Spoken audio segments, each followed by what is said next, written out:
Alrighty. Are we live? Wait for it. Wait for it. Oh, there it is. Good morning, ladies and gentlemen. I hope you're having a wonderful day. If you're watching this and it does not say live at the bottom of the screen, unfortunately, you're watching the recap. The good news is we are live Monday through Friday, 30 minutes before open. Drop your thumbs up on the video. Make sure you're subscribed. You're on mobile. Press hot chat. X out the chat. Hit the thumbs up button. Second link for the nightly watch list and main channel. First link for the Scream Alerts boot camp and real estate course. But ladies and gentlemen, welcome to an exciting morning. We actually are up about 0.5%. A lot of people are saying this is the relief after the last 2 days. Once again, doing this awkward formation here at the all-time highs. But we do have data. You got ADP employment data that came in right in line or a little bit hotter. People didn't react at all. You got Jerome Powell pre-written statements. They came out. It looks like he's not talking about anything too crazy. And then 30 minutes after the bell, we are going to hear from Jerome Powell, and then we get the ADP Jolts jobs openings. Or not ADP, just Jolts jobs openings. What am I saying? But Chad, should be a wild one. We already got a couple of earnings. There was good earnings out of JD in China. I just sold my shares pre-market. I don't want to get scammed off the opening candle. So we got a good profit on JD. But other than that, I mean, not much bad news. I think even SMCI got upgraded. Apple is trading a little higher right now. We'll see if that lasts. You had a couple of good earnings out of Crowd, and there were some other sympathies. But for the most part, we're doing good. A little bit of relief. Let's push it to the data and see where it takes us. But Chad,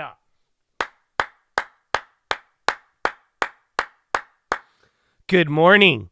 What up, Asset? What up, Todd? What up, Elliot? Yee, baby. Laker J. Good morning, baby. Candy. Youngblood. CYB. Mavis. Winnie Lozer. Good morning, baby. What's up, Patrick? What's up, Ansel? Good morning, Randy. Diaz. Donnie. Monica. Jai. Jason. Amari. Carissa Hines. Good morning. What up, Canella? What up, Ben Stone? What up, Ray? How you living, KC? Good morning, Josh Talent. Matthew Orman. Canella. Ray. Victor. Mr. Humble Business, baby. Oh my goodness. Good morning. Bro, the chat is going crazy. So y'all better hit that like button too. Oh my gosh. Cam, Christina, Lucky, Danny B, Kathy, El Chapato, Rob Canton, Jerry Wood, CK Go, baby. Jeff Kemp, Brandon, your boy, baby. Data Junkie, Danny, J3, Najee Wolf, Christian, Devlin, X-Run, Kenny. Oh my goodness. Bro, the chat's going crazy. Kakana, Mr. Fieros, good morning. Gunner, Ram the Bull, NHL Savage, baby. Let's go. Battleborn in the house. Burrito Lion, Volcano, baby. Akbar, Jamar, Tom Smith, baby. Good morning. What up, Carlos? How you doing, Josh Jacobs? Good morning, Laurie. Good morning, Pedro Bassam, Prabo, Tony. Oh, my goodness. So I'm talking about. What about the Twitch, baby? What about Smart Flip? Good morning. Nikki on Smash. Pickle Pickler. KJ Lemur. Item Box. Mr. Glock Slizzin. Midwest Finest Realty, baby. Big Curly. Good morning. Smart Flip. Stacy. Shart Nation. Ryan A. It's Mums. Bruce McCarter. Yunan. Tex Rex. Nikki on Smash. Invested. 333. 12 Jim and Feed Me Seymour. It's Mums. Preforms. Sim Race Reviews. Blizzy B. Epic Eric. Uncle Nick. Robo Hand Tech. And don't forget about Blazing Bob and Most Dope Dandy, baby. Let's go. Good morning, Chatadonia. So let's get into it. Let's have a fun day. Again, it's going to be a wild one. Literally 30 minutes after the bell, we're going to be getting Powell and everything. And then we already got Bradley Frizzle and the Peach. Where's my horn? I have a backup horn. Horn, oh my goodness. Peach Nation, good morning.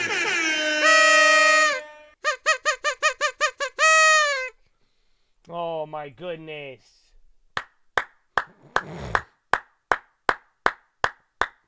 Are you kidding me? Pre-market Peach? Are you kidding me? That's how we started on Wednesday, on Powell Day, with Jolts Jobs. God bless you, Bradley Frizzle. So I'm talking about. Oh, yeah, dude. Some people won't even get to enjoy that. Y'all better hit the like button. You got your pre-market Peach in here. We are ready to go, baby. Happy Wednesday. My goodness. Oh, yeah, it gets me lit every time. Dude, that's crazy. Bradley Frizzle, good morning. All right, man. Don't let me get too crazy. On that note, Chattadonia, I hope your morning is good. I have my assistant here to help me out. The news isn't that long today, so have no fears. We'll get right into it. And here it is. Good morning. Here is your news. Stock futures climb. Stock futures climb as jobs and Powell in focus. Stock futures rose as traders weighed the latest reading on the labor market, while bracing for Jerome Powell's testimony to Congress for clues on the Federal Reserve's next steps. Tech shares powered the rebound in equities in early New York trading, with the Nasdaq 100 set to outperform major benchmarks after sliding almost 2% in the previous session.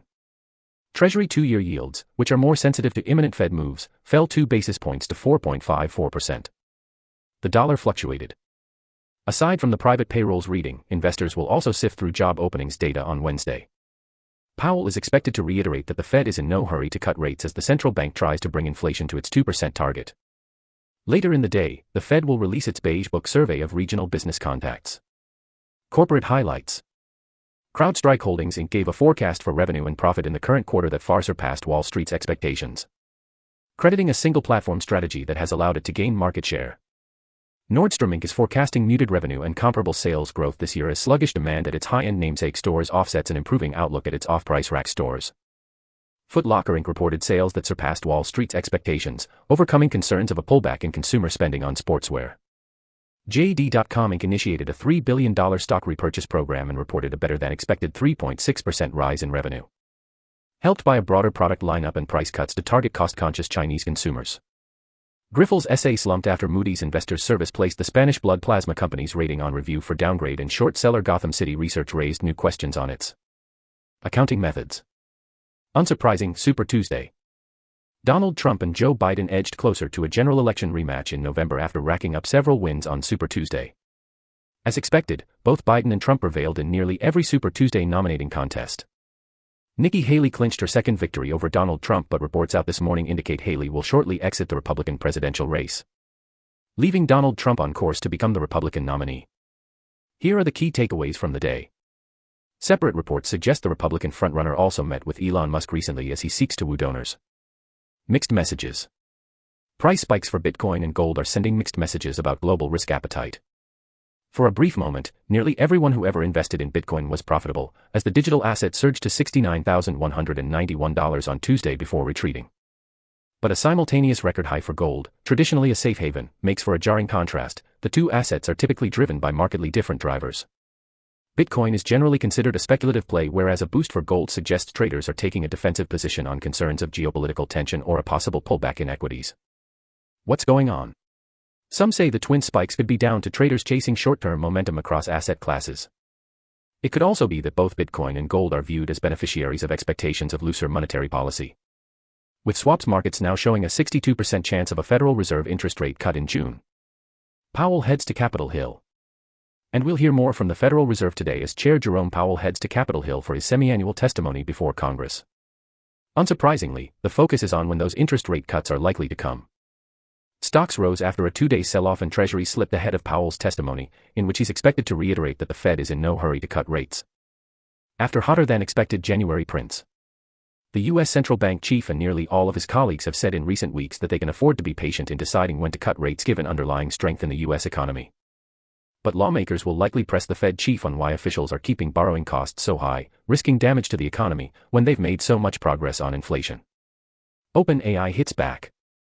OpenAI has fired back against a lawsuit filed against it by Elon Musk, using the billionaire's own emails to show he backed the company's plans to become a for-profit business. In a blog post on Tuesday, OpenAI said Musk insisted it raise billions of dollars to be relevant compared with Google. Musk filed the lawsuit last week against OpenAI, alleging the startup had strayed from its mission to build responsible AI and that it had become beholden to its largest investor Microsoft. In the blog post, OpenAI said that Musk was lashing out after trying and failing to make the company part of Tesla. Top overnight news. Chinese policymakers held a rare joint news conference to defend the new economic targets for 2024 and ensure that additional tools exist to bolster growth. Nikkei. China set a bullish target of around 5% growth this year as top leaders try to boost confidence in the world's second-largest economy. But for analysts, Premier Li Chang's lack of details on how to get there was out of step with the nation's deep challenges. BBG. The PBOC has room for further cuts to the reserve requirement ratio and will push for financing costs to trend lower, Governor Peng Gongchang said. That suggests the PBOC will be more active in easing to bolster demand, Mizuho said. China's 10-year yield slipped. BBG. South Korea's headline CPI ticks up to plus 3.1% in February while core is unchanged and inline at plus 2.5%. Wall Street Journal. Some Bank of Japan board members are likely to say that lifting negative interest rates is reasonable at a policy meeting this month, GG Press reported on Wednesday without citing sources. If a majority of the 9-member board vote in favor of ending negative rates, it would pave the way for the first rate hike since 2007. RTRS. Biden urges Hamas to agree to a ceasefire, warning of a very, very dangerous situation if one isn't reached by the start of Ramadan on 3/10. SCMP. Super Tuesday saw Trump and Biden dominate their respective parties. But with some large warning signs for each, Trump continues to perform poorly with suburban and educated voters while Biden's uncommitted and third-party problem is very real in certain critical swing states. Politico. Trump met with Elon Musk and a few wealthy GOP donors on Sunday as the former president looks for a major financial influx to bolster his campaign. Musk apparently thinks it's essential that Biden be defeated in NOV. NYT. Nikki Haley plans to suspend her Republican presidential primary bid in a speech Wednesday morning. Her decision arrived the day after Super Tuesday, when she won only Vermont among 15 states that held GOP contests. Haley won't announce an endorsement Wednesday, the People said.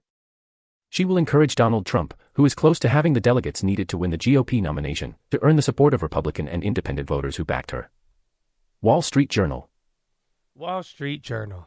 So there it is. Not that bad. Not that bad. Still a little bit more.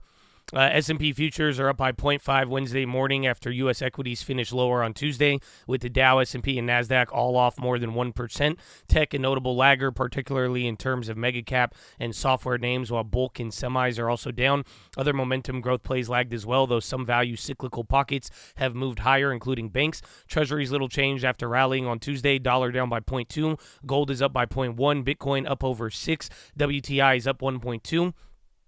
Market China bounce following Tuesday weakness, chalked up more to technical than fundamental dynamics. Sell-side desk noted lots of questions but few good answers on Tuesday's move. Tech has been a big beneficiary of the ramp in equity flows and a key area of scrutiny from a positioning perspective. Also some semblance of a positive spin surrounding improved price action and cyclicals, which plays though upside participation should broaden and given better U.S. growth backdrop. Software earnings crowd a bright spot following recent batch of cautious headlines. In addition, Powell seemingly de-risked by the barrage of Fed speak and hawkish repricing of Fed pivot expectations.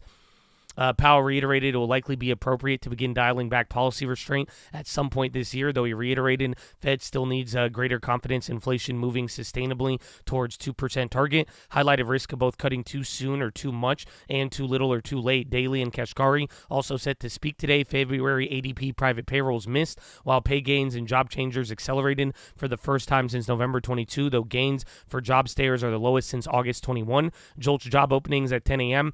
Fed Beige Book at 2 Eastern. Also, crowd beat on key metrics, including NNARR, while full year 25 revenue guidance ahead of company and push back against recent spending fatigue and pricing concerns.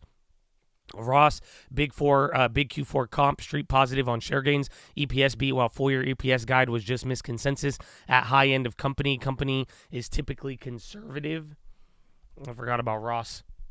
THO cut guidance as management flagged ongoing weak demand. A&F beat and guided above, but expectations elevated. JWM Q4 revenue, GMB, EBITDA light, while RAC inflected positive. Nordstrom banner still pressured, and full year guide light at midpoint. CPB fiscal quarter 2 a bit better, reiterated full year guide. Foot Locker hit by push out of margin expansion timeline. Base up big on ARR, growing Capella mix and upbeat Q1 guidance. CMA reiterated Q1 NII guide outside of earnings, and then Dexcom said Stello cleared by FDA for over-the-counter use. I think that's it. I don't think there is it. Margin debate. Bubble debate grows as S&P nears 5,000. Big tech dispersion. CrowdStrike earnings were good. Private payrolls missed. Printed 140 versus consensus of 150. And January's upwardly revised 111. Bulk of new job gains in service and industry, with leisure, hospitality, and trade seeing strong gains. Pay gains for job changers accelerated for the first time in more than a year, though job stayers continue to decelerate. And then Powell prepared remarks published ahead. Again, he believes that Fed policy is likely to peak for this tightening cycle. It will likely be appropriate to dial back at some point earlier this year. Economic outlook is uncertain and ongoing progress towards Fed 2% is not assured. He said cutting too soon or too much could reverse progress. Remarks in line with expectations that Powell would continue with patient stance and risk of inflation reaccelerating. Ba-da-ba-ba-bop. Yeah, THO did bad. We might hit on that one, but we'll see. We went a little further out. It's the only problem. But don't worry, Chad. There's a lot of other plays out there. So CrowdStrike, they're up 23%. Earnings and acquisition. Palantir up 7.8, $178 million U.S. Army contract. Marvel up 4.2. SMCI up 3.4. Argus Research initiates buy. IoT up 3.0. Dexcom up 2.8. Stello Glucose Biosensor to be cleared by FDA as over-the-counter. PGR up 2.1. Morgan Stanley upgrade. Base up 12.6 off earnings. SMR 10.5 nothing. SGHC up 7.4 off earnings. SoundHound up 4.8. MDGL up 4.2 off Citi initiating buy. ACMR up 4. IonQ up 4. Powell up 3.8. BL up 3.8. RGNX up 3.6. Leering Partners upgrade. GitLab up 3.2. ALTM up 3.1. Box up 3.1 off of earnings. PAC-B up 3.0. RevG up 3.0 off earnings. AI up 3.0. AISP up 59.6. Follow-through contract. EVA up 25.0. Nothing. Hippo 25.4 off of earnings. STRC 25.4. William Kerber discloses 8.1% stake. VINC up 20% to present clinical data of VIP 236 at AACR. Krev up 15.1. Evigo 14.4 off earnings. Holo up 13.8. Cout up 13.2. Additional 7-year orphan drug exclusivity period for Tarpeo. OCEA up 12.0. JL up 11.7. WVE up 10.6 off earnings. B-Way up 9.7 off earnings. LLAP up 9.4. $45 million IDIQ by NASA. YS up 8.6, ABSI 6.5, DCJO up 6.2, PCT up 4.1. Crypto stocks all trading higher, and China ADRs and JD had earnings and $3 billion buyback. Trading lower, BFB down 2.9 off earnings, Ross down 2.8 off earnings, Estee Lauder down 2.6, FDA citizen petition of benzoyl peroxide acne products. People are saying it causes cancer. I forgot about that one. EL.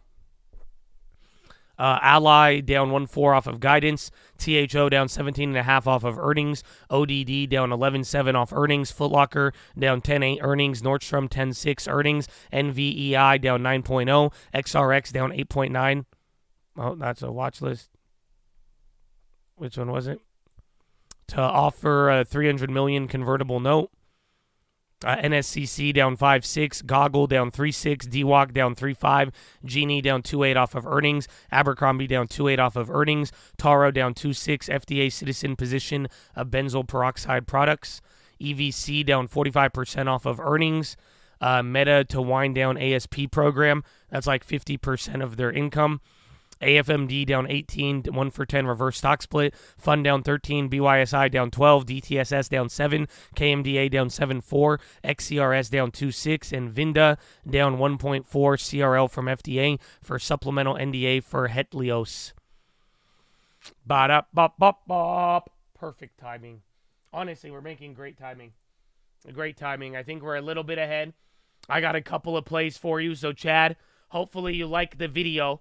Okay, we're here bright and early. We got a lot of data today. There's even a couple plays off of the morning. I'm going to be watching JD. I sold my shares, but that ended up hitting. We got a good gain on that. CrowdStrike, watch out for Crowd, but also watch out for all of the sympathies. I think even GitLab went up, and then even Zscaler, they're benefiting off of it. Palantir, that could be a hype play with the government contract. Still in oil, going to be watching that. And then Apple, watch if they lag or lead. Then MAIA, biotech with data. I don't know how that one's going to play out. Ross, I thought they kind of sandbagged. Maybe we get a little bit of a bounce, but we'll find out within the first hour. And then Estee Lauder, I do think that there's those cancer headlines regarding the benzoyl products. So we'll see how those all play out. But Chattadonia, that is all I have. Nothing too crazy.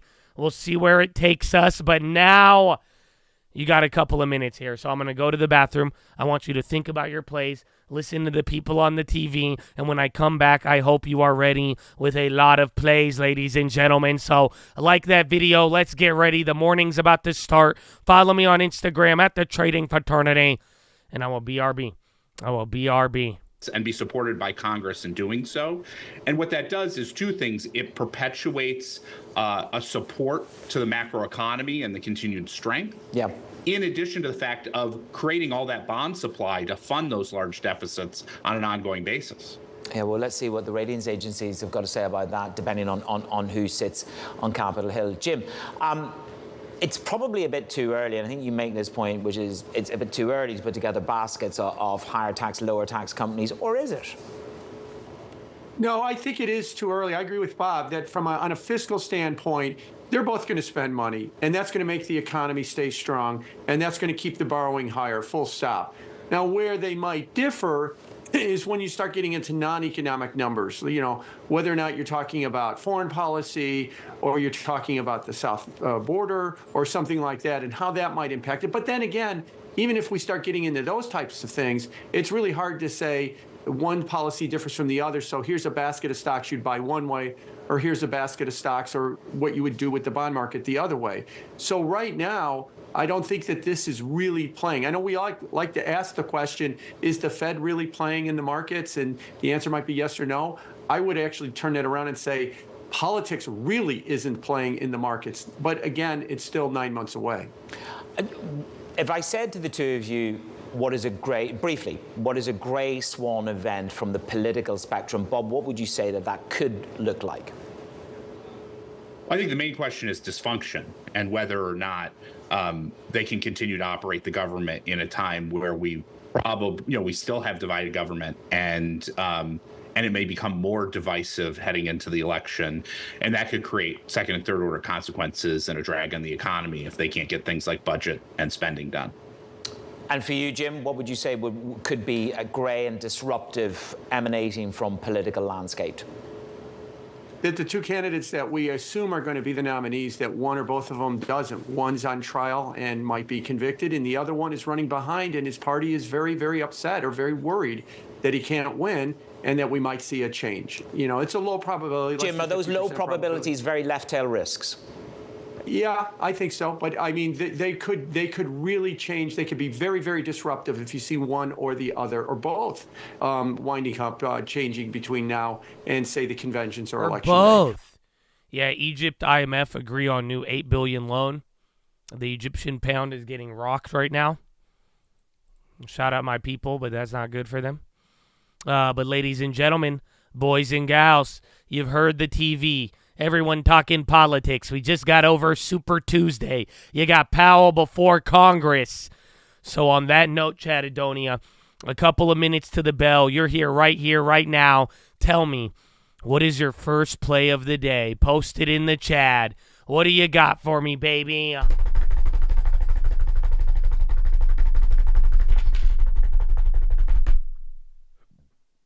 NVIDIA.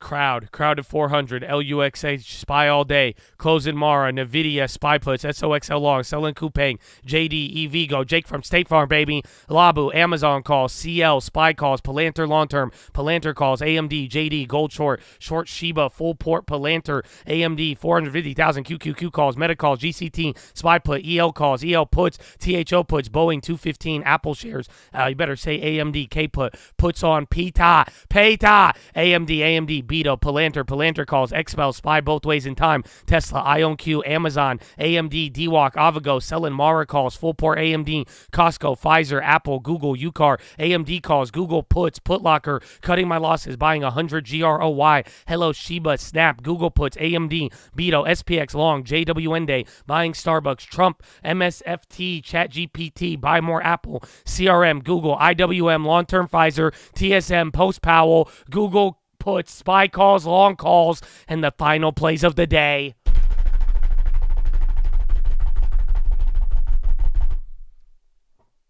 AMD, SPY 0-day 515s, root puts, TLT calls, Google calls, and top ticking SPY puts. Wow.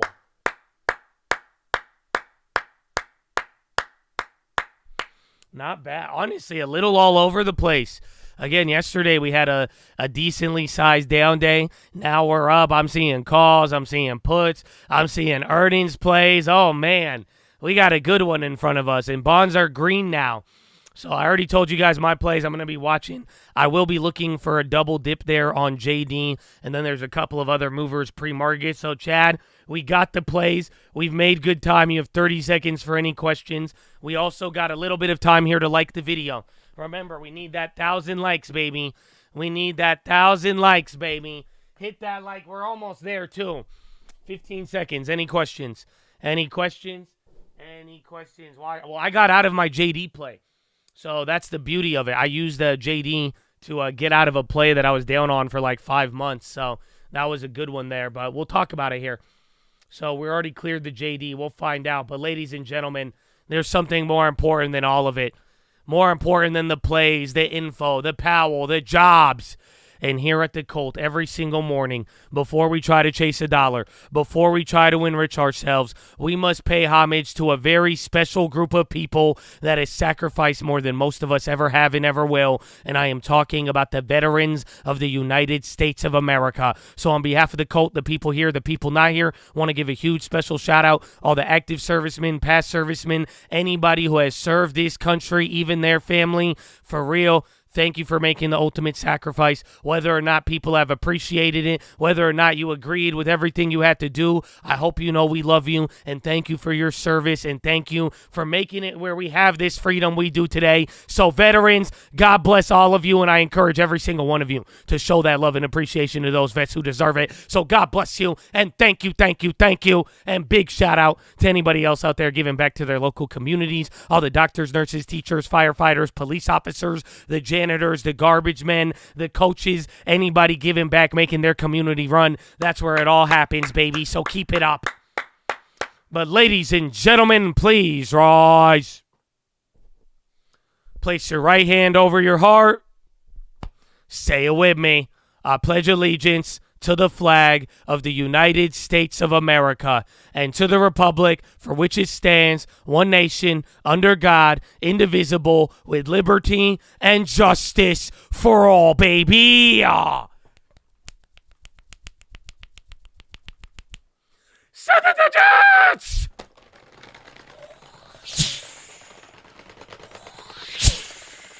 Oh, it's game time, baby.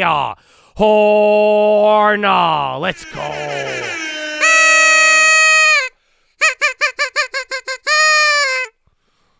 Oh, Chadadonia. Chadadonia. My goodness. The Jets have been sent. We're ready to go. Powell and data, 30 minutes after the bell. JD keeps climbing. You got a lot to do. SMCI got to upgrade. Apple's not dying. The bonds are in the green. Bitcoin is still going. Oh, my goodness. We have a lot to talk about. So, Chad, you got about a minute and a half until the bell. You are just shy about 50 likes on the likes. We're almost there, though. So run it up. You got a minute. But after a minute, the fee does go up, unfortunately. It's our policy, the check-ins, the savings. Anyway, so like the video. If you have any questions, you got a little bit of time. We got about 1 minute here until the bell. So like that video, drop any questions, and we'll go from there. And again, JD, I'm out of. I closed JD pre-market. I walked away. I made $6,000 from yesterday, and then 2,005 or 2.2 net. So remember, I was down on that play yesterday. I showed you I was down almost $4,000. So I was able to walk away with a profit. So that's why I was saying, like, JD, I only have BABA for the long term, and then I'm still holding those Baidu swings. But the general idea is JD, watch around 25. JD could squeeze here because of a lot of people shorting it. But I want to see, but I didn't want to get too greedy. Wanted to take my profit and call it a day. Oh, we hit the likes, baby. Let's go. So let's go, man. Thank you guys for liking the video. I'm going to be looking for a couple of plays here right after the open, and then we'll go from there, and then we'll see where it all takes us. And good luck. Yeah, you got 10 seconds, baby. So post any plays, questions, news, and good luck. Good luck, my brethren. Good luck. Good luck, good luck, good luck. 3, 2, 1. Round 1. Fight. All right. Look at Pfizer. I'll look at it in a second. I got to go shopping.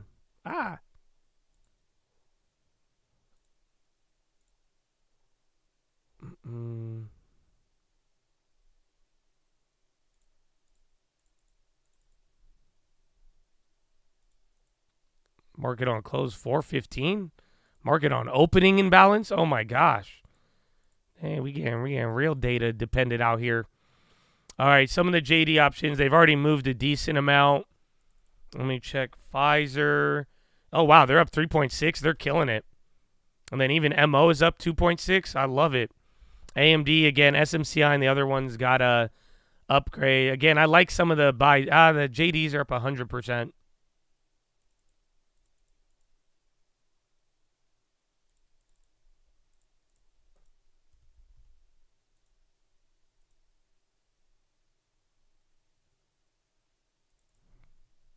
All right, we'll see if it comes down.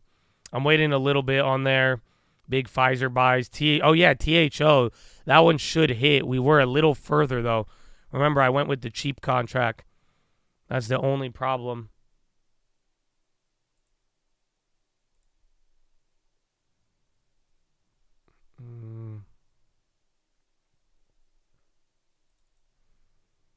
THO, yeah, it's not open. I'm looking at one play for now. CCJ came up a little bit. AMD, again, chip makers still running. CPB, too. That was one from yesterday. NVIDIA's in the green. SMCI is up there. Where's Estee Lauder? Estee Lauder's break even. And then check Zscaler and any of those. Zscaler's already coming down. Again, Crowd had a couple of the plays there.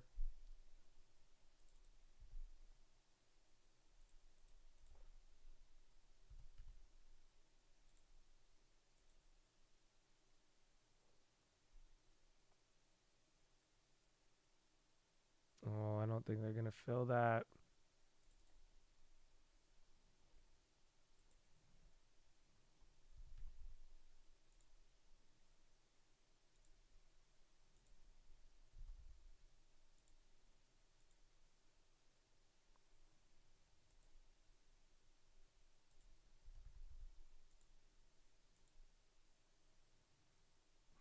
All right.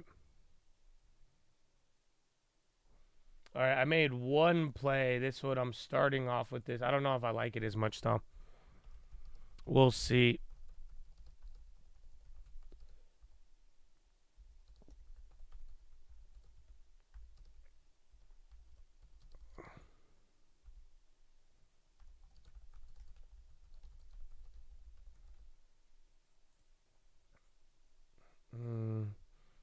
GC, the THO open? Or is that one still closed? Yeah, THO, I don't see anything on the chain yet. Or at least my options didn't go up. I don't think the THO option chain isn't open yet. So that thing is still closed, even though the stock's down 18. That is the unfortunate. Crowd starting to move up. You might get a follow-up play on there. But yeah, the whole option trade on THO is not moving at all.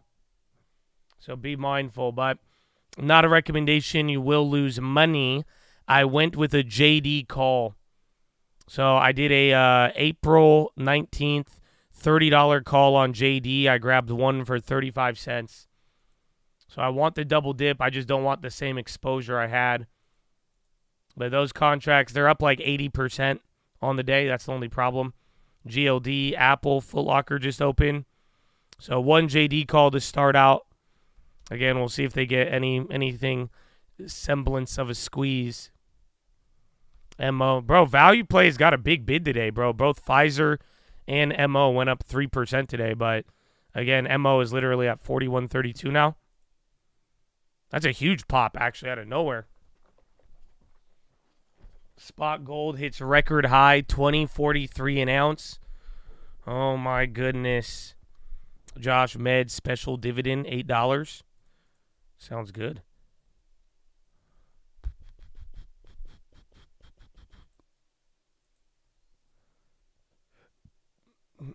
Why not JD for the long term? I only like Baba for the long term. That's like the only China play that I have in there. I'm still swinging Baidu. We've talked about that for a little bit. I had JD and Baidu. I made these plays at the same time. So I held JD from August, and I was killed on it. So then I made a big average down yesterday, and then it allowed me to get out. But those were never long-term plays. Alibaba, though, that's the only one I have there. THO is open.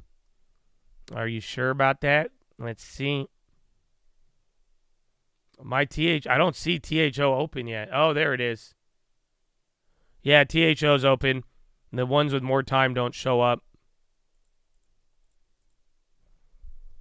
But where is it? So the contracts went up 200%, but we had the 90s. I thought we had the 105s. Boo. Yeah, the THOs, they only went up like 300%. Even the ones that are in the money. So that one's kind of clapped. We'll see where that takes us. Again, SPY going lower. Watch where JD goes. Dell on the high. Don't forget about that one. Remember, they were a big post-earnings runner the other day. You sure you only paid 19 on the JD? No. I spent 30. Did I say 19? Where is it?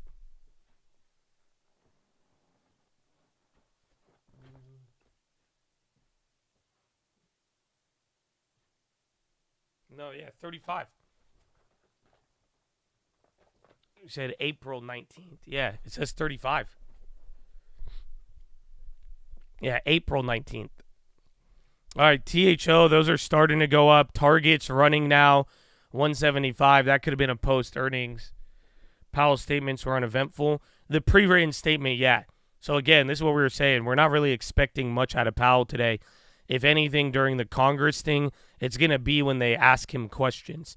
That's it. It's so just like any other Q&A, it's the pre-written. We already know what he's going to bring up, but the real question is, what is he, how does he respond to, getting grilled, and does he bring up something that's kind of new?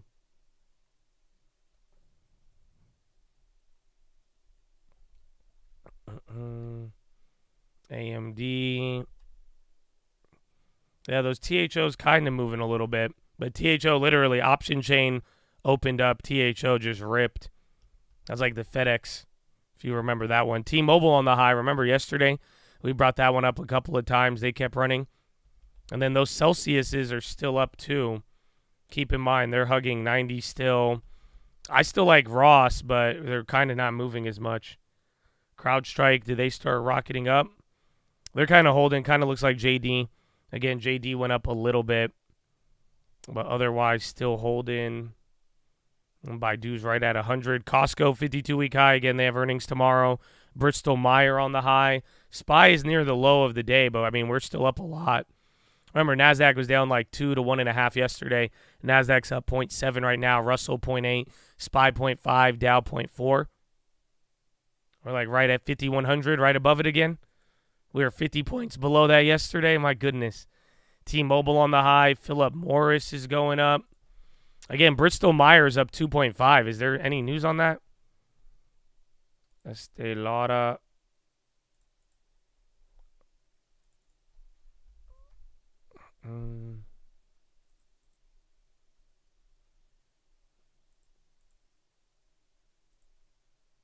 Oh, those guys are. Estee Lauder puts are expensive. Yeah, Target 175 is insane. Because again, yesterday, this pretty much you got post earnings. You just didn't get to any intraday activity on it.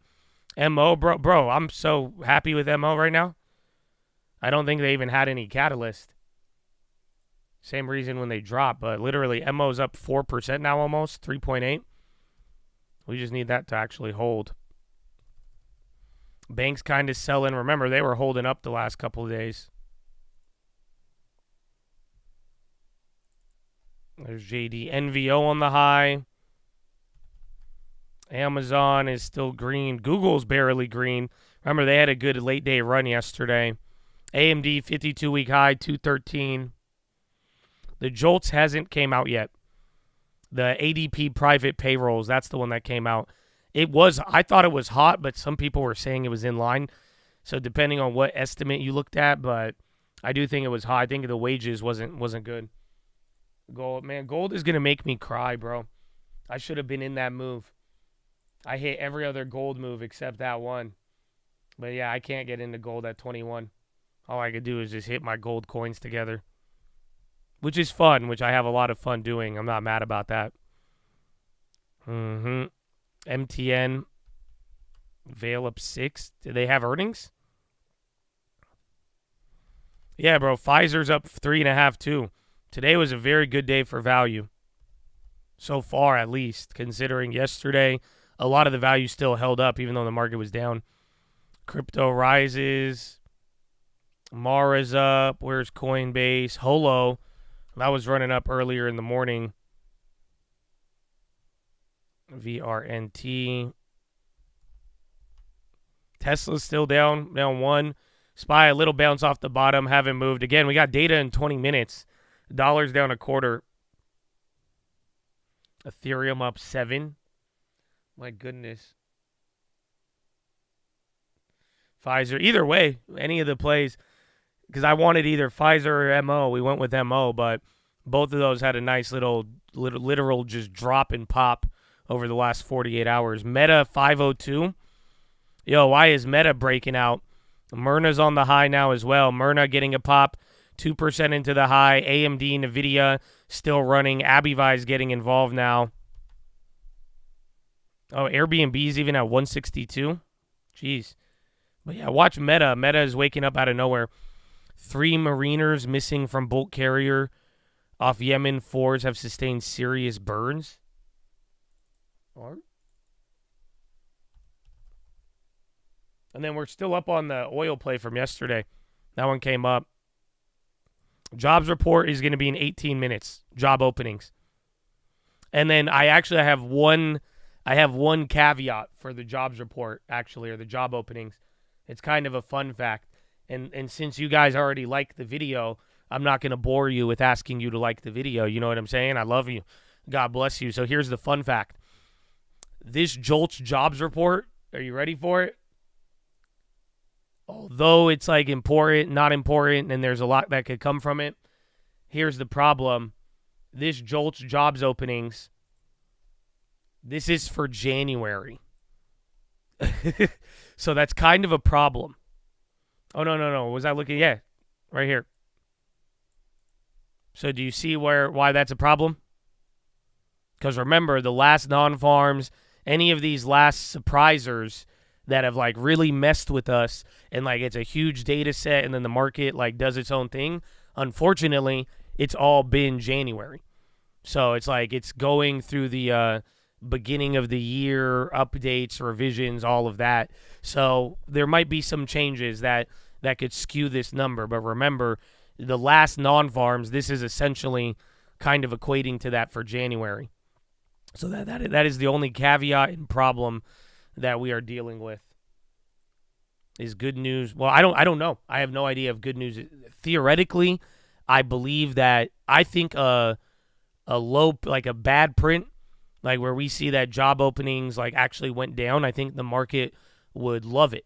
But if the number goes too high, I think it would be bad. But then again, last non-farm payrolls, we had a 4 standard deviation beat, and the way that it moved was wicked. I brought this up on the watch list yesterday because, like, if you were here at the last jobs on, like, last month on non-farms, it was kind of funny because the data came out, we dumped, and everyone's like, oh, wow, we're dumping because the data. And then literally 30 minutes later, we're hitting a new high, and everyone's like, well, why? Is that because the non-farms? And we're like, I guess.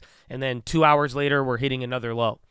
So you're going to go back and forth with it. And then, again, that day ended up red. And then 3 days later, you hit another all-time high, 50 points, 100 points higher. So it's going to be very hard to read, but I don't know if good news is bad news, bad is good. I have an assumption that, data that supports this job market or a weakening job market will be better for the equities, but I can't confirm that until I see it. So thankfully, we only have to wait 15 minutes. And then, again, Friday, too, is going to be the 1-2 punch. TSM is running. Again, Meta's at the high. Canada Bank of Interest rate decision. 5% versus estimate of 5. Bonds running, chips, ANET, a couple of software names going up, even Spotify now too. Oh, is that the weed stocks? They're down here again.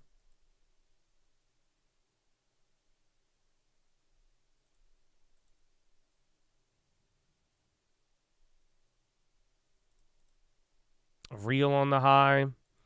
Macklem, senior deputy to hold conference 10:30. Oh, you guys don't see the wire? My bad. Macklem, some signs wage pressure may be easing. Labor market shifting towards better balance. Economic growth remains weak below potential. He just sounds exactly like Powell. Bro, TSM, 52-week high. Weed stocks starting to wake up a little bit. But again, TSM running. IoT on the high. JD starting to wake up now. So watch it. Again, above 25 could get interesting on that one. Airbnb up. Altria. Pfizer. UPS. Pfizer coming down a little. TMO.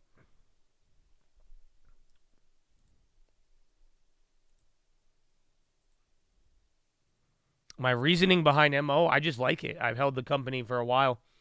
And it's very rare that like every time, how many times, let me just ask you this.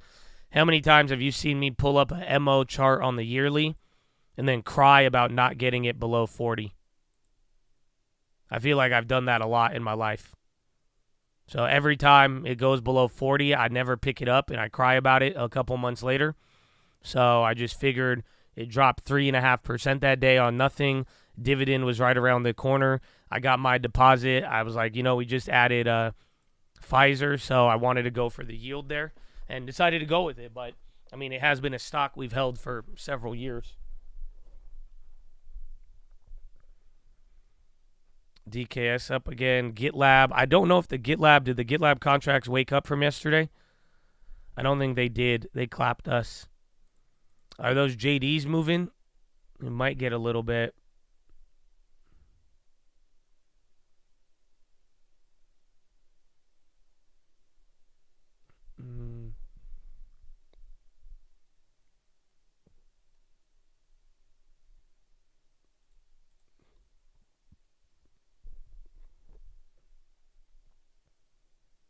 Oh, did they balance this out? Let me check the fidelity.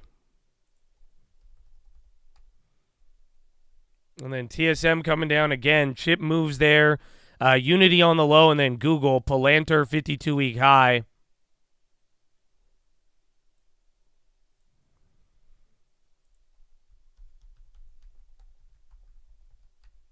JD hit 25. Good.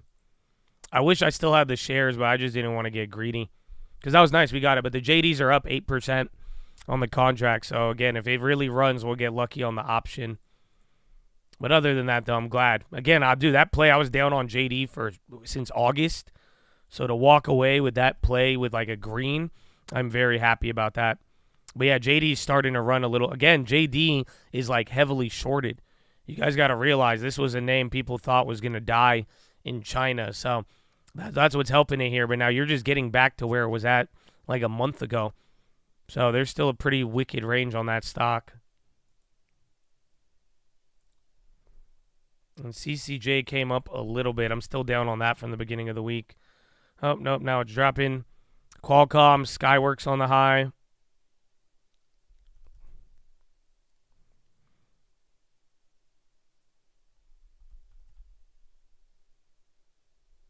And NVIDIA's still going up. My goodness, bro. NVIDIA, SMCI, Macy's on the high. And gold. Bro, are you guys not weirded out? I'm getting very, very weirded out by it. That's why I'm saying maybe oil will get the market freaking out or something or whatever. We're about to find something out. But, like, dude, gold? Nah, bro. Gold is weird. Gold up, Bitcoin up. Again, there was a news article on it this morning. But, like, I'm not the only one who's, like, getting freaked out by it. But it is, bro, it keeps hitting. It's hitting new all-time highs. Gold has never been this expensive. And now compared to any of the other like cyclicals or rate sensitive plays, gold is running in its own little way. Mm.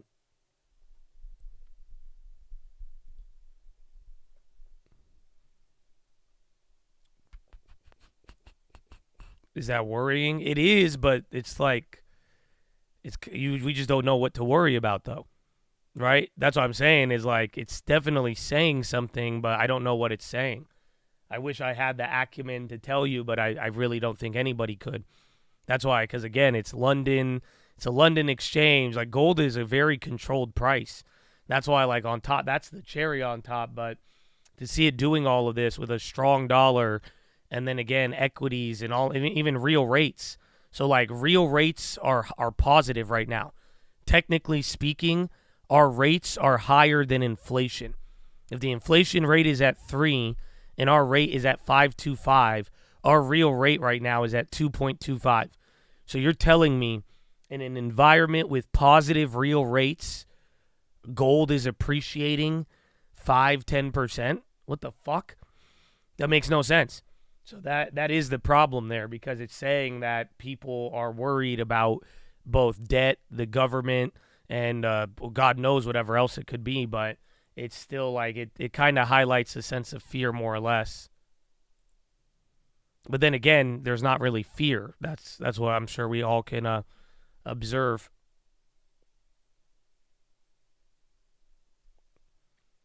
Amo, Airbnb, Allah Habibi.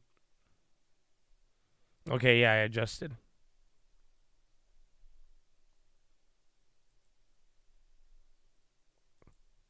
Bonds keep going. SPY near the low. JD selling off a little bit from 25. Carts on the high. Nordstrom still on the low. Estee Lauder coming down. I was looking at some of those puts.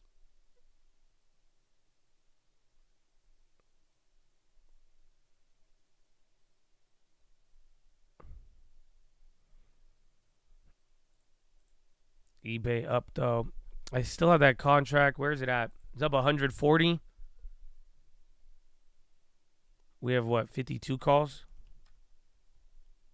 52 calls and we got another week. Oh, they kind of been running. I'm down to hold that for a little bit, but that one, if eBay gets any sort of red candle, you're screwed on that. And then is MPW climbing? Again, Estee Lauder at the low. Bonds are still catching a bid. Yeah, MPW up 3.5. They're running up now. ARM on the high now. ARM's at 138. ARM's actually trading a lot. Again, we sold it a lot higher the other day. Amazon's on the low. Yeah, MPW breaking out right now. Foot Locker post-earnings sell-off. Damn, they're down 25. So they're still kind of getting clobbered. Baba's up. Baidu.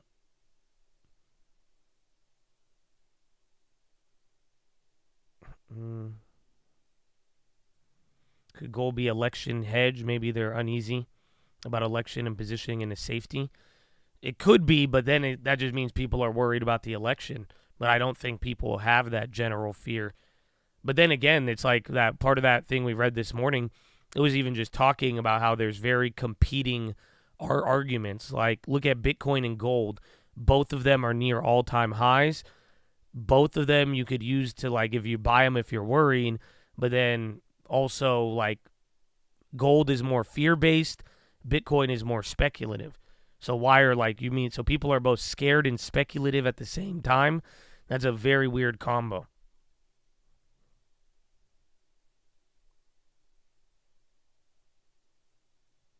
I don't know where GLD could go to. Like I'm saying, anytime, both market or not, I thought gold was going to stay more subdued because of the dollar and other factors. But now that it's going up, I mean, dude, I think gold, just like when it makes its other crazy moves, there's no telling where this thing could go.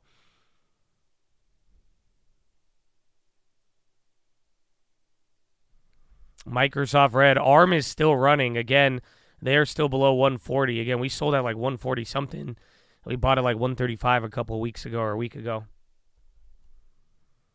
CCJ trying to climb back up.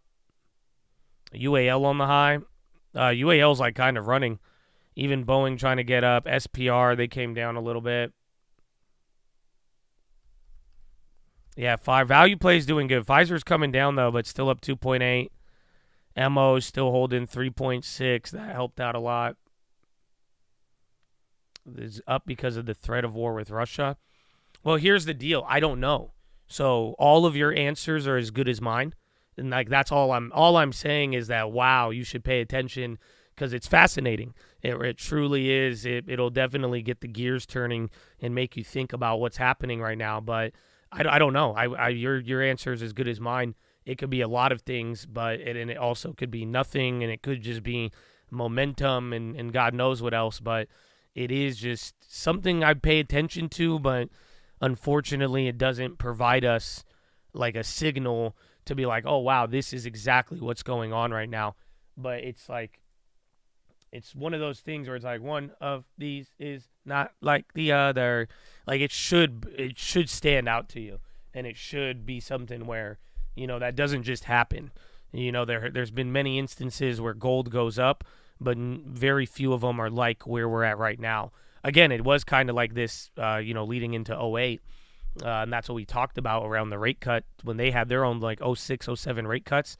But for the most part, in real time with how everyone's feeling, it's quite phenomenal. Powell is going to be in 4 minutes.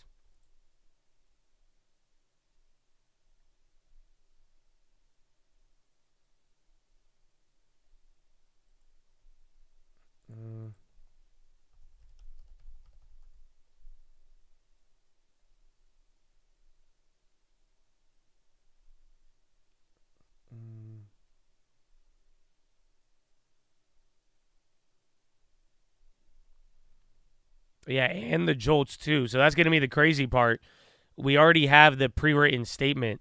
So realistically, the Jolts is going to move us more. So I'd get ready when it does come out. 3 minutes, wait for the Jolts. We'll have Powell, but Powell isn't going to give you any new info for like 10 minutes. Does that make sense? The market already has his pre-written statements. So he has to get on there. They're all going to introduce themselves, spend 3 to 5 minutes talking about whatever their number one priority is. And then Powell's going to say his pre-written statement. And then they're going to go back, do more intros, and then ask questions. And then we're going to want to like really listen intently. Other than that, though, the jobs report here in about 2 minutes, that's going to be the key.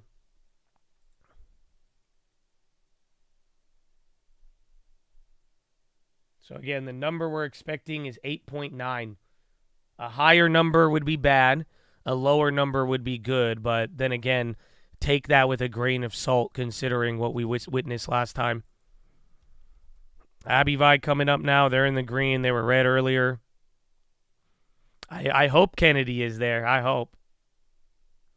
This is Powell's semi-annual appearance before Congress. So twice a year, Congress, they sit Powell down and then they grill him.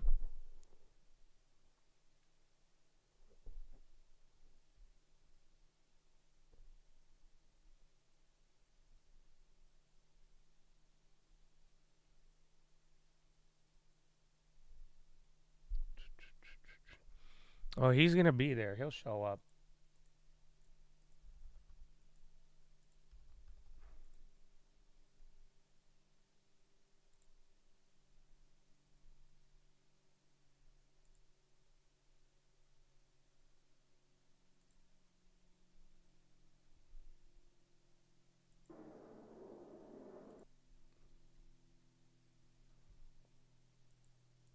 I don't know, climate activists. This one's in government.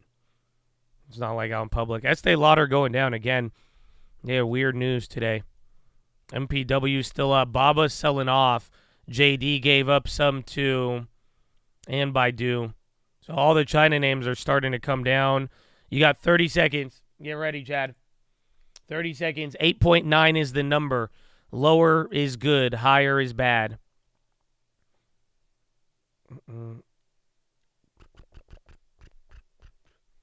15 seconds. Target. There's a lot of things going crazy right now. And then watch gold. I really want to trade gold, but I don't think I got it like that. Alrighty. Where is it? 8.86. See, so again, it came in lower. You would think that'd be good. Bro, that was the lowest one since October. Yeah, 8.86 versus 8.9. I guess it was only a little bit lower by like what? 8.9. It came in at 8.8, 8.86. So, honestly, not a big deal. No, I think it's too small. 8.86 versus 8.9 is literally this. It's 50,000 job difference. I think non-event, low-key. And then quits reported at 3.38 versus 3.39. That's the same. So slightly more job quits, which is good. We might get a little, but again, I think generally neutral. Slight positive tilt, but it shouldn't be anything. I see the forecast at 8.9. And then it came in at 8.86. That's why I'm like, it's it's like 500,000 difference. It's really not that much. So I think it's more neutral than anything. And then TLT bonds are still too high. I think no playoff of that. Is that Baba on the low again? Couple of names coming down here. We didn't move too much. Again, let's get Powell now. Come on, where are they? They're supposed to be on here.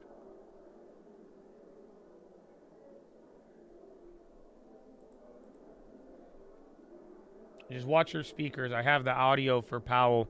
It's going to cut in at any moment.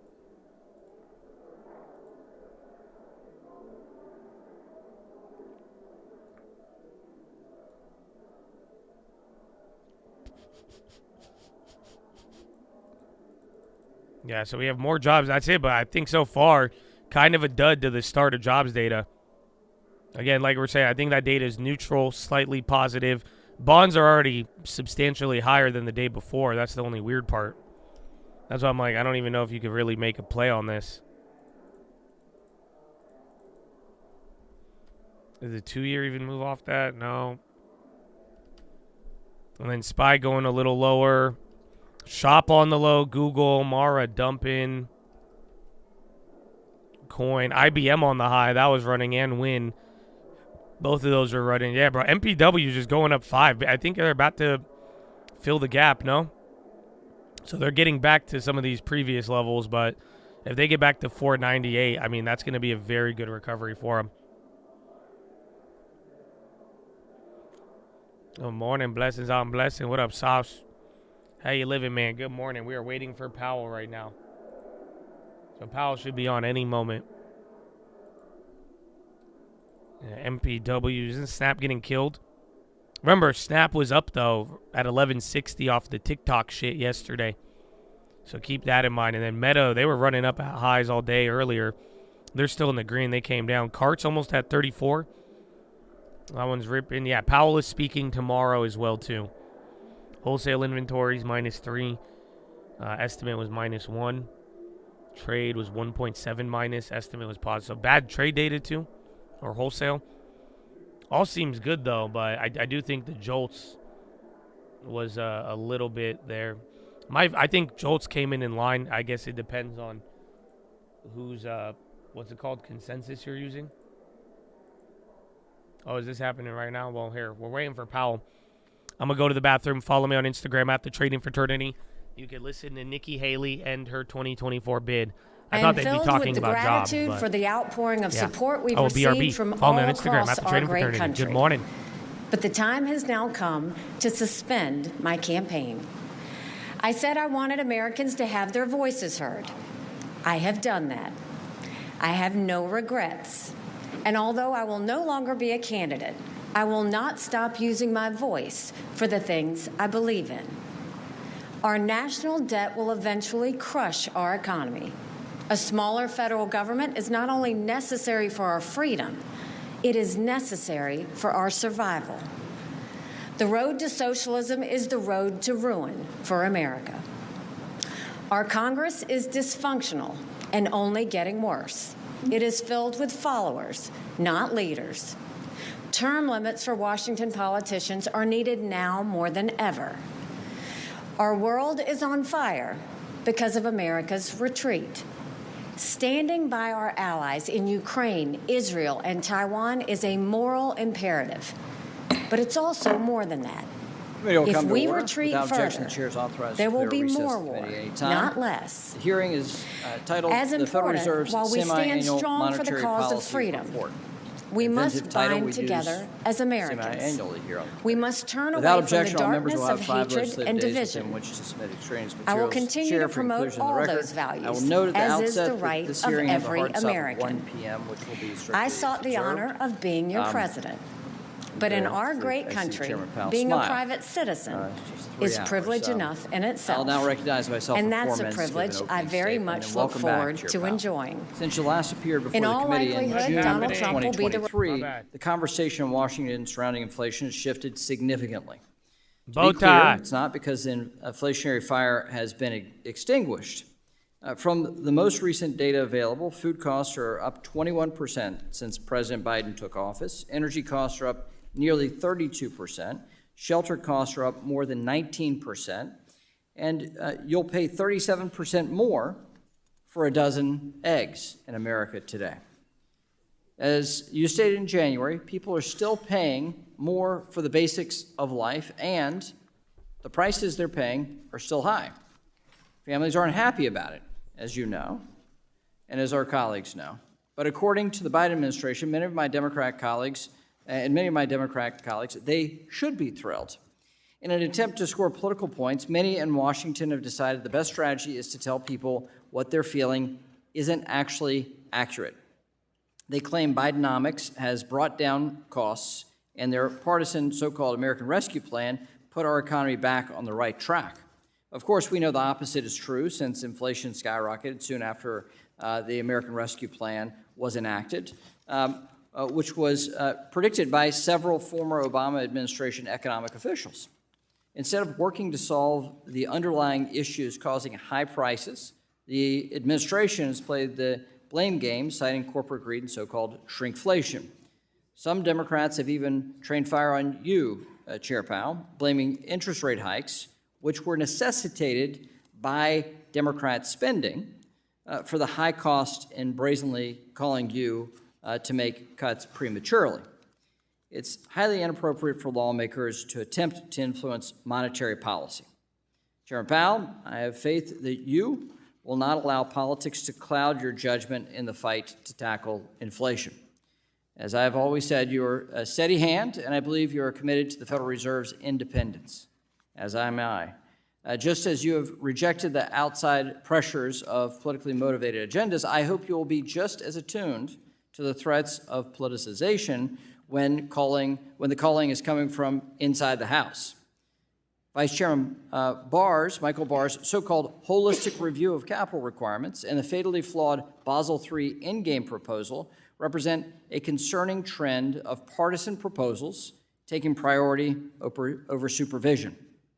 This has real-world impacts, as we saw 1 year ago this month when the supervision and regulation arm of the Fed was late catching up to the effects of the acceleration of interest rates on the banking system. Americans were understandably shaken by last year's banking turbulence. As we continue to monitor potential instability, including bank exposure to commercial real estate, it's critical that the Fed keep its eye on the ball. This does not include enacting new, far-reaching, and ultimately harmful regulatory policy, though. As you know, members on both sides of the aisle, on this committee and in Congress, have made clear that the Basel III endgame proposal would be catastrophic for families, communities, and small businesses. Regulators should withdraw it and start over. I think that's the proper course with something as deeply flawed as the current proposal.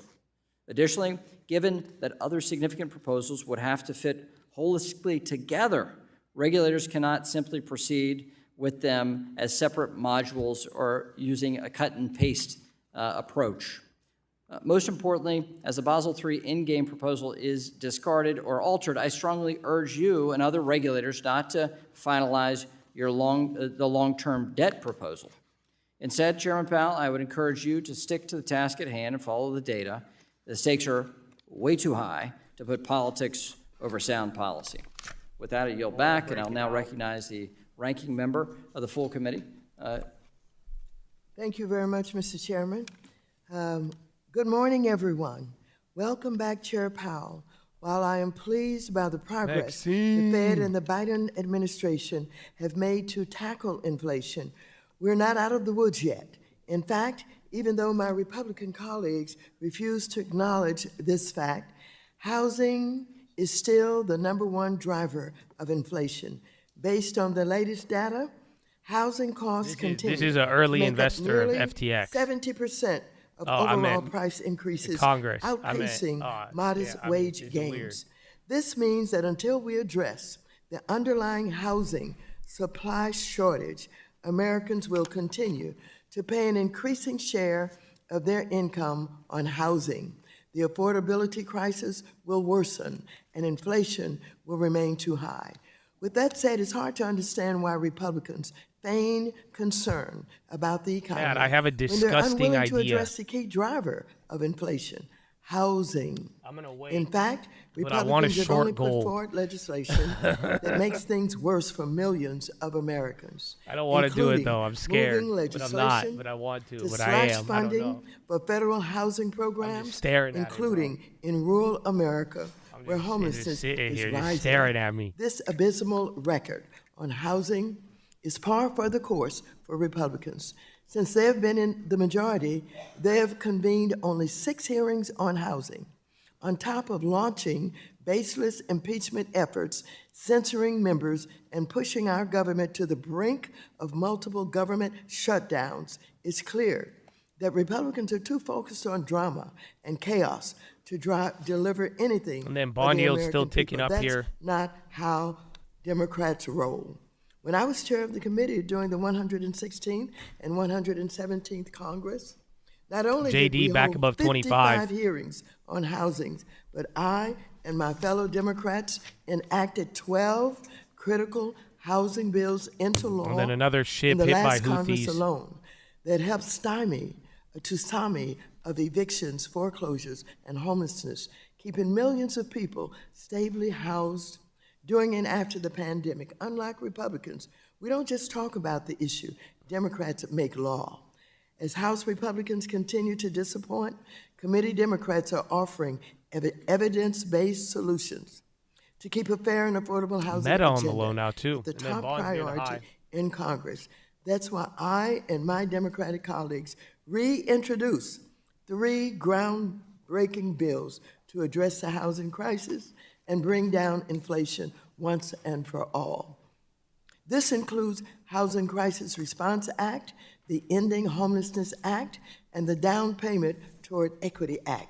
Together, these bills would create nearly 1.4 million affordable, accessible, and resilient homes, reduce housing costs in homelessness, and revive the American dream of home ownership for all. So, when my Republican colleagues are ready to get serious about our nation's economy and inflation, Democrats are ready to work with you to pass the bills into law. In fact, tomorrow at noon, All right, I did it. I didn't go committee big, though. Democrats and more than 30 I did short housing 2 advocates MGCs will join together at a press conference to share just how 2-1-4-9-20. important ending the affordable housing crisis I'm doing is 2 of them, to the 2 state micros. of our union.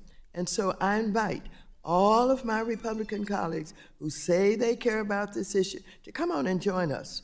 I look forward to discussing this critical issue with Chair Powell today.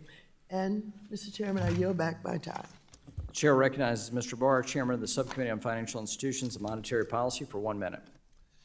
Welcome, Chairman Powell. Runaway inflation and increased interest rates still have Americans reeling. And while the rate of price increases have come down thanks to monetary tightening, the overall level of prices remain high. The toothpaste is out of the tube, and Americans, the average American family, still is paying about $15,000 more for the same goods and services that they were purchasing just 3 years ago before the Biden administration. So Americans have suffered years of eroding purchasing power in their paychecks. And while I'm pleased the Fed is resolved in getting inflation back under control, I'm not pleased by the numerous recent unjustified, politicized, and underanalyzed regulatory proposals. The Fed needs to withdraw and repropose the irredeemably flawed Basel III Endgame proposal, especially given that 97% of public comments across the ideological spectrum express disapproval of the proposal. Chair Powell, I urge you to listen to the American people, withdraw the Basel III Endgame proposal, and tell us today what the Fed's plans are moving forward. I yield. The chair now recognizes the ranking member of the Subcommittee on Financial Institutions and Monetary Policy, Mr. Foster, for 1 minute. Thank you, Chair Powell, for being here today. And I had a chance to actually read the monetary policy report from cover to cover thanks to an exceptionally long airport delay, going back home last weekend. And the feeling I got again and again is that things are fairly well recovered from COVID and getting back to normal, that we're in the range where ordinary monetary policy and fiscal policy will allow us to satisfy your dual mandate. Today, unemployment remains near historic lows. Core PCE inflation is down to 2.8% year over year compared to a peak of 5.6% in 2022. And the major stock indices are hovering around record highs. GDP growth continues to beat expectations, and the U.S. economy has added more than 14 million jobs since President Biden took office. The GDP itself is pretty much back on the trajectory that it would have been pre-COVID. U.S. manufacturers alone have added nearly 800,000 jobs, employing more workers now than any point since 2008. And so my lesson from that is that the fiscal response that we engaged in was appropriately tailored, and the soft landing is within sight. So thank you. I yield back. Gentleman yields back. Today we welcome the testimony of Jerome Powell, Chair of the Federal Reserve's Board of Governors. As you know, you'll be recognized for 5 minutes for a summary of an oral presentation of your testimony. Without objection, your written testimony will be made a part of the record. Chair Powell, we're now recognized for 5 minutes. Chairman McHenry, Ranking Member Waters, and other members of the committee, I appreciate the opportunity to present the Federal Reserve's semi-annual monetary policy report. The Federal Reserve remains squarely focused on our dual mandate to promote maximum employment and stable prices for the American people. The economy has made considerable progress toward these objectives over the past year. While inflation remains above the FOMC's objective of 2%, it has eased substantially, and the slowing in inflation has occurred without a significant increase in unemployment. As labor market tightness has eased and progress on inflation has continued, the risks to achieving our employment and inflation goals have been moving into better balance. Even so, the committee remains highly attentive to inflation risks and is acutely aware that high inflation imposes significant hardship, especially on those least able to meet the higher costs of essentials like food, housing, and transportation. The FOMC is strongly committed to returning inflation to its 2% objective. Restoring price stability is essential to achieve a sustained period of strong labor market conditions that benefit all. I will review the current economic situation before turning to monetary policy. Economic activity expanded at a strong pace over the past year.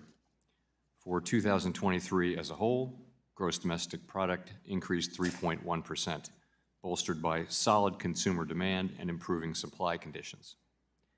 Activity in the housing sector was subdued over the past year, largely reflecting high mortgage rates. High interest rates also appear to have been weighing on business fixed investment. The labor market remains relatively tight, but supply and demand conditions have continued to come into better balance. Since the middle of last year, payroll job gains have averaged 239,000 jobs per month, and the unemployment rate has remained near historical lows at 3.7%. Strong job creation has been accompanied by an increase in the supply of workers, particularly among individuals aged 25 to 54, and a continued strong pace of immigration. Job vacancies have declined and nominal wage growth has been easing. Although the jobs to workers gap has narrowed, labor demand still exceeds the supply of available workers. The strong labor market over the past 2 years has also helped to narrow long-standing disparities in employment and earnings across demographic groups. Inflation has eased notably over the past year, but remains above the FOMC's longer-run goal of 2%. Total personal consumption expenditures prices rose 2.4% over the 12 months ending in January. Excluding the volatile food and energy categories, core PCE prices rose 2.8%, a notable slowing from 2022 that was widespread across both goods and services prices. Long-term inflation expectations appear to have remained well anchored, as reflected by a broad range of surveys of households, businesses, and forecasters, as well as measures from financial markets. After significantly tightening the stance of monetary policy since early 2022, the FOMC has maintained the target range for the federal funds rate at 5.25% to 5.5% since its meeting last July. We've also continued to shrink our balance sheet at a brisk pace and in a predictable manner. A restrictive stance of monetary policy is putting downward pressure on economic activity and inflation. We believe that our policy rate is likely at its peak for this tightening cycle. If the economy evolves broadly as expected, it will likely be appropriate to begin dialing back policy restraint at some point this year. But the economic outlook is uncertain, and ongoing progress toward our 2% objective for inflation is not assured. Reducing policy restraint too soon or too much could result in a reversal of progress we've seen in inflation and ultimately require even tighter policy to get inflation back to 2%. At the same time, reducing policy restraint too late or too little could unduly weaken economic activity and employment. In considering any adjustments to the target range for the policy rate, we will carefully assess the incoming data, the evolving outlook, and the balance of risks. The committee does not expect that it will be appropriate to reduce the target range until it has gained greater confidence that inflation is moving sustainably toward 2%. We remain committed to bringing inflation back down to our 2% goal and to keeping longer-run inflation expectations well anchored. Restoring price stability is essential to set the stage for achieving maximum employment and stable prices over the longer run. To conclude, we understand that our actions affect communities, families, and businesses across the country. Everything we do. This is pretty much his last FOMC statement. So get ready though. Questions. This is where we should get our maximum employment some new info. Goals. Thank you. Thank you, Chairman Powell. And I should have noted this at the outset, but this is your 25th testimony before the U.S. Congress as Chair of the Federal Reserve, and we thank you for your service and your commitment to congressional oversight. Very much appreciated. I'll now recognize myself for 5 minutes for the purposes of questions. Let's begin with what's top of mind. We have two issues that are top of mind with the Fed: regulatory policy, with the Barr proposal, the Michael Barr proposal on capital, and interest rates. We're in a political year, and the lens of a political year falls heavily on all government, all parts of government. There's a lot of debate about the past 3 years of high inflation and impact on American families. And now that inflation is receding, there's been a great deal of speculation about when the Fed would cut rates. Some say that it's going to be a lot of rate cutting this year. Some say none. What say you? I say that really it will depend on the path of the economy. Our focus is on maximum employment and price stability, and the incoming data as they affect the outlook, and those are the things we'll be looking at. I can go further if you'd like. So at what point will the Fed be forced to cut rates? What does the data, what kind of data would you point to, and do you have any updates there?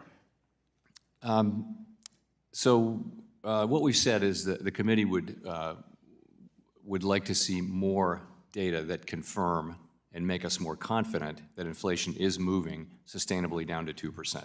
We have some confidence of that. Inflation, headline inflation has moved down more than 3 full percentage points now to 2.4%, as I mentioned in my remarks. We want to see a little bit more data so that we can become confident and so that we can take that step of beginning to reduce policy rates. It's a very important step. We think because of the strength in the economy and the strength in the labor market and the progress we've made, we can approach that step carefully and thoughtfully and with greater confidence. And when we reach that confidence, the expectation is we will do so sometime this year. We can then begin dialing back the restriction on our policy. Well, let's pivot to regulatory policy. Chair Powell, as you know, there have been serious concerns expressed on both sides of the aisle and across America and across industries about the Basel III endgame proposal that Vice Chair Michael Barr has proposed and that the Fed is taking up. The concern is on both process, meaning how the proposed rule was developed, analyzed, and released for comment, the general concern of a lack of economic justification for these actions, but also on the substance. The proposal goes much further than the Basel III committee recommended on capital requirements, putting us at a great disadvantage internationally, potentially. So my first question is on substance. Is the Fed listening to these comments that have been nearly unanimous in opposition to this rule? Is the Fed listening to these comments on the impact the rule will have on everyday Americans? And what is the status on rulemaking, and what is the plan moving forward? So you're right. We've received voluminous and very substantive comments, as well as the quantitative impact study that we put out. We got those responses in mid-January, and we're carefully analyzing them. We had asked for very specific, detailed, data-based comments, and I'm happy to say that we did get that. So we're just now reaching the stage where we can begin to make decisions about how to proceed. We really haven't made any decisions yet, but I think I can say a few things. First, we do hear the concerns, and I do expect that there will be broad and material changes to the proposal. I'll add that I'm confident that the final product will be one that does have broad support both at the Fed and in the broader world. As far as process is concerned, we're really not at the stage of making decisions about that. That's down the road at least a bit. I will say the question we get is reproposal, and I will say that we haven't made that decision, but if when we get to that point that turns out to be the appropriate thing, we won't hesitate to do it. You won't rule that out? You would not rule that out at this stage of the game, reproposal? Not at all. No, I think it's a very plausible option. It will depend on how things lie at the time when we reach that point. Okay.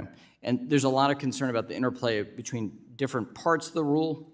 And if you change one, what does the economic analysis look like for the new proposal? So it is good to hear that you'll be methodical and the Fed will do its traditional role of building consensus around the substantive changes. And that is your intention. That is right. I said this would be a thoughtful, deliberative process. It's more important that we get this right than that we do it fast. We understand that. This is an important rulemaking, and it's going to have potential implications for the economy and the people we serve. We're going to take our time and do it right. Thank you, Chairman Powell. The ranking member, Ms. Waters, recognized for 5 minutes. Thank you very much, Mr. Chairman. Chair Powell, I want to talk to you about housing, but before I get there, let me address the issue of mergers. Last week, I led a letter along with 15 committee Democrats to you as well as DOJ, OCC, and FDIC, expressing my strong concern about the lack of progress you have made in updating your bank merger review procedures. This is critical now that we just learned of another mega merger involving Capital One and Discover, which would create the 6th largest U.S. commercial bank with a major role in the credit card market. For far too long, experts have raised alarm that there is a rubber stamping process of bank mergers where virtually all applications are approved. All the while, unbridled market consolidation poses great risk to consumers and entrepreneurs. What is the status of your updates to the merger review process? And does the Fed plan to convene public hearings on the Capital One and Discover merger? So I believe we're in regular contact with the Justice Department on what's going on with their review of merger practices. We're looking at that and considering. I think on the potential merger with that you mentioned, we haven't received an application, so there's really not much to say yet. It's early days. When we do get that application, though, we're going to evaluate that merger as always under the factors laid out under the law, and that's our commitment. So you do believe that your bank merger procedures are ready to do the work Paramount in that's talks necessary to when you sell evaluate India TV this stake to possible merger? Reliance. I do. Parapop. Are you supportive of I'm not playing it. I never hit any of those. organizing community hearings on this merger? We haven't even, I haven't talked about that with anybody. I will say this, we've done that in many large mergers, but that's not a conversation we've had yet. We literally don't even have an application for the merger yet. Thank you. We'll stay in Oil touch numbers with you dropping on that. now too. So turning Oil to the National inventories Affordable 1.3, Housing estimate and was Homelessness 2.7 Crisis, million. where we've seen steady increases Oil year rocketing after above 80 year right now. in home prices and rent costs, which are a symptom of the chronic undersupply of affordable housing. Indeed, more renters and homeowners are now spending more of their income than ever on housing costs. And as you know, housing costs continue to be a primary driver of inflation. Do you think the Fed has sufficiently emphasized the role that housing costs play in keeping us from your 2% inflation goal? Do you think it's reasonable to believe that monetary policy can accomplish this goal without a fiscal policy response? And if you do, how long will it take to get there? Housing services inflation is one of the three components that we look at that make up the core PCE and, index, and it has been coming down from its heights of a couple of years back. It's part of the story. I think the overall story is that goods price inflation has turned negative. Goods prices are actually coming down a bit. Housing services inflation, you can see from currently entered into leases that as leases turn over, the increases are going to be smaller. So in our forecast and in everyone's forecast, housing services inflation comes down. It's been reported that the methodology used to assess housing costs as an indicator of inflation is imperfect, namely because it considers costs based on both new and old rent, including for owner-occupied housing on a month-to-month basis. This results in stale data since families' housing costs typically do not change unless they move or their lease is up for renewal. So to address these imperfections in the housing cost indicators, the Bureau of Labor Statistics and Cleveland Fed created an improved methodology based solely on new lease rents, which is referred to as new tenant repeat rent index. Has the Fed incorporated this new indicator into its economic assessments? If not, why not? And so, what changes has it had on the level of housing inflation observed by the Fed? So we're well aware of that, and we do incorporate it into our thinking. As I was starting to mention, that is the reason, the fact that market rents are moving up at a much slower pace is the reason why forecasts are for housing services inflation to come down, and that absolutely plays a role in our thinking. Thank you, and I yield back. Gentlelady yields back. The Vice Chair, Mr. Barr, is, I'm sorry. Wrong Vice Chair. Wrong Vice Chair. The gentleman from Arkansas, the Vice Chair of the full committee, Mr. Hill, is recognized for 5 minutes. Thank you, Chairman. I want to welcome you, Chairman Powell, to the committee. We're glad to have you back and your expertise. And I want to pick up where Chairman McHenry left off on his conversation about Basel III Endgame. You made a good point saying you're not taking the whole concept of reproposal off the table as you review the analytics, and you all discussed the interactivity of that rule with other rules. So if you were to repropose the Basel III Endgame, would the Federal Reserve delay then the long-term debt proposal that's on the table? In other words, would you agree that the agency should not finalize this long-term debt proposal for bank holding companies until banks have a better understanding of what their capital obligations under Basel III Endgame might be? So we haven't made the first decision yet, so it's hard, I couldn't say definitively, but yeah, that's a question we'd be asking ourselves is what would be the implication for other rules, including the long-term debt? Well, and is the Fed considering changes to the requirement for regional banks to issue long-term debt? Right now, it's stated to be issued at 6% of risk-weighted assets, in abundance of caution in case there needs to be a resolution, obviously. We know the logic for it.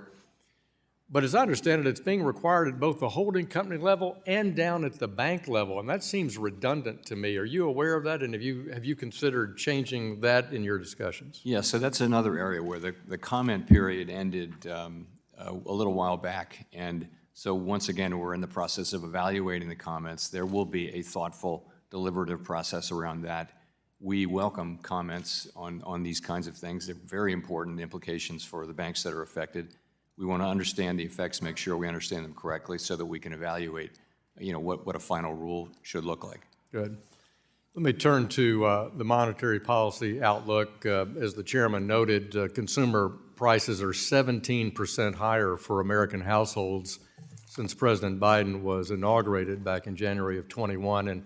And yet, in spite of that 17% increase in cost, real wages have actually fallen 2% over that period. So there's no doubt that inflation is the biggest issue facing American households, and in my view, there's three principal causes. Certainly, we had supply disruptions, but we've had unprecedented fiscal policy laxity. You described it in a recent interview as unsustainable, but we also think that the Federal Reserve, in my view, and many people on this committee commented, should have reduced accommodation after the pandemic sooner.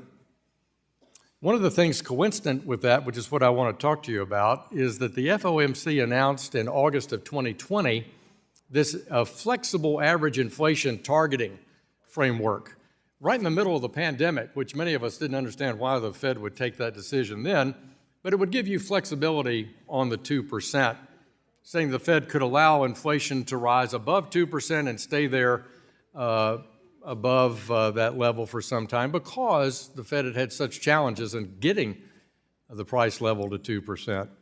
That was a major shift in the Fed's approach. Do you think, in retrospect of now what we've witnessed over the past 4 years, that that was a mistake in hindsight to change that framework, and is it under review? So we said we would do a review on a 5-year basis, and that means we'll be starting that review toward the end of this year. So we really haven't started. I do think that the question you raised will be one of the questions we look at. But the bigger question really is that change in the approach was really based on the fact that we'd had very low interest rates and very low inflation for a long period of time. And policy was always very close to the effective lower bound, so there wasn't any firepower for central banks. And so it was a way to keep inflation expectations anchored at 2% and not have them slide down. Now we have entered a different period. The pandemic really may have changed that in a sustained way. We don't know that yet, but that's the big question we'll be asking ourselves is the effective lower bound to be thought of in a different way now? And if it were, that would have ramifications for our framework. But we haven't begun the review yet. It'll begin at the end of this year and probably end late the next year.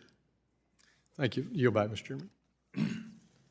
Gentleman yields back. We'll now go to the gentleman from New York, Mr. Meeks, for 5 minutes. Thank you, Mr. Chairman. Thank you, Chairman Powell, for being here.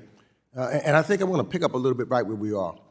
2019, 2020, the entire world was under the unprecedented pandemic with COVID rate. Is that correct? Yes. At the time. And that changed a lot of things with reference because not just for the United States, but for the entire world. And it affected the economies of countries just about on the planet. That's not also correct? Yes. And him when the supply pandemic chains happened, were disrupted. In fact, I can remember many Americans and people around the world could not get toilet paper or paper towels and some of the basics. And so the prices, because of the if I'm not mistaken, of supply and demand, skyrocketed, causing the inflation, correct? Not only in the United States, but basically all over the world. Is that correct? Yes. Yeah. And so therefore, the Fed had to do certain things because of what we were in at that particular time. We couldn't just go back and act like the pandemic wasn't there. We had to do something to try to make sure that we were able to get through the pandemic. Is that not correct? Yes. And now we're at that point where we're about to get through this pandemic. And we can look at the rest of the world, what they did or didn't do at that time, but what we did at that time. And as a result of that, 3 years post the pandemic, when you look around the world, I think that you were correct with what you stated, that by most accounts, our economy is doing well. In fact, I would say our economy is doing better than most of the other countries in the world. Would you say that's correct? Intel waking up. I would. And then those so, Pfizer contracts are I up would like say then that 300%. some of the other countries of the world I just maybe noticed should that. have looked at the policies that we put in place thereafter so that they could get out of it, so that they could have a labor market that is strong, where the unemployment rate is near a 50-year low. And as you've stated, inflation is also now coming down faster than any place else on the planet, just about. Is that not correct? I think that's right, yeah. And I think that you also recognize a mismatch between the strength of the economy, that's what we're talking about, in the field. And I think that Ranking Member Waters touched on one of those big issues of housing, of which is now, we're still trying to get that Trip under Pop, control. remember, And they've been in I think, buyout the talks. Ranking Member has They're some the ones who ideas added on those how we people can to do the that, board. and that may be I think something they're that kind you of need to holding that consider premium, so that yeah. we can further get So be down careful there. the inflation And then rate. Intel rocketing. And the other would be the commodity markets, because the cost of food is too high and people. So that's something else that we need to get in control. Is that not correct? Tell us. And let me just ask this. Can you say that there's a connection, for example, between conflicts in other areas of the world, like Russia's war against Ukraine and or the turmoil in the Middle East and the economic pressures that the United States feels? Does that not also go into the reason why the cost of commodities JD contracts can up be still 20. higher? I Is just there a wish I had the connection shares therein? still. Mr. I would have made another like $2 Chairman? grand now. Certainly the war in Ukraine caused commodity prices to move up sharply. So could you tell you what is the, Again, what is Intel rocketing what too. would the connection lead you to believe that there is an urgent need for us, I would think, for, and we're running out of time, for us to do everything that is in our power in Congress to support Ukraine so that we can make sure that and other strategic partners, that we can help the commodities market, and that would help lower the cost of some of the commodities, bringing food prices down, if we would just be able to pass certain things that's going to help Ukraine right here in the United States Congress. Is that correct? Here's where it gets outside of our jurisdiction, so I wouldn't have an opinion on Ukraine funding. But if we had more grain right that was up to going the line, through, but right wasn't about blocked here's by where I Russia, don't have things of that anything to do with nature, that, sir. that generally just, says that helps bring the cost down. Cost is higher because of the disruption in the Black Sea that's happened because of this war. So that would help bring the cost down. That is not necessarily the policies just here in the United States, but that's the policy because of what's going on in Russia, and we need to make sure that we do something to prevent that if we really are serious about bringing inflation down. Is that not correct? I think it's correct that a full supply of grain would help with commodity prices. And so, instead of I'm not gonna say the of whole us thing was playing correct, but the politics with grain this thing was and acting like it is on point, your dog. fault or anyone else's fault that we had to go and do what we did because of the unprecedented pandemic, what we did was save the economy then, knowing we got some problems that we had now, and now we are recovering quicker and better than any other country on this planet as a result of your policies and the policies of Joe Biden. He's like complimented him so aggressively. He's like, this is what you did, and we're better than everybody because of you. Do you agree with that or not? I cautioned against raising This is what capital you requirements did. on commodity derivatives. You did this. That our agricultural and energy producers use back home to keep prices of food and power stable for consumers. At the time, you said that was a very specific concern and you weren't sure the proposal would even address commodity derivatives. And in fairness, that was before the Boswell proposal was officially Always love Powell published. getting grilled, man. This is Unfortunately, we now know that the proposal does impact commodity derivatives, and in fact, they are among the most penalized financial products that banks offer. And I would note for just a moment, I very much appreciate your comments and responses Oil hit a new high on that, too. to Chairman McHenry about the nature of the overall proposal. Congress wanted end users to be able to secure their hedges without posting margin to keep the derivatives markets affordable.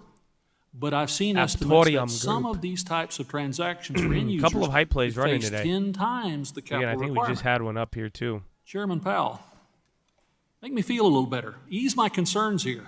Will you and the Fed work to fix this?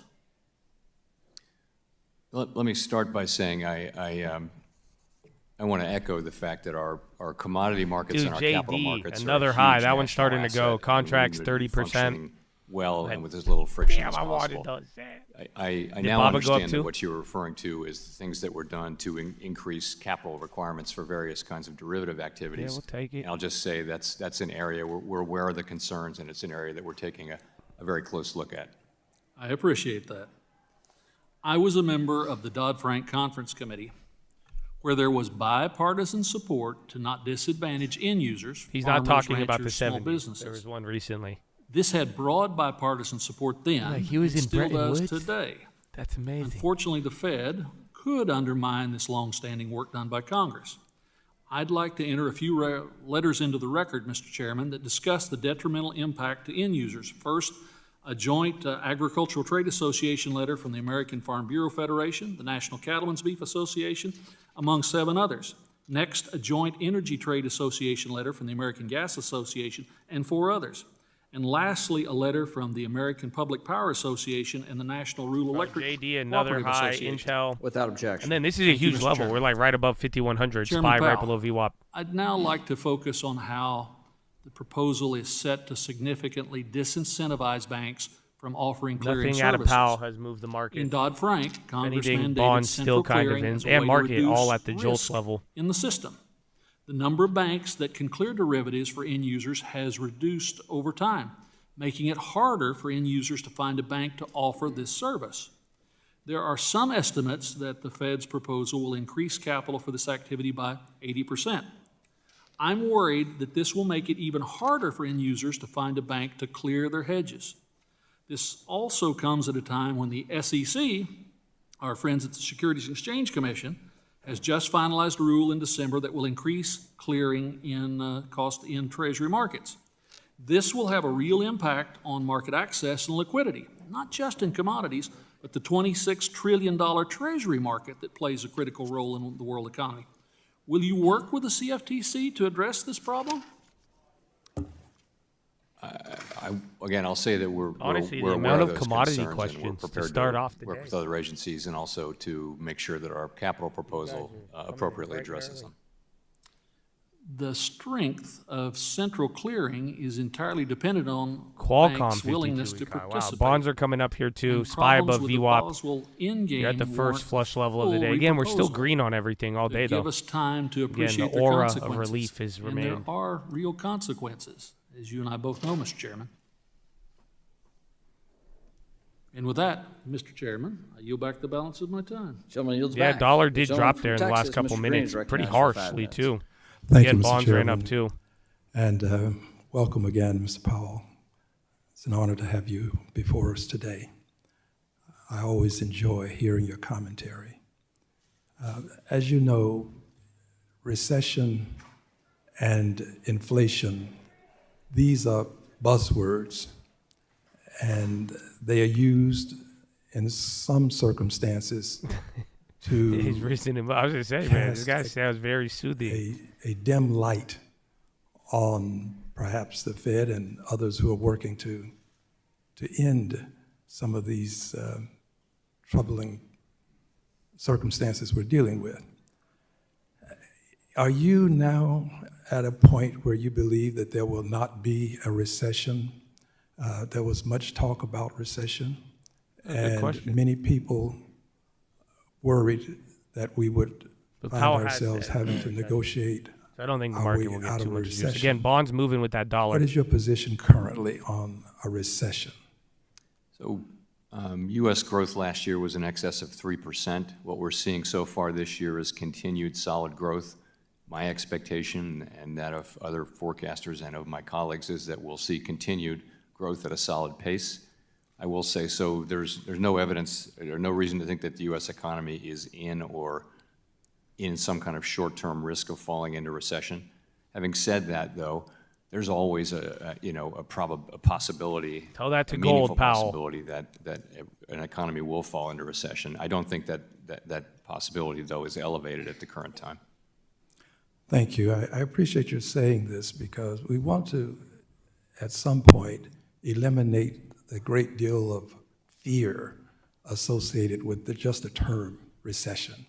Intel Next again. point, the December FOMC projections showcase a slightly lower unemployment rate than last June's projections and slightly higher GDP, suggesting a soft landing remains likely. Are you of the opinion that we're headed to a soft landing, Mr. Powell? I'll just say that what we've seen so far is an economy that's growing at a solid pace. We're seeing a labor market that is still tight, still strong. Wages are moving up, but the labor market's coming into better balance between supply and demand. And inflation has come down sharply, really, since the middle of last year. So those are the conditions we see. They're very attractive conditions, and we're trying to use our policies to keep that growth going and to keep that labor market strong while also achieving further progress on inflation. That's our goal. And do I think there's a possibility we can achieve all of that while keeping bonds, the labor big market strong and candles, the SPY economy breaking growing? out Yes, I again. think Dollar there's a possibility. dropped a lot Indeed, there. that Even is what we're oil's trying climbing to a achieve. new high as well. Everything's kind of soft going up. landing can be Everything except difficult gold. to Gold stained pin though. identify. We could possibly have Japan a on soft the high, landing too. and miss the point at which the landing took place. How do you define the soft landing such that a member of the public, a layperson, would understand that we have indeed had a soft landing? So we really think about it in the terms I just discussed, which is we want to keep the economy growing, we want the labor market to remain strong. 3.7% unemployment is pretty near 50-year historical lows. And we want inflation to continue to move down closer and closer to that 2% objective. And we've made quite good progress on that over just the past year. So we want to continue those conditions. And I don't want to put the label on it. Other people can do that. But I would just say we're using our tools to keep a strong labor market and strong growth while making further progress on getting inflation down to 2% for the benefit of the public. That's the economy that we're trying to achieve, and I think there's we're on a good path so far to be able to get there. Well, I concur, but I would ask this as my last question. Will there be some announcement at some point that we've had a soft landing?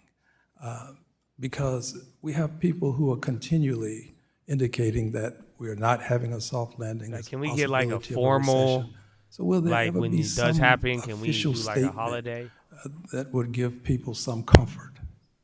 I they had the inflation. No. Can we I do a think party we're just at the going to White keep our heads House? down and do our jobs Something and try to along those deliver lines? what the public is expecting from us. We wouldn't be declaring victory like that. But no high. The gentleman's time has expired. Thank you, Mr. Chair. Thank The you. gentleman from Texas, Mr. Sessions, is now recognized for 5 minutes. Mr. Chairman, thank you very Formally much. inform everybody. Chairman, welcome back. Welcome. I think we enjoy this. I hope you do too. I know there's some bit of trepidation about all the things that are available to us and you to answer. I learned a long time ago on a campaign trail, every problem can be solved on a campaign. Reality's a little bit different. Welcome back despite all that. Looking at the Monetary Policy Report, March 1st, 2024. And as I review this, I would like to focus on the term that I would say high prices are here to stay. Because what I've heard you say today in this report really go to is you got everything under control, but we're going to keep the high prices.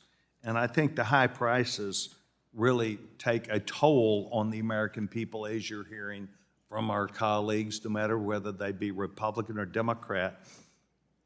Page 7 of your report, you don't have to go focus on it, says, while current services, core service price inflation has been slowing, but remains elevated.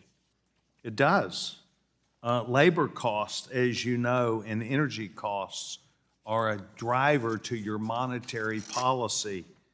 The question that I have is, because you began referencing policy, 2 weeks ago or so, the president announced that he was going to slow down the the gifting of opportunities in Texas for natural gas to be able to continue the exploration. And this in Texas is a $1 trillion answer problem to us, because if we do not constantly go find through these new finds, but also through the permitting process, we're in trouble. But we're also putting in trouble our contracts that we have with Germany and a lot of other countries. This is going to mean also that business in America continues to have high prices because, as you know, wages are already high and now energy is high. There's no resiliency to continue this and see the American people win. You talked about policy, so what's your advice to policy about energy and what this administration is doing on a policy perspective? We have, broad, significant, important responsibilities, but we're really not responsible for energy policy, and we try to avoid commenting on. But it has a huge impact on this report. It arbitrarily keeps prices high. It arbitrarily means that business is not, while they're making money, and while households, people do buy that, it's diminishing their long-term advantages to make progress. So you're just going to leave that alone? Really not appropriate for us to comment. On if I'm commenting on energy policy, I should comment on everything. We have a mandate which is maximum employment and price stability. We take decisions by the legislature and by the administration as a given. We're not in charge of second guessing them. It's just not our job. Okay, well, all right, let's say we're not going to second guess them. I will. I believe that the energy policies that this president and the Democratic Party have supported are causing a huge boom in prices staying high. They will not come down. A boom in attacking the energy industry, jobs that are associated with it, our foreign policy as it relates to contracts that we have signed with foreign countries, giving up the natural gas market almost entirely on a world market to Qatar. It has a huge impact on whether we are going to keep prices high or control these prices. It has a huge impact on, I think, your monetary report about how many houses get built, how many jobs get filled, whether we have jobs in place, whether we continue to have more jobs available than workers that are there, because over-regulation is having a lot to do with the nervousness, not only on this panel, but also by the American people. It would be my hope that you would pass some sort of a memo and tell them you have no opinion, but you want them to see what the impact is. I want to thank you for being here. Thank you, Mr. Chairman. I yield back my time. Gentleman yields back. The gentleman from Connecticut, Mr. Heim, is recognized for 5 minutes. Thank you, Mr. Chairman, and Chairman Powell, thanks for being with us today. I have a question, but I want to start by acknowledging, not celebrating, but acknowledging what has been a really remarkable soft landing in our economy. And I'm not celebrating because the American people, consumers, are still feeling the effects of high prices. Wages haven't caught up with prices in some instances, but I think that it would be fair to say that observers would never have predicted the conduct of this economy. You yourself said it in the final press conference of 2023 when you said a very high proportion of forecasters predicted very weak growth or a recession. Not only did that not happen, we actually had a very strong year. So I want to acknowledge that and acknowledge your commitment to independent monetary policy. And because I'm still burdened with this idea that truth and facts matter, I want to point out, especially having listened to my good friend Mr. Sessions talk about the energy market, truth and facts matter. We are producing more oil and natural gas today than any other country on the planet. We are the world's #1 energy producer. I could spend my entire 5 minutes sort of pointing out facts. The fact I want to point out here, and this comes right out of the report, is that the premise that inflation is Joe Biden's fault, is fiscal policy's fault, first is faulty because half the fiscal stimulus that occurred in the face of the pandemic happened under the previous president, Donald Trump. and it has faded, and this report makes the case. Core, and I quote from it, core goods prices have been declining as supply bottlenecks ease and import price inflation falls. So, Mr. Chairman, I don't want you to comment on that because it gets a little bit political, but I do think it's important that we keep some foot on the plane of facts. I do want to ask you a question, though, Mr. Chairman, because I always worry about risks that we see and risks that we don't see. And I want to use the remainder of my time to talk about a risk you're very conscious of, which is the overhang in the commercial real estate market. As you know, the Financial Stability Oversight Council identified commercial real estate as perhaps the most salient risk to the financial system, $6 trillion roughly in loans, half of that on bank balance sheets. In a 60 Minutes interview a few weeks ago, you characterized distress in the commercial real estate market as sizable but manageable. Do you still feel like that risk is manageable? Do you feel like you've got the visibility and the transparency and the tools to address it? It makes me nervous because this has echoes of 2008, 2009, when vacancy rates were declined relatively rapidly. We're not seeing that right now. So how do you feel? Does that risk continue to be manageable, and do you have the tools to manage it?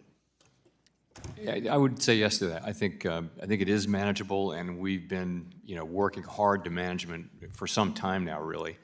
And what it really is it's a lot of downtown real estate where there's too much office supply because of work from home, and also the kind of downtown retail that is no longer as profitable, and things like that are really at the heart of it. So what we've done is we've looked at banks that have You're approaching high of the day. And we've been in touch with them to make sure saying that real they have estate's a plan manageable. That headline's to deal with hitting that. There will be commercial real losses estate, but other than by that, some banks. we're not It really isn't moving really off the big Powell. banks. It's really medium and small They're size about to hit banks that high have of the these day. higher concentrations. NASDAQ, everything's still under 1%. It's going to be but with about us. to be there. It's a problem we'll be working through, I think, for several years.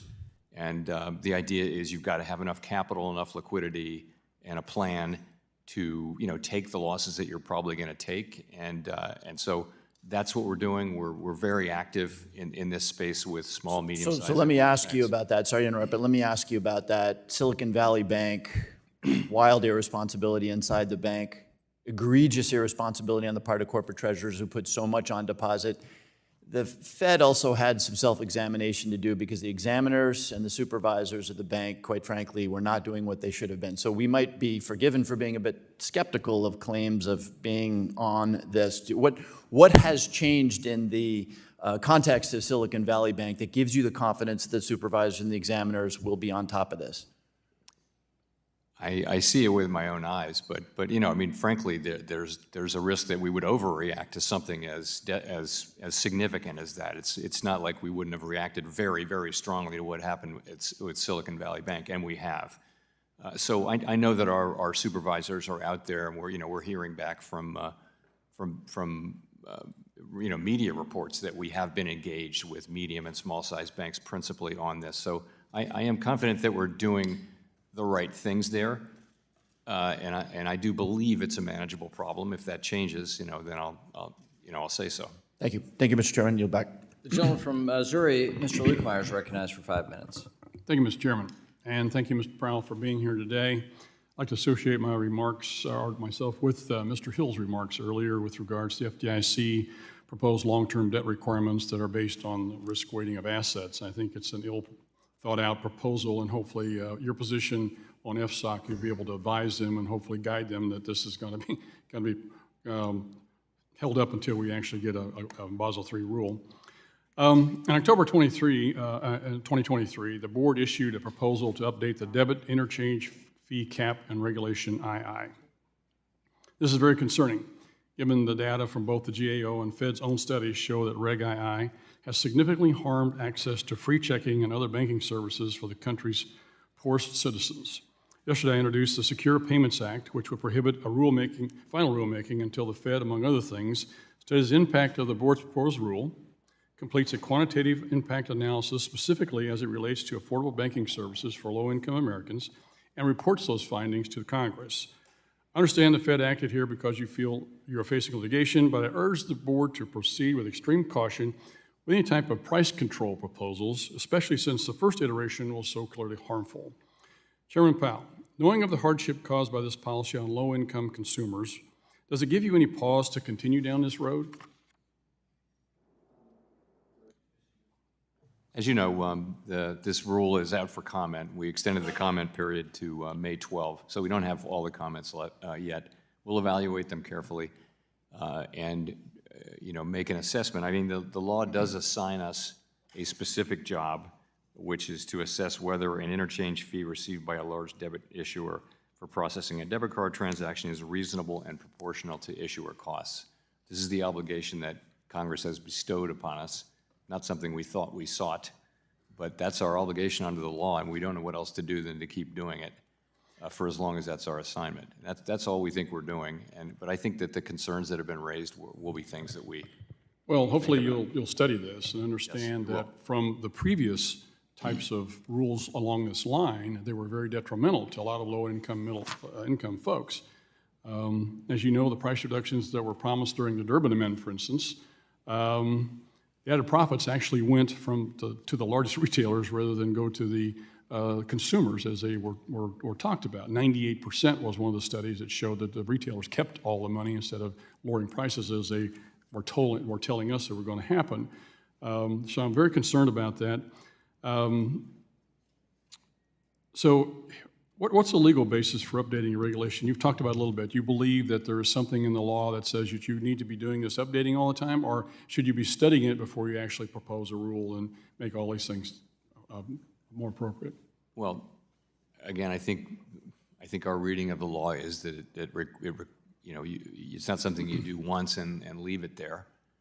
It's supposed to be reasonable and proportional to certain identified issue or costs. The implication being there, if those costs change, then this should change. So that's our reading. I think we do a lot of work. We waited a long time to change it. It's been many years since we did little change pop it, on Mobileye, check news. One of the things, make this assessment, and we'll review the comments. Mobileye, MBLY. One of the things I hope that you consider is the fact that even though it's supposed to be on $10 billion and up, stuff all rolls downhill, and as the last study showed, the smaller banks, the community banks, are also feeling effects of this. So be sure and consider that when you start talking and thinking about this. I appreciate that.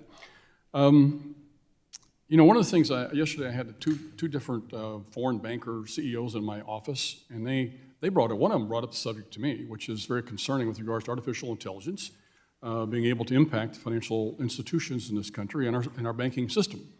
And I tell people, I said, think about this for a second. You find some individual who is a well-known individual, perhaps Larry Kudlow, Dave Ramsey, Bloomberg, somebody who has got credibility, and suddenly you see an artificially produced advertisement or Facebook post, and this person says, look here, we've got 100 banks that have got a problem today. Now, that individual didn't do this. It's artificially produced. I've seen a commercial already with individual. You couldn't tell the difference between that individual and the real thing. We have just come through the Silicon Valley situation. And if you have real-time payments, FedNow, where you can instantaneously transfer money, and you have people scared to death started by Dave by Ramsey, some well-known individual to through an artificial intelligence situation, and I can tell you that China is watching this like a hawk. They are ready to pounce on this situation. To me, I've got some bills that actually would solve the problem. Do you think there's some issues here we need to be taking a look at? Yeah, I think we're very focused on AI, many government agencies and law enforcement agencies in particular. It's very challenging. You paint one picture. There are lots of pictures. Gentleman's time has expired. It's interesting because the foreign banks actually are watching this. Thank you. We'll now go to the gentlewoman from Texas, Ms. Garcia, for 5 minutes. Thank you, Mr. Chairman. And I don't have anything on Mobileye, but that's going up. Again, Intel was just running there too. Before us. But that's like 2.5%, triple the volume on Mobileye. No news. That the U.S. economy will grow an estimated $7 trillion over the next decade, thanks to, in large part, to the surge in immigration, creating a larger labor force. Immigration also increases demand for goods and services. I know you mentioned in your report that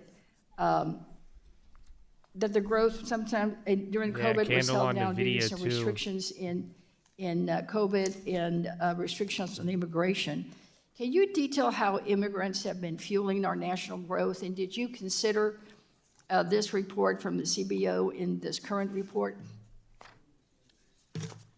So I am very familiar with the CBO report. I've read the demographic projections and I've read the economic projections, so I do understand what they did. And so you do agree with a $7 trillion growth in the next decade? I have no judgment on that. I haven't tried to make a parallel assessment, but I'm familiar with the assessment. What they're doing is they're saying more people working, bigger economy, and it makes the economy bigger. It's just arithmetic. If you say that if you add a couple million people to an economy, yeah, percentage Mobilize of still them going. will work. Don't have and there will anything be on more it. Output, and Options aren't that bad, but we just need to know wanna why be it's moving. very, And that very clear, APM though, stock that keeps going We don't up. make immigration policy. We don't comment on immigration policy. There's APM and like Medi. indirectly or directly. And then Well, I'm Nvidia not getting asking a you candle, that, SPY but, going up, Mr. GE Chairman, on the I'm high, simply asking bonds if- still holding. I if think you dollar's still down, and then agree oil is that hitting a high the too. immigration surge has added to our strong labor force, which is necessary. I think you said that we expect a continued Gold's growth even at popping a now, solid too. pace. So to be able to continue on a solid pace, then we need that labor force. Wouldn't you agree? Well, so last year we got a big increase in workers, and it came from two sources. One was participation increased from people who were already here, and in addition, we got a significant increase in immigration, and many of those people take part in the working economy, and so there was a big increase in labor supply. That will have increased output. It will have made more people. It will have all kinds of economic effects. I'm just reporting the facts there. Right. I'm not going to say anything is needed for the future or good policy, or indirectly or directly, but I mean, I think it's just reporting the facts to say that immigration and labor force participation both contributed to the very strong economic output growth that we had last year. Right. Is it possible for the Fed to conduct a formal assessment into the positive impact immigrants have on our economy and report back to Congress? Not really, no. I think that's a job for the CBO. We don't. That's precisely what the Congressional Budget Office does, not what we do. All right. But the other question that you've not addressed is, did you consider the CBO's assessment that the growth in the next 10 years would be $7 trillion and about $1 trillion in added revenues? Was that considered in this report?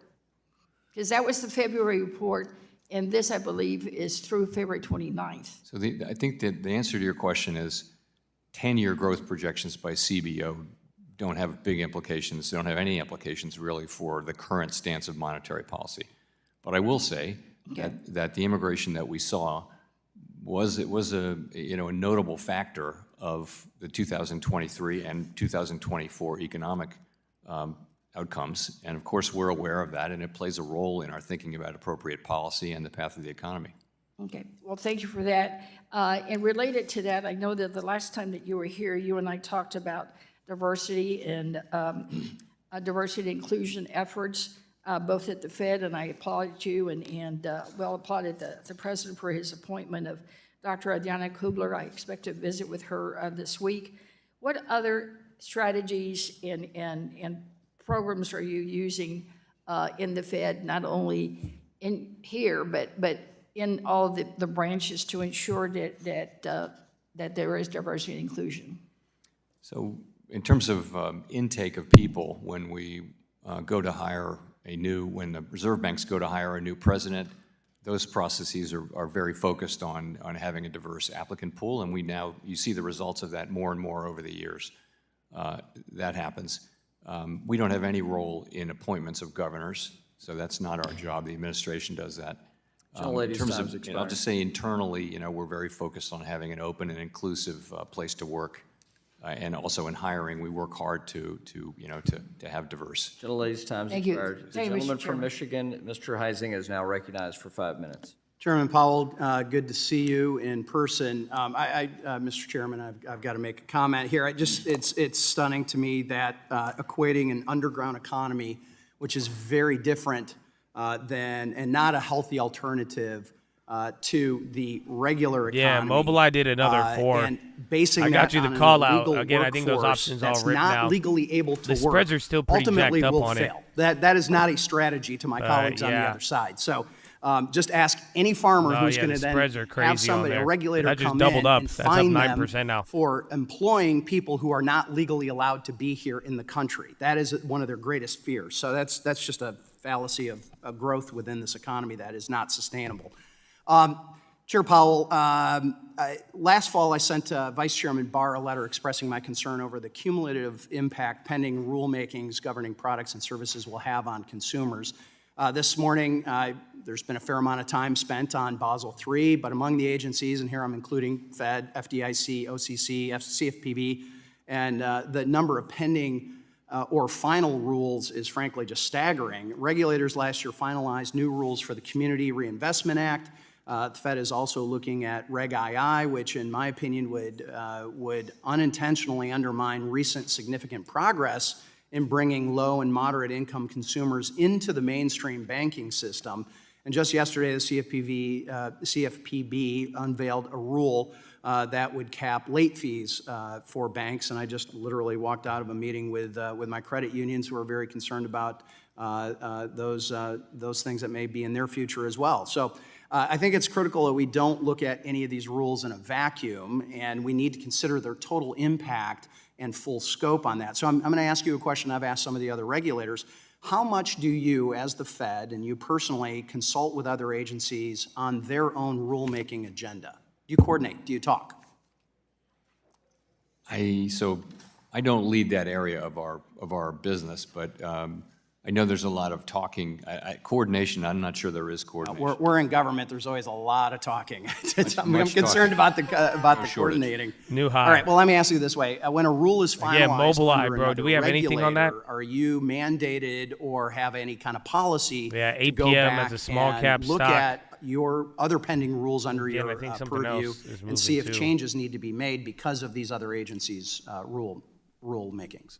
There's no mandate like that. I think Oil where and it made gold. sense I'm glad to I do went that, mini though, on we the would gold. do it. But you genuinely have some sort of review of that. It's conscious. I don't think there is a formal review. Okay. No. I've heard repeatedly that elements of Basel III overlap with the Fed's annual stress tests. What are you going to do to address that overlap? Mobileye's up 12 now, 13. So we're in Damn, the all right, I middle could have hit those of contracts. just at the beginning, They would've actually, went up of 100%, deciding what to yeah. do about Basel III. I was going to And do part it. of I that said the may April's, be they didn't the look interaction that with bad. stress tests. So I haven't got anything for you on that take today, 'em. but that's certainly Yeah, I an have issue. no that idea presents what's going on. It's Would up like to 12% continue though. that conversation. I do want to touch on the bank failures of last year very quickly. Do you think that the banks that ultimately needed the government bailout lacked sufficient capital, or was it more of a management problem? So with Silicon Valley Bank, it wasn't really. Could they have used more capital? I mean, they were actually raising capital. It was a capital raise that they announced that triggered the run and everything. So you can argue that it needed more capital, but I wouldn't say that that was the proximate cause. Really, it was a funding structure Oil that was all again. about. Bro, Mobileye's too up much 15. Bro, concentration what of, the hell? Many I of butchered us are, those. Those I'm went up asking you questions. 300% Many of us off are very nothing. concerned that those failures are being used as an excuse to raise Oh, are they at a capital conference? across the board. And because the SEC makes just sense. released its climate disclosure No rule headlines, this morning, 15% I'm going move. to touch on the climate related question for you. FSOC, the FSOC chair has repeatedly stated that climate change is, quote, an existential threat. Presumably a threat that is existential affects banks and financial institutions of all sizes. Why then have FSOC member regulatory agencies, including the Fed, limited their guidance on climate-related March 6th, risks Morgan only Stanley to Tech, large Media, financial Telecom, institutions? Why not Fireside Chat. everybody? So yeah, they're live right now. It's a new thing, and we are not. It's a heck of a new thing, yes. We're not climate change policymakers. It's 7 this is minutes something into that the needs to be conference. handled by elected representatives, and so we're starting this, MO still this going? very SPY still up? carefully with Yeah, large MO, even institutions Pfizer who was are going already up. doing it. By the way, the things that we're doing, they're doing this because to remain active internationally, they have to be doing it. So we started with them because they understand it. Imposing it on smaller banks, it's not something I'm for. Yep. Gentleman's time has expired. We'll The be gentleman- following up on the Taylor rule. So. The gentlelady from Michigan is recognized for 5 minutes. Ms. Tlaib. Thank you so much, Chairman. Thank you, Chair Powell, for being here. Do you agree with the April Federal Reserve report that compensation incentives contributed to Silicon Valley's bank failure? I'm sorry, did I didn't So the April Federal Reserve report, it said that compensation incentives contributed to the Silicon Valley bank's failure. Do you agree with that? I would say it's at best a tertiary factor, but it probably had something to do with it. For me, not a major. So that's no? That's very small.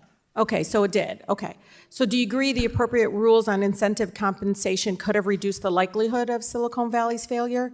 Maybe? You know, if they didn't take all that money. No, I really don't think so. I mean, So if they I don't didn't think take all it's that money? I don't think it's a first order question for Silicon Valley. A lot went wrong there. Yeah. Incentive comp would be. They actually blame way you down the guys. list. They Sorry? blame the oversight. Caught the mobilizer. Even though There they you didn't go, respond to baby. your Good work, John correspondences. B. We took our medicine. yeah. Yeah. Warren, Do you it's think it time to also has something to legalize do with the fact that marijuana. There Section you- 956 We're just talking the weed of stocks. the Are they still Dodd-Frank cheap? rule hasn't been finalized by you? Elizabeth? No, I don't. It's You still don't down think it's from the reason? yesterday. I don't. You don't think it's because people made money off of the failure? I think nothing. You don't think money drove them to do what they did? I didn't say that. What I said, you know, there are lots So of. they made money from it. They actually, it was a lottery I for do not them, think right? that incentive compensation arrangements were at the heart of the Silicon Valley Bank failure. No. Okay. Do you support a robust rulemaking for executive compensation, Chairman? I know that the. Was it money? Oh, you don't? I'm sorry? Oh, do you support robust rulemaking I like her. She's for brilliant. executive compensation? Do you believe in Section 956? Section 956 is the law. As I understand it, the agencies are looking at doing something. It's been 12 All or right, I'm 13 going with years, the right? weed Yeah, stocks. multiple Nothing has agencies. I happened. did 1,000 shares. It's been hard to get it MSOS done. I for lived a through the flip, last episodes 840. of trying Yeah. to get it done. I'd be down to swing So, it too. so do you believe in a robust I rulemaking believe- process for executive compensation? I do. We'll I go do, off yeah. the Oh, Warren great. pump. Oh, that's awesome. Will you commit to helping finalize the Dodd-Frank section of 956 this year? I wouldn't It's been say that. 12 years, Chairman. Yeah, no, I want. It played a role in the bank failure, Chairman. If I can answer, what I would like to do is So you don't want to do it this year? I mean, I'm being serious. You're saying no? If the member will allow the witness to answer the question, we've had a good day today, and the gentleman's trying to answer the question. I would like to understand the problem we're solving, and then I would like to see a proposal that addresses that problem. Okay. Do you believe people should profit off of bank failure? The executives that made those decisions? No, not They the should not executives. profit. Well, I would say executives who are responsible for a failed bank should not profit from the failure. Absolutely not. So they get to walk away with compensation based on their failure? Well, you're It's asking true, it about happened. a different rule. She has a that would- point. Do you have clawback and things like that? Yeah. She kinda has a point. That's something I know you've been looking at for a while. Yeah. That's certainly an appropriate thing to look Is at. that what you want? Yeah, because Is it's that what just you want, going to clawback, continue to huh? happen, is my opinion. It doesn't have to be yours, but it sure the heck could have helped here if they knew they were going to walk away, if they could walk away with not the bonuses, the compensation. I mean, they made money, a significant amount of money for their bank failure. Last question, Chair Powell. Do you believe that the impacts of climate change pose a risk? Have you been talking about that more? I certainly believe that climate change is real and poses risks over the longer term. Sure. So there have been some that say, higher interest rates actually makes it more difficult to build out the renewable energy projects and other investments required to prevent climate impacts. Do you believe that to be true? Yeah, lower rates for climate. It's not our. Fuck yeah. I believe that we need to do our job that you've assigned us, which is maximum employment and price stability, and we do it through interest rates. It's not our job to consider the effect on climate change of that, and I think any effect on climate change of that would be kind of minuscule. Okay. Last question, Chair Powell. Who do you see as the major winners and losers from high interest rates in terms of income groups, age groups, and racial or other demographics?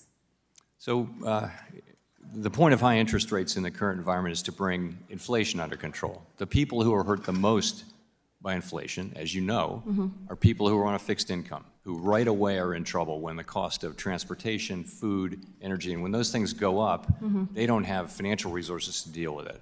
Have you We're looked at accountable to provide price stability to the American people. Those people benefit the most over time from stable prices. Gentlelady's time's expired. We'll go to the gentlelady from Missouri, Ms. Wagner, for 5 minutes. I thank you, Mr. Chairman, and I thank you, Chair Powell, for your service. I want to associate myself with the comments of my colleague, Mr. Himes.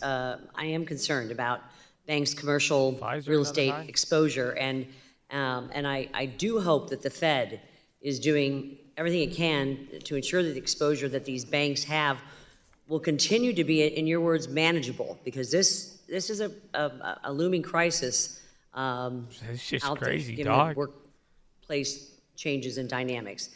Chair Powell, in remarks on Bloomberg, Larry Summers, former Treasury Secretary during the Obama administration, stated that, and I quote, "It would be much more productive for our central bank to be focused on the question of real estate portfolios in the banks they supervise than, quote, some of the more abstract and politically driven arguments that about various kinds of capital charges on the largest banks."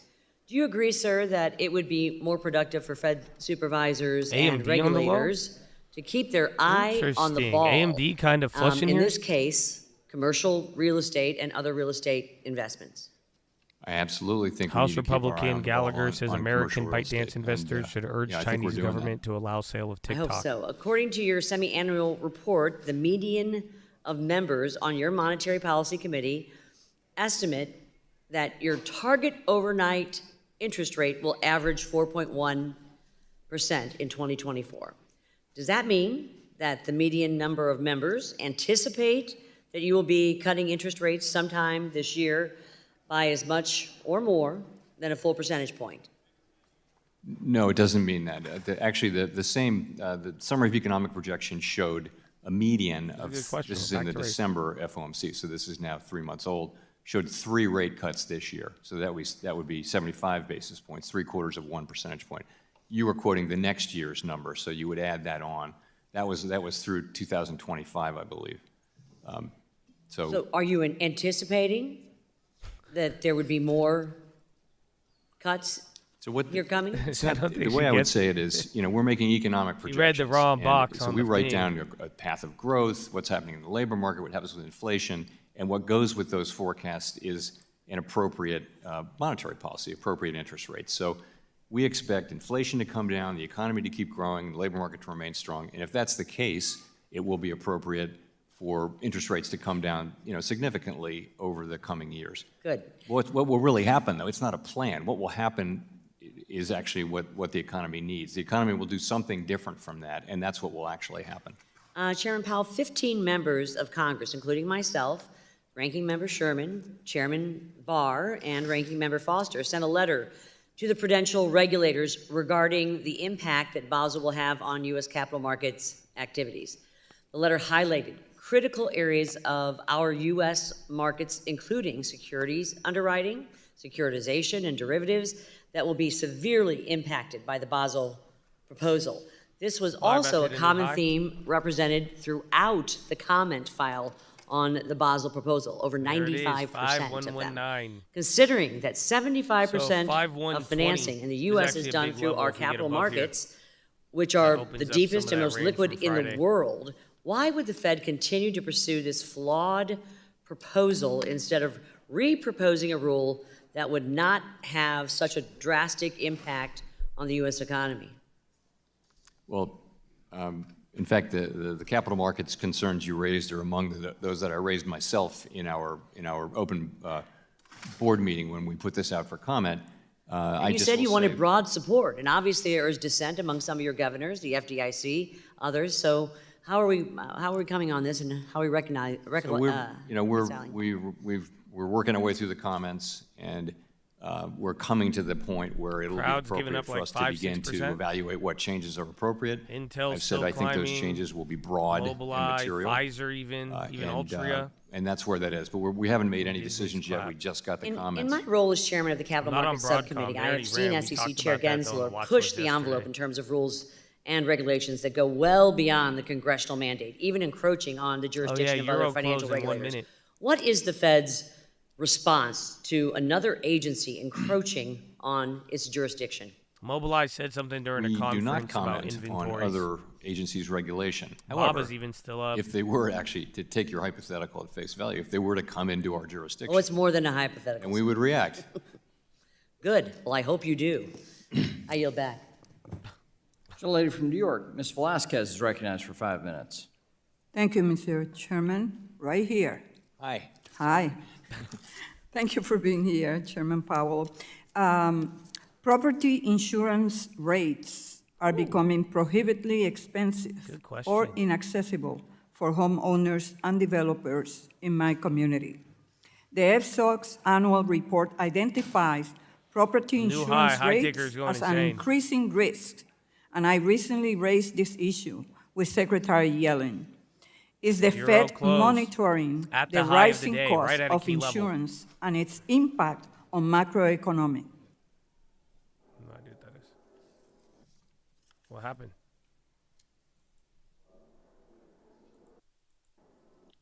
They just cut the audio?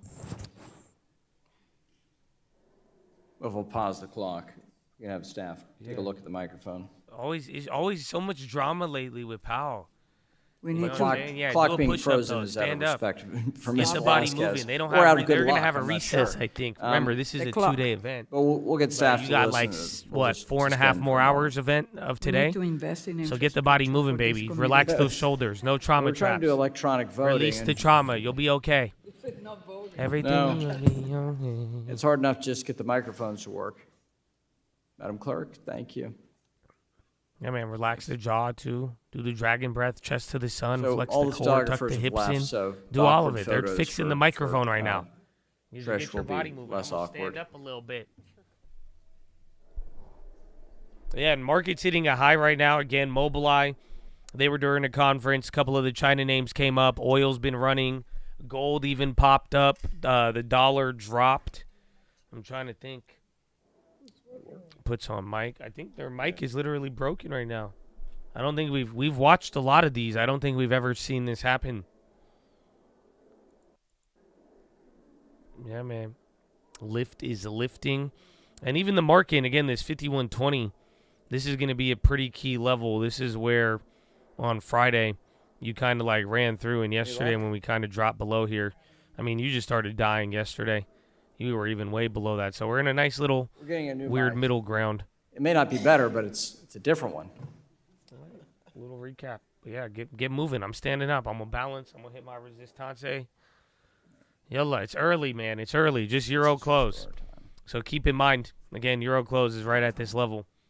We will see where it takes us. I'm down on gold. I'm down $100 on that off the 2 micros. I'm glad I didn't go bigger on that, but yeah, I went for the gold. And then I grabbed the weed play. It's literally right where I grabbed it. And then again, a lot of things. MO's doing literally. It's on the high right now. Long term's loving today. So a lot of things. JD came down. Those contracts were up earlier. The NASDAQ, everything's 3/4. Russell's doing better at 0.91. Actually, let me give you a quick little checkup here. Again, we're post data. Now this one's back. We're in between Powell. Powell really hasn't said anything. If you've been looking for Doesn't any want to be quotes, replaced. I mean, I've been listening. Okay. But right now, damn, you have 413 names So- green on the Right, spy. we'll start over. We're going to restore the 89 clock. red. Thanks for members' indulgence. Ms. Velasquez, you're recognized for 5 minutes. Ms. Velasquez. So, Mr. Dow Jones, Chairman, I 5 was red, asking you 25 about green. the property insurance rates NASDAQ are 100, 23 becoming red, 78 prohibitively green. expensive or inaccessible for homeowners Yeah, this is and a good developers in our community. The FSOC's annual report identifies property insurance rates as an increasing risk. And I I recently raised this shorted issue with micro Secretary gold Yellen. futures. Is the Fed monitoring the rising cost of insurance and its Yeah, impact AMD is on getting clapped. macroeconomy? So yes, we are very much aware of increases in insurance, including property insurance, and it's been adding meaningfully to inflation. It's not something we have any control Yeah, or they'll authority roll over. right at Euro Same is close. true of auto insurance. They're just insurance generally prices have gone up a lot. So when we talk about the lack of affordability when it comes to housing.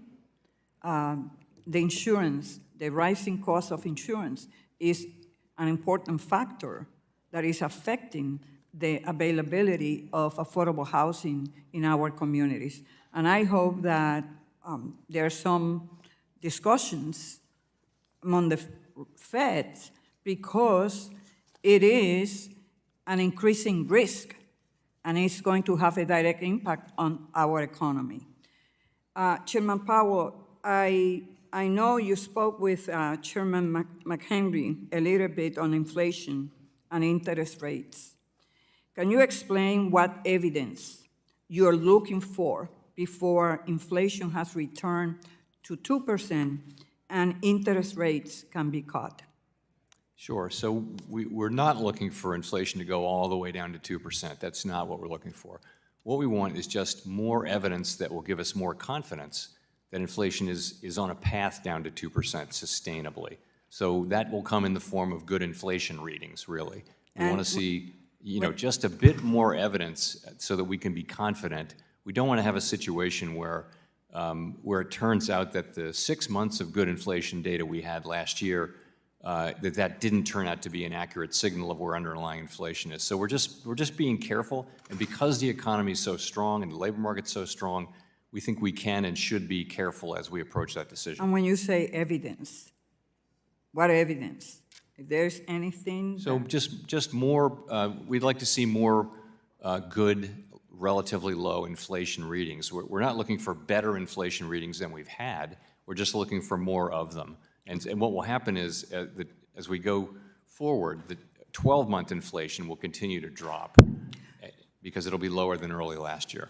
Thank you.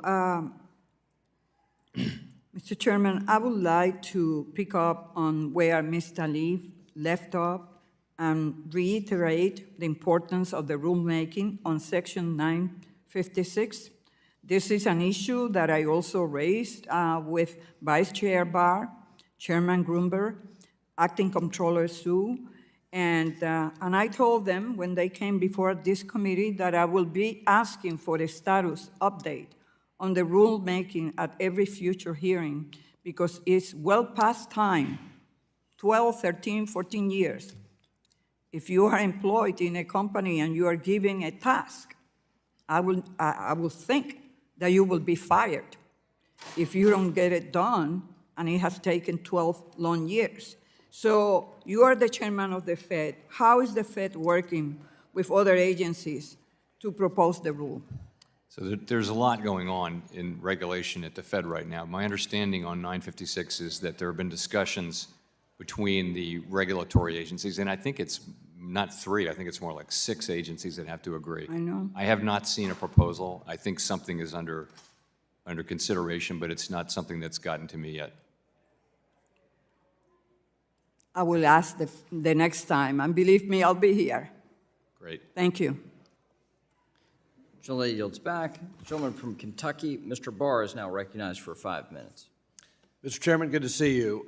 You have said numerous times that the capital framework is about right and that banks are well capitalized. Do you still believe this? I do.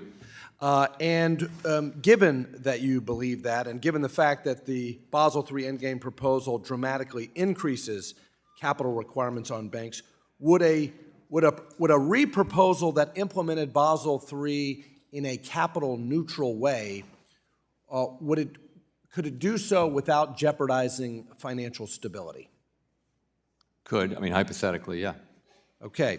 According to Latham and Watkins, 97% of the comment letters either opposed, called for a reproposal, or expressed substantial concerns about the Basel III Endgame proposal. And those negative comments came from across the ideological spectrum and from various interests. Without objection, I would ask the chair to include that report into the record.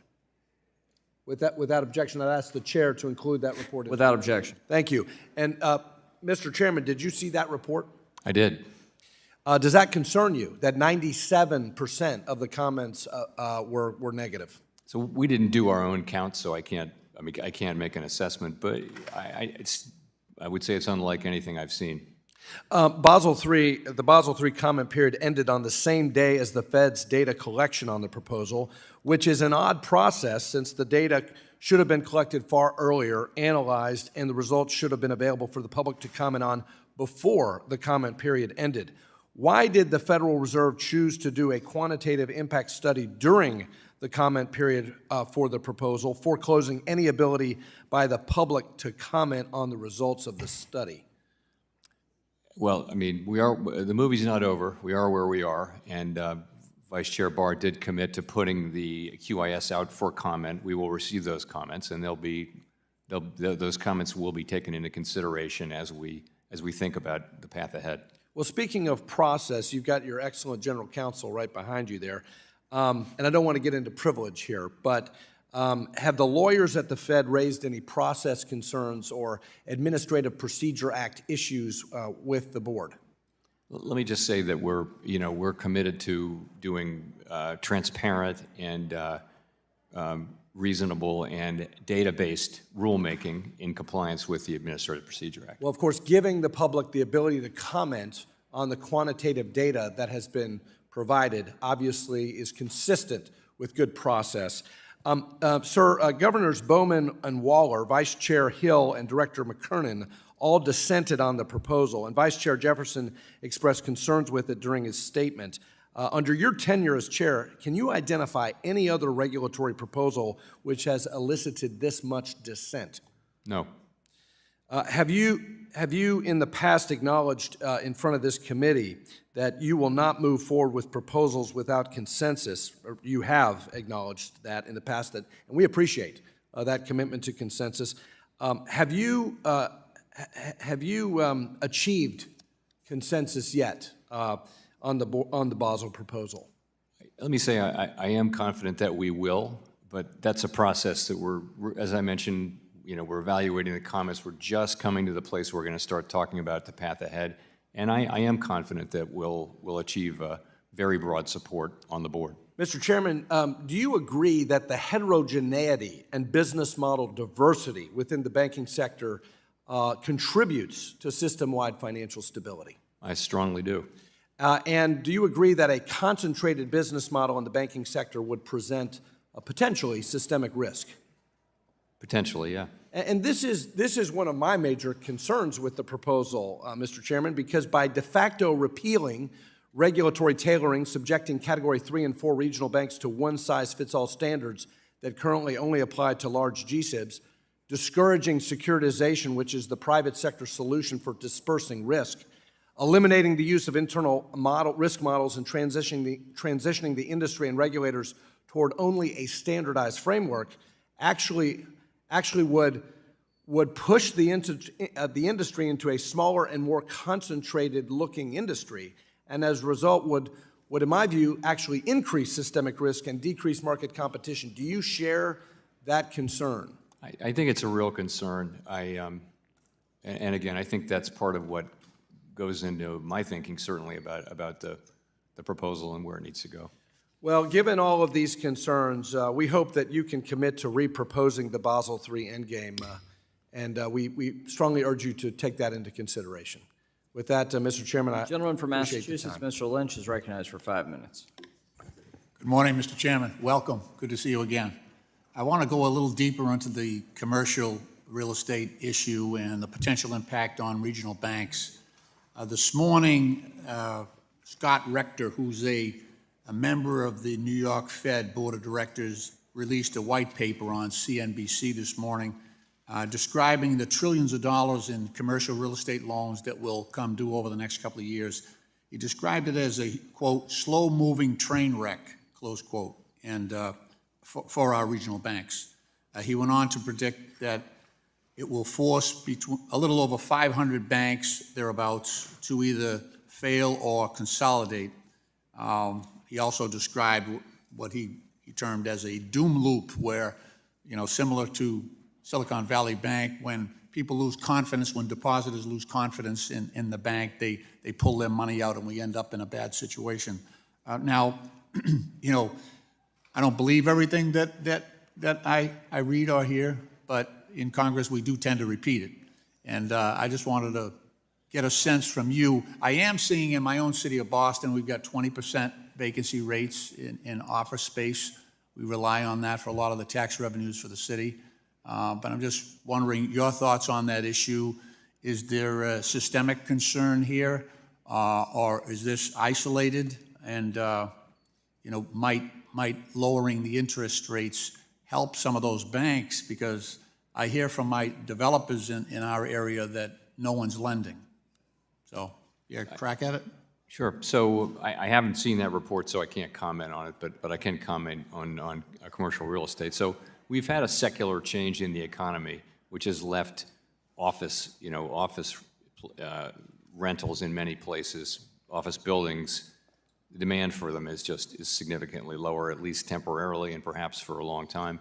And also the same is true for downtown, in some places, downtown retail that's associated with office workers. So it's a shock to the system, and we've known this for some time, and we've gone through the commercial banks in the United States, and so have the other regulators. We've done it jointly, and identified the ones that have high concentration and are going to need to deal with that. And so we've been in contact with those banks and talking to them about how they're going to deal with this, how are they going to absorb these losses, do they have enough capital, do they have the liquidity, do they have a plan to do this, and is it consistent with their lending practices and that kind of thing. So it's going to be something we work through over a period of years, and I do think it's slow moving. I think that part of it is right. You ask about 500 banks. I have no idea about that number. But certainly there would be some banks, probably smaller ones, that have these high concentrations. It's not the very large banks. It's really a manageable thing at the large banks. So I think that's what it's going to be, and it's a serious problem, and more serious in some locations and jurisdictions and with some banks than others. But it's one we'll be working through. And I think that's how I would think about it.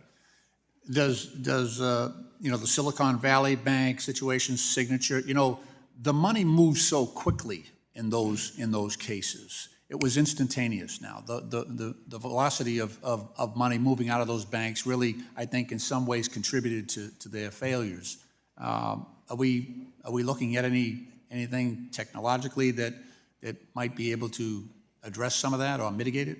Sure. So we also, after Silicon Valley Bank, we got in contact with and worked with financial institutions that had high concentrations of uninsured deposits, and many of them have greatly improved their liquidity position. So that's the thing that we're working on. Okay. As you probably know, we're also working on some liquidity rules, which will strengthen our framework of liquidity rules. But that's something we haven't proposed yet. Let me ask you something off topic.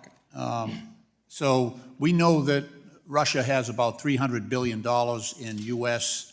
We've frozen assets, Russian assets of about $300 billion between U.S. and European banks. You want to comment on that?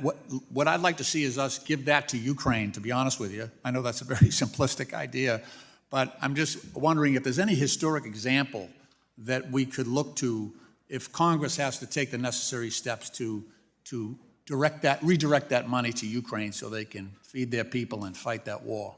This whole area of sanctions and foreign assets and things like that is really controlled and directed by the administration, by the elected branch of government.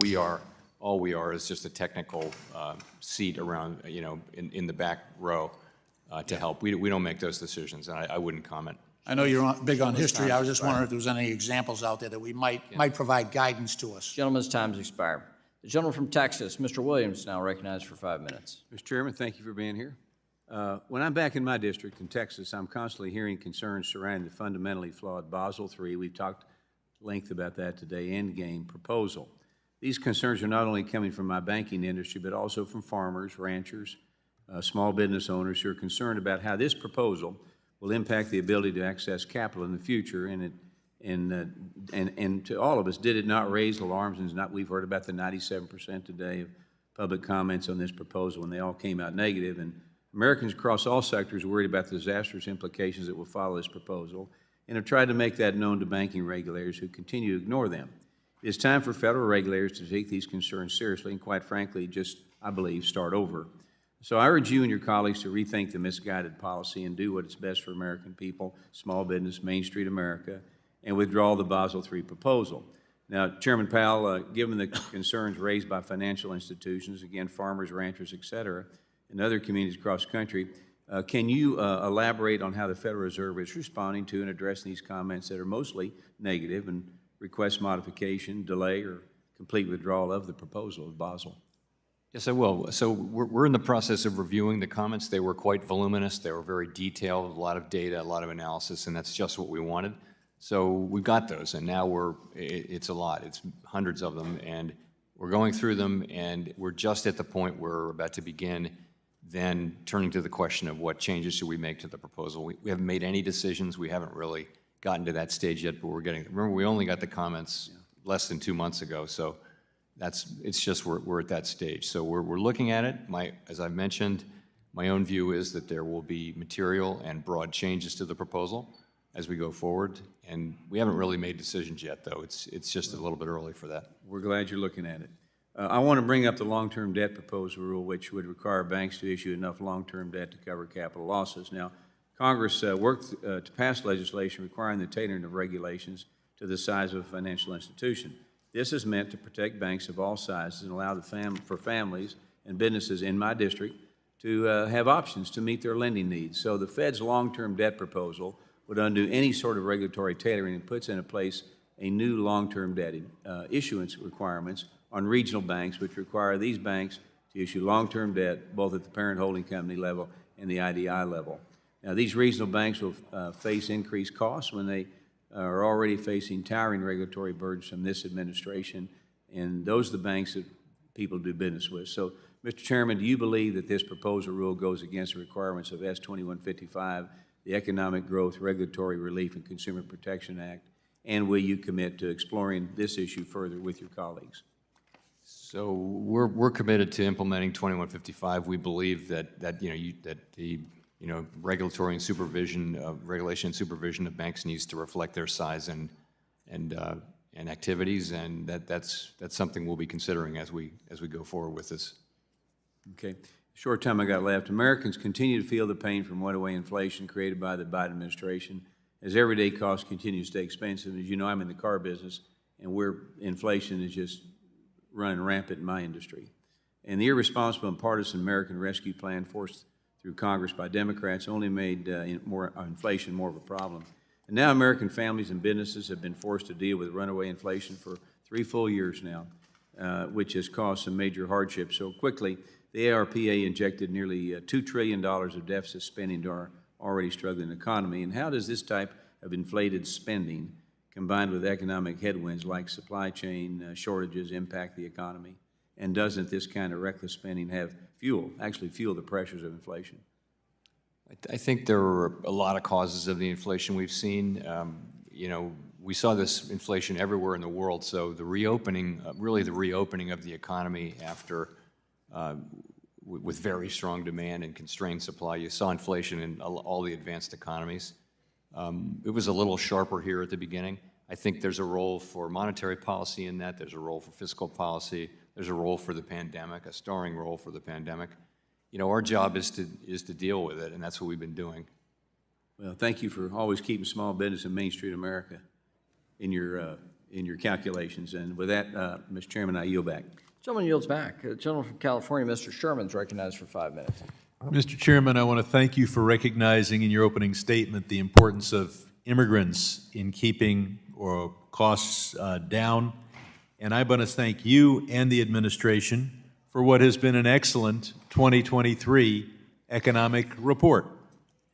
We've got 3.1% economic growth, by far the best in the developed world. Headline inflation, 2.4%. And that's not a little blip, a 1-month number. That's for the whole of 2023 and compares very favorably with the pre-pandemic portion of the Trump administration when we had inflation of 3.5%. My goal here is to convince you to cut more and sooner because for a number of reasons. The first is that I know, if you ask a constituent, they want zero inflation and zero unemployment. You know that we can't have that, and have concluded that the economy works best with a 2% inflation rate target. But I've looked at the history of that 2% number. It seems to come from Auckland from the 1980s. And there's a lot of arguments that your target should be just a little bit higher. Larry Summers recently produced a study arguing that the cost of money is part of the cost of living. So we have this weird paradox where you're trying to keep the cost of groceries down by raising interest rates, but as the ranking member points out, the big issue is housing. And your measure of inflation seems to treat all Americans as renters, even though 2/3 are homeowners. And so big pop on bonds. When interest rates go up, that's an increase in the cost of living for anyone with an adjustable rate mortgage, anybody looking to buy a house, anybody with a home equity loan. Obviously, we would cut interest rates a little sooner and a little more if your target was something closer to 2.3%. So I'll ask you, is there substantial economic analysis at the highs alongside bonds, day number that 2. argues that your target rate and the economy would work better if we had a slightly higher target than 2%? Not really, no. What's happened is New York you pointed out Community New Bank Zealand, seeks what's happened capital is that, raise. 2% has become the Yo, global they might be standard. going. It's a pretty durable standard. NYCB I don't may have be any done, reason to may be think dead. That it's a problem for the Yo, United they're States to get seeking a 2% capital inflation. raise. We're at 2.4%. Stock's only right at now. $2, so Headline play it inflation. accordingly. I would ask leave to add to the NYCB transcript of seeking this capital hearing raise. That's why the numerous bonds are articles that argue for something between 2.3 and Literally, even 3%. bonds are moving I'm not off the arguing banks for a there. size 3%. Let's look at Oh, I was Basel. expecting that, but I don't There's wanna nothing chase it there. free Yeah, here. ZB's popping off the If bank. the standards are too high, we lose economic growth. If they're too low, we have bailouts and bankruptcies. But I think everybody agrees that the standard should be well crafted. You've got a system where everybody drafting this is well-dressed Equities and are focused still up, on but Wall this is all Street. Dude, I And think you've you got can beat it now Basel with rules bonds. that discriminate against Maybe that's what gold was. Main It could Street be, and for Wall honestly. Street. I'll give you some examples. Maybe that's what gold was. 65 sniffing basis, out. it's But literally, 65% bonds are if catching you're a a bit off publicly of that. traded See how long company. it lasts for. Make a loan to a publicly traded company. You make a loan to CalPERS, they're not publicly traded, without objection, I'd like to put in their Yeah, article into the NYCB record. halted. That's big news. Again, and I've so always told you guys, they're, if they go in to effect, raise capital, going to have a usually after tougher getting time clapped, getting a that's, loan. like, really the local bad. pizzeria is going to have a tougher time getting Again, a that's loan. literally what happened with You've got SVB. in Basel III ignoring I mean, the odds of a mortgage crash just got insurance, really high if which they need, obviously depending on how makes bad the they loan, need that capital. more prudentially sound for the bank, and is very necessary for first-time home buyers. And you've got a system where if you make investments in long-term bonds on Wall Street and you put them in the hold-to-maturity category, you don't have to recognize the losses and mark to market. It's funny he's talking about this as So this is happening. I hope you'll look at these in terms of the competition between Wayne Street and Wall Street for bank loans. Finally, we go to clean energy investment. Can I count on you to personally look at the paradox where Basel III treats clean energy tax credits much more harshly than low-income housing tax credits for no ascertainable reason? Yes. Thank you. Gentleman's time has expired. The gentleman from Georgia, Mr. Loudermilk, is recognized for 5 minutes. Well, thank you, Mr. Chairman. Mr. Powell, thank you for being here today. I'm concerned with the small dollar credit for businesses. As a former business owner for over 20 years, I can attest that as the small dollar business credit becomes more expensive and less convenient, businesses are going to turn to credit cards and other alternative financing for business purchases. These inevitably result in even higher costs, which goes down to the consumer, which means that they're going to pay more for the services or the products. Yeah, even But in gold, February literally this gold year, hit a new total high off credit of card that. debt reached a record of $1.7 trillion. According to Intuit's Small Business Index annual report, average monthly credit card balances were 27% higher in 2023 than they were in 2019. What do you view as the driving force behind these record high levels of credit card debt? Part of it would be growth in the economy, so that'll be part of it, just that it's a bigger economy and a bigger number. I'm not sure what that is. You know, as you know, people had lots of extra cash during the pandemic from forced savings. They've spent that down, now they're borrowing. I'm not sure. So if there was a rule to force banks to tighten lending, do you think the rule would drive businesses and consumers to alternative forms of credit? I do. I think, you know, if you raise lending costs for banks, then at the margin that will make non-bank lenders, right, you know, they'll get some of that business. And if it becomes more complex or less convenient, then businesses will turn to these alternative forms like credit card. I can tell you that from experience. Yes. Well, I've called for the withdrawal of the Basel III Endgame proposal entirely. NYCB will you commit to an analysis has of how bank contacted capital equity firms proposals on like possible Basel sale. affect small business credit access and the small dollar lending before finalizing such proposals? They're seeking to raise capital in a bid to shore up confidence. Well, I commit to that. Let me look into that. I don't want to make a commitment that I'll undertake some big study, but we'll look at the issue. Do you feel it's important that we do have an understanding the effect it's going to have on small businesses? The backbone. It's the bloodline of our economy. They create the jobs. Walmart 52-week guys. Okay. The chairman asked you for your thoughts on withdrawing or reproposing the Basel III Endgame proposal. Have you specifically discussed withdrawing the proposal with Vice Chairman Michael Barr or the other governors? So I don't want to get into our internal doings, but I will say that I understand it Fed is Daily making comments a live too. option. Again, we're not at a stage of being able to Powell, but even again, have Powell, that discussion yet because he's been we're hitting not the really, headlines, but we don't have we've got to decide first what changes do we think are appropriate. Again, I think And that that'll take a little NYCB time, news and then the question will be an effect on bonds and gold what is I a said little is, bigger there. when we get to that point, if reproposal is the right thing to do, we're not going to hesitate at all. It's a perfectly live option. All right. NYCB is back In unhalted. the current environment we have, down 13. in politics in this country, there's not a lot that you find bipartisan agreement on, but I think you could find some agreement in withdrawing that proposal. Can you explain the importance of broad consensus at the Fed on proposals like B3E? Are you concerned with recent trends of disagreement among Is it board halted members again? related to major proposals? I think it already got So halted. I think we're going to get to broad consensus. KRE at the dying Fed. too. I do. I think it's very important. You know, this is yeah, the whole in index. our culture. Yesterday, that we, last time try to NYCB find died, common ground. KRE held And, up. We've been able to do that. So in I think they're all getting kind of regulatory affected space, and there. I expect we will be here as well. And So I'm committed to that. Our Could big it banks be going that down a little bit. We're seeing this level of disagreement because of extreme measures that are being taken now that may not have been taken in the past. I mean, a total difference of opinion and understanding and philosophy regarding a free market economy.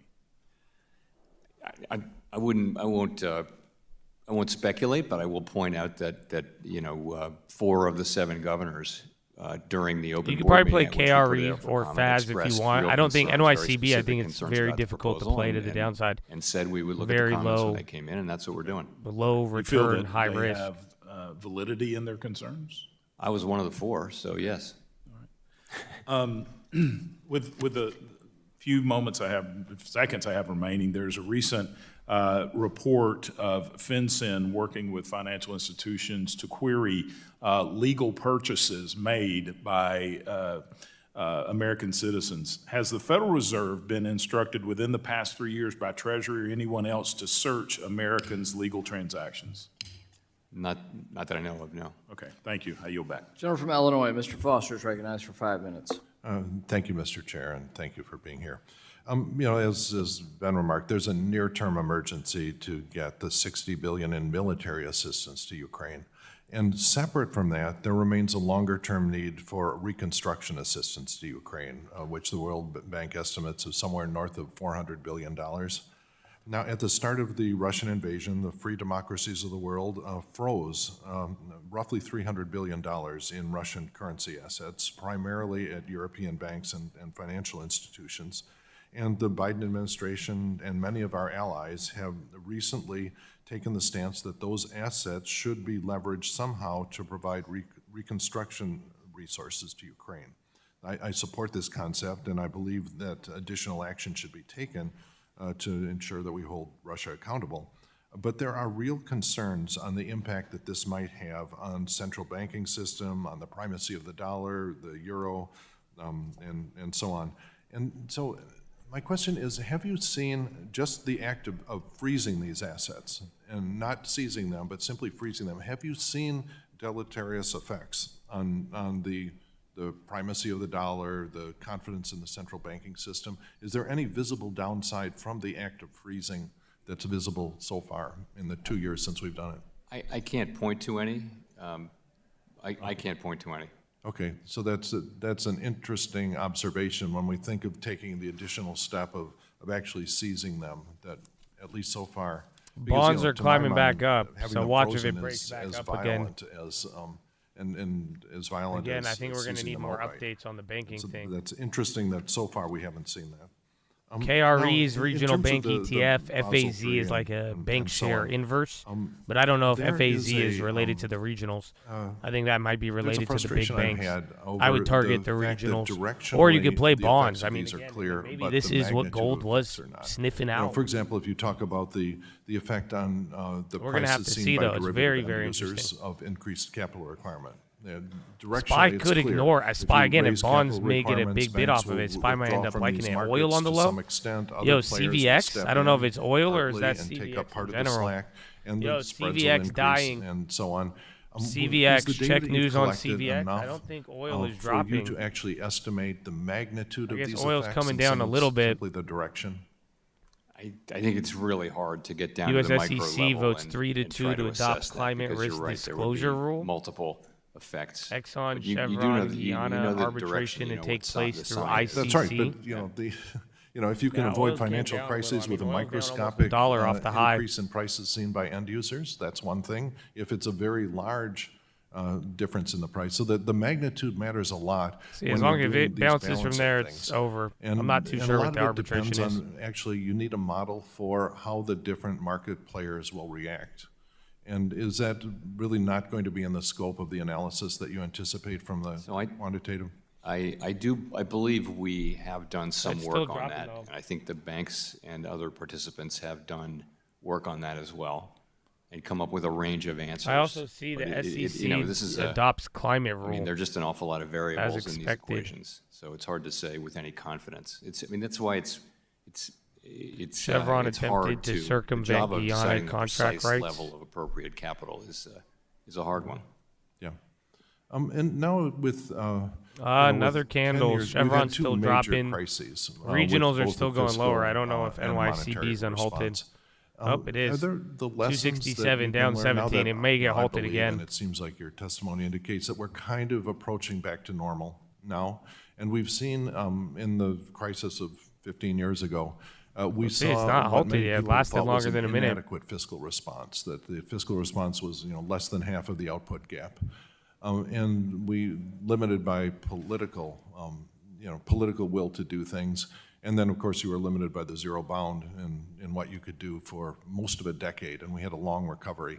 And the comparison, to the COVID recovery Gold's has been coming very down. sharp, Bonds and it's are quite still holding. remarkably put us right back on that track. Are there any lessons that you've sort of drawn about NYCB, it went a little lower there. importance of getting So the again, right still hasn't been balance of halted. It's fiscal fighting and on this monetary candle, response but to these then shocks? Chevron big candle, Netflix on the high, Micron so we going think up. about that I mean, S&P's still a near the lot, high. and The Nasdaq's I right think under it's- 1% green on the day. I have to start by saying it's too soon to really tell, because the answers you would give today, the picture looks very different than what it looked like a year ago. And so, and a year from now, we'll be looking back going and saying, we've learned so much more. So I think the pandemic is still writing the story of our economy right now, and we should just be prepared to be surprised with the next chapter, as we were with 2023, the very strong growth, the sharp decline in inflation while the labor market remained very strong. Gentleman's Very time's few expired. forecasters had that, but we can talk about it. Gentleman's time has expired. We'll now go to the gentleman from Ohio, Mr. Davidson, for 5 minutes. Thank you, Chairman. Chairman Powell, thank you for being here today and for your testimony. I'd like to start off, first of all, by completely echoing everything Congressman Barr said. A lot of us have talked about Basel III endgame, and I think Congressman Barr kind of nailed the thought process. I do hope you'll withdraw that and take the comments you've heard from here and from so many others about the hazards with the current approach. But I'd also like to address one of the other practices by the Federal Reserve, and it's the practice of paying interest on excess reserve balances held with the Fed accounts. It's my strong belief that rewarding banks with returns for taking no market risk actually harms our economy, and it discourages financial institutions from lending money into the economy. Instead, they park it at the Fed. This has little to no impact on very large corporations, but it can have a crippling impact on small and mid-market firms. And we especially saw this in the long recovery as Dodd-Frank was implemented in the Obama years, transition to the Trump years. We changed some of that mindset with a lot of other policies, but we saw a strong surging economy. So our country wouldn't pay a price for this market distortion by the Fed in two ways. First, they're unable to obtain loans at competitive rates because the money is sucked out of the market. Frankly, a lot of them don't even have access to lending except through bank capital. So it forces them into other forms of capital, equity capital, and others. Second, they ultimately pay higher rates whenever they have these alternative means of capital. And so today I've introduced a prohibition on the IOER Act, which would prohibit the Federal Reserve from paying interest on excess reserves. By eliminating IOER, we can begin to return our economy to the undistorted free market economy it's supposed to have. The alternative is you could simply raise requirements. We see some of those moral hazards when you do it across the board with approach like Basel. So what's your case for why you should keep paying interest on excess reserves? Well, as you know, we don't see the and then SPY hitting a new high, my friends. Banks have a cost of funds. Came down a little bit. A lot of names are going up. Airbnb 52-week high. If they wanted to do it, they could simply buy treasuries on their own. So and they may can get do like that another like 10 points, I think. I suppose they can independently keep it at like the Fed. 5128 they don't to have 5130 they don't now. have to put it on their own balance sheets in the same You to way. the They've got lows immediate there liquidity again. with Fed over These are all recent levels, overnight so account. So I don't see how that's different than what they could already do. Nasdaq is above 1% now. Banks can earn Russell's below. SPY's about to go 1%, and then Dow's 0.59. Their incentive to lend is the same as it always was. NYCB halted again. That. Really, it's there. Yeah, I guess it just dropped almost another 10%. Down 23. Reserves, but that's not going to. They're not on earning the a high. profit on that. So, or a big one. They can earn a much bigger profit. Again, BNB keeps hitting 52-week highs. Well, speaking of profit, I mean, the Federal Reserve isn't officially supposed to be a for-profit corporation, but you're supposed to pay Pfizer coming down a little bit. Again, SPY's still going. Positive cash flow, and right now the Fed doesn't have positive cash flow. In fact, the Fed has negative cash flow. So it's not entirely unrelated that the Federal Reserve operated at a $114.3 billion loss in 2023 and currently is carrying a $133 billion loss on its balance sheet this year. So it's not the right approach, I think, to be paying essentially that much out in excess reserves to banks that are holding capital in the Fed when they could be deploying it into the market. So right now, the interest you're paying banks and money market funds exceeds the income you're getting on the $7.6 trillion balance sheet assets that you have, to the tune of $133 billion asset. So, effectively, the Fed is operating at an operating loss. So, what's the path back to cash flow positivity for the Fed? As you know, we've for many years during the QE large balance sheet period, we've contributed way over $1 trillion in net earnings to the bank, which to the Treasury Department. So you can't look at the loss without mentioning that we've been giving effectively $100 billion a year in profits every year to the Treasury Department. So the other side of that is when we raise rates to do the job you've assigned us to get inflation under control, when we do that, we absorb paper losses. It has no effect on our operating, the way we operate the Fed. And if we retained all the earnings we have, then it wouldn't be a problem. But we don't do that. We give that money to Treasury. Thank you. And I think the last thing is I just encourage you to halt any effort to develop a central bank digital currency. It doesn't need designed, developed, and it certainly doesn't need established. I yield. The gentlewoman from Ohio, Ms. Beatty. Mrs. Beatty is recognized for 5 minutes. Thank you, Mr. Chairman, and thank you to our ranking member, and thank you, Director Powell, for being here. Let me start by saying thank you for the monetary report. I've had a chance to try to peruse it, and there are headings in there that says the labor market remains strong. You'd probably agree to that, your report. I would. Let that say that's a yes. Also, it talks about unemployment rates Okay, being yep, low okay, by move it on. historical standards. You'd agree with that? It also states that the global like this slide. I pandemic like it, played though. a So he huge keeps it role moving. with the inflation no dramatic rate, pause and wait for the inflation rhetorical rates are answer. on the decline. It's reported in several charts in here, and also substantiated by the Federal Reserve of New York. Bro, high and ticker is ripping. Michigan Again, we're just still surveys hugging the that highs. I read. It also talks about job gains and uses the word robust. Chevron coming back jobs. down. So I want to thank you for educating us on that. And Mr. Chairman, I'd like the record to show that all of this also resulted during the Biden-Harris administration of making sure. So often we hear in this committee and other committees about what the administration is not doing and what our economy and jobs look like. Now let me move on to something that's very dear to me, and want to thank our ranking member for bringing it up, and that's the lack of affordable housing, which is one of the primary things that I hear about when I'm back home. I'm on more panels to try to explain what you do, what we do, or oftentimes what we don't do, and why we have this. While I know that interest rate hikes have successfully brought down the inflation, rising rates have also had an adverse effect on the cost and the pace of housing construction. Coinbase, Erpin. Are you concerned about the effects that interest and rate Micron hikes too, and are again, having on Intel's the up cost 4, almost of 5%. financing new construction? And the second part, how do you expect to control for long-term housing inflation that might have a potential rate cuts, how it might affect that? So our policy to bring inflation down is to raise interest rates, and that works through several channels. One of them is probably the most important, is interest-sensitive spending, and within that you have housing and durable goods and things like that. So, you know, during the early days of the pandemic, the housing industry was about to all go bankrupt, and all of the facilities that we did really supported that industry through their critical time. When we're going in the other direction, when we're raising rates, housing is definitely affected. We understand that. It's not something we want to have happen, just it is the reality that housing will slow a lot when you raise interest rates. We've done that, and we're doing it for the longer run benefit of the people we serve to restore price stability, which is beyond value for people to have price stability. We get it that in the near term, that's higher rates, that's fewer sales, people are locked into low rate mortgages. We get all that, but we got to do this because down it'll benefit 32 the now. country They and have people to in the halt long to run. that again.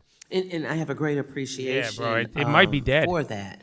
But again, they're doing also an equity when raise. I That's go it. back home The to last time, district, the last time this what I happened was hear a lot SVB, from and even then, agencies similar and reaction. The question, individuals I mean, who do work people with pull their money advocacy out groups from that the effects of NYCB? But interest again, the rate real hikes issue are is their not going commercial loans. equally to all American households. I think it's So already halted we hear again. that, and there's no doubt that low-income and minority communities are hit the highest or the hardest by these monetary policy changes. Black households and business owners have historically faced challenges with home ownership and access to capital, and they're disproportionately impacted by the rate hikes.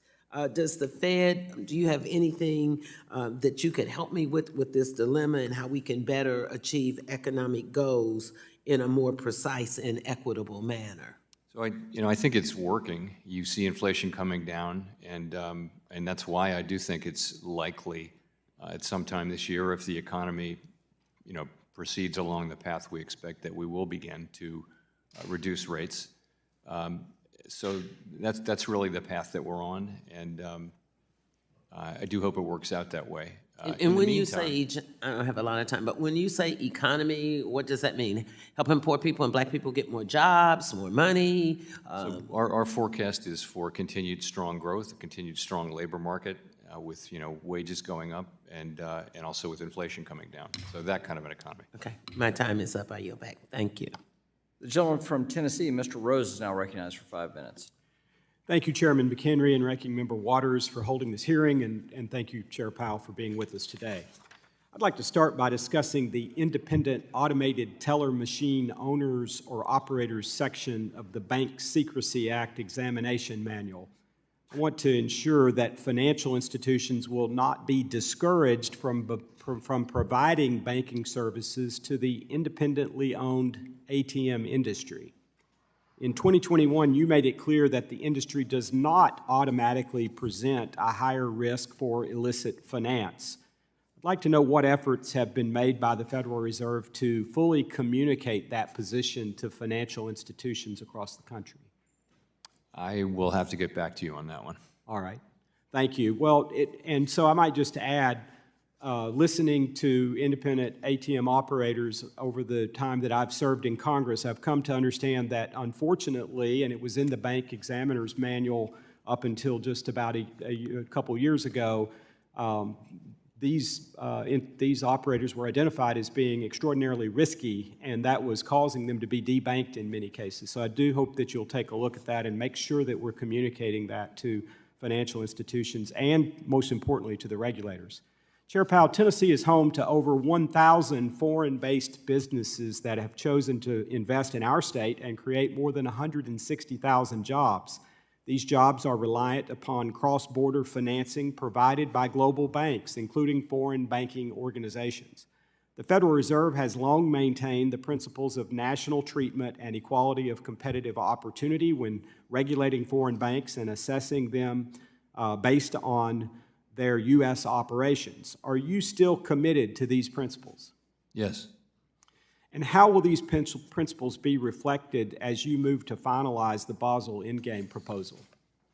So we have received a whole separate set of comments from the foreign banks, and we'll look at those, very much in that spirit and make appropriate changes.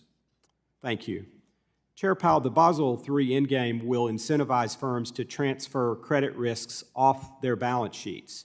One avenue for such a transfer is synthetic securitization, the framework of which must be approved by the Federal Reserve. However, it is my understanding that there is a substantial backlog of reviews and approvals of these securitization frameworks. It is concerning that the Federal Reserve is directing the risk transfer, yet also impeding it, in my view. Can you comment or can you commit to reviewing this approval process and taking steps to reduce the backlog of pending securitization applications? So as I understand it, these transactions are becoming popular right now. There's a lot of appetite to do them, and we're not stopping them. We're just being careful because there were similar things that happened about credit risk transfer during the global financial crisis that didn't actually work out. So we want to make sure that these structures really do actually durably transfer, and we think that they do, but we just need to be careful because the last experience with these was difficult back in the last crisis. So it's just something that we're not intending to slow these down, and I think we'll try to get through it. NYC back Is it a lack of available resources to apply to the approval process, or is it an intentional slow walking to make sure that every I is dotted, every T crossed? I don't actually know, but I do. What I heard was, what I have been told is, we're not stopping these, but we're going to be careful with them and just be absolutely careful that they really do transfer credit risk in a durable, kind of sustained way, and that's the thing. And I don't think it's an intention to go slow or to have a backlog. It's just, and so I don't know what the staffing issue is. We'll check.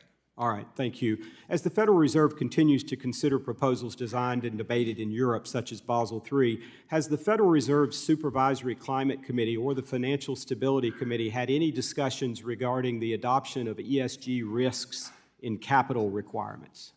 I don't know. Has there been any discussion in other committees regarding the adoption of ESG risks in capital requirements? Any discussion, I really don't know. Let me say that's not something we're considering, but when you ask me any discussion, I don't know. It's not a priority. in To capital To requirements. put it mildly, yeah. Okay. Thank you. I see my time is running out. I appreciate your answers, and any further light you can shed on those matters, I'd appreciate. I yield back, Mr. Chairman. The gentleman from Illinois, Mr. Caston, is now recognized for 5 minutes. Thank you, Mr. Chairman, and thank you, Mr. Chairman, for being here today. I want to start just with following up on the exchange you had with Mr. Sherman. As I think you know, I led a letter with 106 of my colleagues with concerns about specifically the clean energy tax equity provisions in Basel. I appreciate your commitment to look at that. I wonder if I could just put a little bit of a sharper point on it. Can you look at that before the rule is finalized and potentially issue some sort of an addendum to the rule? The concern I have is the number of banks who are a little bit frozen right now, waiting for some clarity on that, and I'd prefer we not slow down the rate of clean energy investing in our country if we don't have to.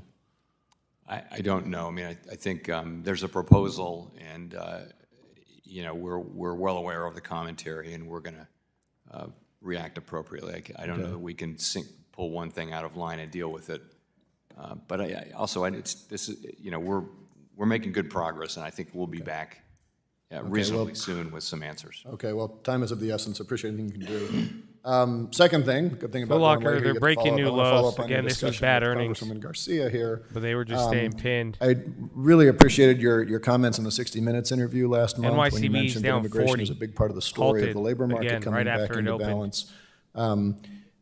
Now, generally, and correct me if I'm wrong, more immigration is generally going to ease inflationary pressure. Is that all else equal? Is that a safe characterization? It's probably closer to neutral, actually, because people come in, they also spend, so it's not clear that immigrants coming in, they add to GDP. Okay, so either we're going to get economic growth and/or downward pressure on wages. More workers, wages might Headlines on the go up a Apple little bit Unity less, but thing. At the same time, they're also Troy spending. posted something on that a we little had this bit ago. conversation. It depends on what you assume, but I think it's better to just assume it's sort of broadly neutral from an inflation standpoint. So I guess, and maybe you've answered the second question, but given as you all are using the Census Bureau data that is more conservative than the CBO data, and obviously we're all making estimates in the future, can you speak at all to whether your forward views on economic growth and inflation, how sensitive are they to your assumptions about that census versus CBO data on what the actual level of immigration is to the country right now? I think the CBO assumptions are meaningfully higher and would affect growth and would be part of the explanation why growth was strong last year and would be a reason to expect. I mean, it's not the main reason, but it would definitely add to growth this year. And I wouldn't say that we accept one version of the other. We study the CBO numbers carefully. We're just trying to get to the right answer. And I think the CBO shows, and they say so, stronger growth, higher growth, more people. I don't know the per capita growth goes up, but the absolute level of growth goes up. Okay. Last question. I think there's a lot of good news in the monetary report that you all just issued around wage growth. We've seen, the lower quartile of earners starting to close some of those historic gaps. We've seen minority groups and women start to close some of those gaps. What I didn't see, and I don't know if this is because you all haven't done it or I just didn't read closely enough, have you seen any gaps regionally within the U.S.? Are there parts of the country that are seeing stronger wage growth than others? There are. I don't have that off the top of my head. I want to go back and if I can just, when I talked about immigration, I think that the immigration story for last year was part of the positive supply shock and was part of the reason why inflation came down. I was really asking the question over the longer run. Fair enough. And there, I think it's more Fair likely enough. to be neutral. I want to appreciate that. I want to just close on this regional piece because the Atlanta Fed, which is the best I could find that looks to do at least some by census regions, that as I look through, there's and you look at which regions are consistently running above. I think that New England and the West are consistently showing wage increase above average. And the West, South, Central, Texas, Oklahoma, Arkansas, Louisiana are consistently, I think going back to like July of 2022, consistently seeing wage growth below average. And I appreciate you're not going to wade into a political question here, but those are all right-to-work states where it's harder to unionize, where it's harder to organize. And what I'm wondering is, without asking you to opine on policy, have you all at the Fed done any analysis that says, as we look at when there are gains in labor productivity, does that gain in labor productivity, is it more likely to accrue to workers in those states where there's a stronger union presence, easier to organize, and more bargaining power for labor as opposed to capital? My guess is there's plenty of research around that area, not necessarily at the Fed, but we'll take a look and come back to you. Okay. All right. Thank you. I yield back. Yeah, bonds are curling back up. Now go to the gentleman from South Carolina. Again, Mr. Timmons, for 5 NYCB minutes. unhalted and halted Thank you, Mr. again. Chairman, and thank you, Chairman These Powell, two for have a being here today. connection. We continue to appreciate your work and the work of the Federal Reserve on behalf of the American people. In August of 2023, the Federal Reserve, FDIC, and OCC released the NPR requiring the issuance of long-term debt for Category 2, 3, and 4 banks. As you may know, I, along with many of my colleagues, authored a letter to each agency expressing concerns regarding the lack of tailoring in the proposal and shortcomings in estimating the actual cost of the proposed rules. I'm concerned that these shortfalls will negatively impact lending in my district, and when combined with the other ongoing regulatory proposals, could cause further consolidation of the banking industry. It appears that the Federal Reserve has primarily deferred to the FDIC concerning the proposal. Could you shed light on the Federal Reserve's role within the rulemaking process concerning the long-term debt proposal? And have you provided input regarding the proposal's interplay with Basel III Endgame? You know, I think we're one of the proposers of the rule, just like the other agencies are. And you know, right now we're looking at the comments that we've gotten. That comment period, I believe, has closed. Yeah, and so we're very much in reading those comments as the law. You're in the middle wants of us it, to do. fair to We say. are. Okay, thank you. I'm concerned that the long-term debt proposal's lack of tailoring contradicts the statutory requirements of the Economic Growth, Regulatory Relief, and Consumer Protection Act. Instead of applying tailoring principles, this proposal creates Category 2, 3, and 4 financial institutions identically for the purposes of long-term debt issuances. Additionally, the proposal unduly burdens Category 2, 3, and 4 banks by requiring them to issue long-term debt at both the parent holding company and bank level, which actually could be viewed as reverse tailoring, considering GSIBs are only required to issue debt at the parent company level. What is the underlying rationale behind this dual requirement, particularly when such a mandate is not imposed on our largest banks? And do you believe that this represents a tailored approach as required by the statute? So that tailoring question is one of the questions we'll be asking ourselves as part of our review of the comments. Thank you. It's my understanding that Category 4 banks were not included in the original advance notice of proposed rulemaking for the long-term debt rule released in the fall of 2022. Is that your understanding as well? I didn't catch that. Did the advance notice that was released in the fall of 22 include Category 4 banks? It's my understanding that it did not. I can't confirm that, to be honest. Well, I think that's something that you should take into account because the Category 2 and 3 banks have had an additional year to foresee this challenge, and so Category 4 banks are really behind the 8 ball. And yeah, so I guess my next question is, do you believe regulatory agencies should provide smaller regional banks longer than the 3-year phase-in period to meet any final long-term debt requirements? It's a good question. That's one of the comments we've gotten, and we'll be looking at that. I just think if we're going to impose these new regulations, giving everyone the same opportunity to comply with them is something worth considering. I guess one final question. If these proposed regulatory changes had been in effect prior to the fall of SVB and Signature, do you believe the outcome would have been different? Because honestly, I don't think anything would have changed. You know, it's a hypothetical. I'm tempted to say that if there had been more long-term debt there that was specifically there to absorb losses. They were nowhere near being solvent. But I guess that's something I think y'all should take into account, whether if these proposed changes to our system that are designed to make it more resilient would have actually caused SVB and Signature to have a different outcome. Because again, it just seems that my colleagues across the aisle let no crisis go to waste, and these are changes that would not have in fact prevented the calamity that they are justifying the changes based on. Thank you for being here today, and with that, Mr. Chairman, I yield back. Gentleman yields back. The gentlewoman from Massachusetts, Ms. Presley, anybody is now want to recognized bet for money? 5 minutes.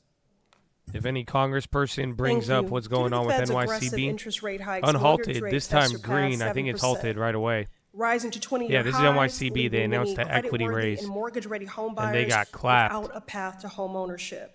This is a problem for everyone.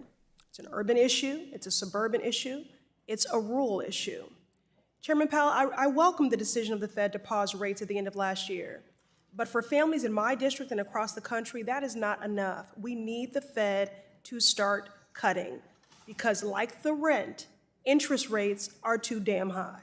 Chairman Powell, you've previously indicated that the Fed may cut rates this year. What would you expect the impact of lowering interest rates to be on the housing market specifically, including the rental, purchase, and construction market? So we know that higher rates, of course, have slowed down the rate of activity. So if at such time as we start to lower interest rates, housing market will pick up broadly across new home construction and new home sales. The number, as you know, many households are in very low rate mortgages, and they really can't sell because they'd have to refinance into a high rate mortgage. That'll go away over time. So ideally, the housing market would go back into a more normal phase, but one with lower inflation in the broader economy. All right, so just to further reiterate that, interest rate cuts would have a great benefit.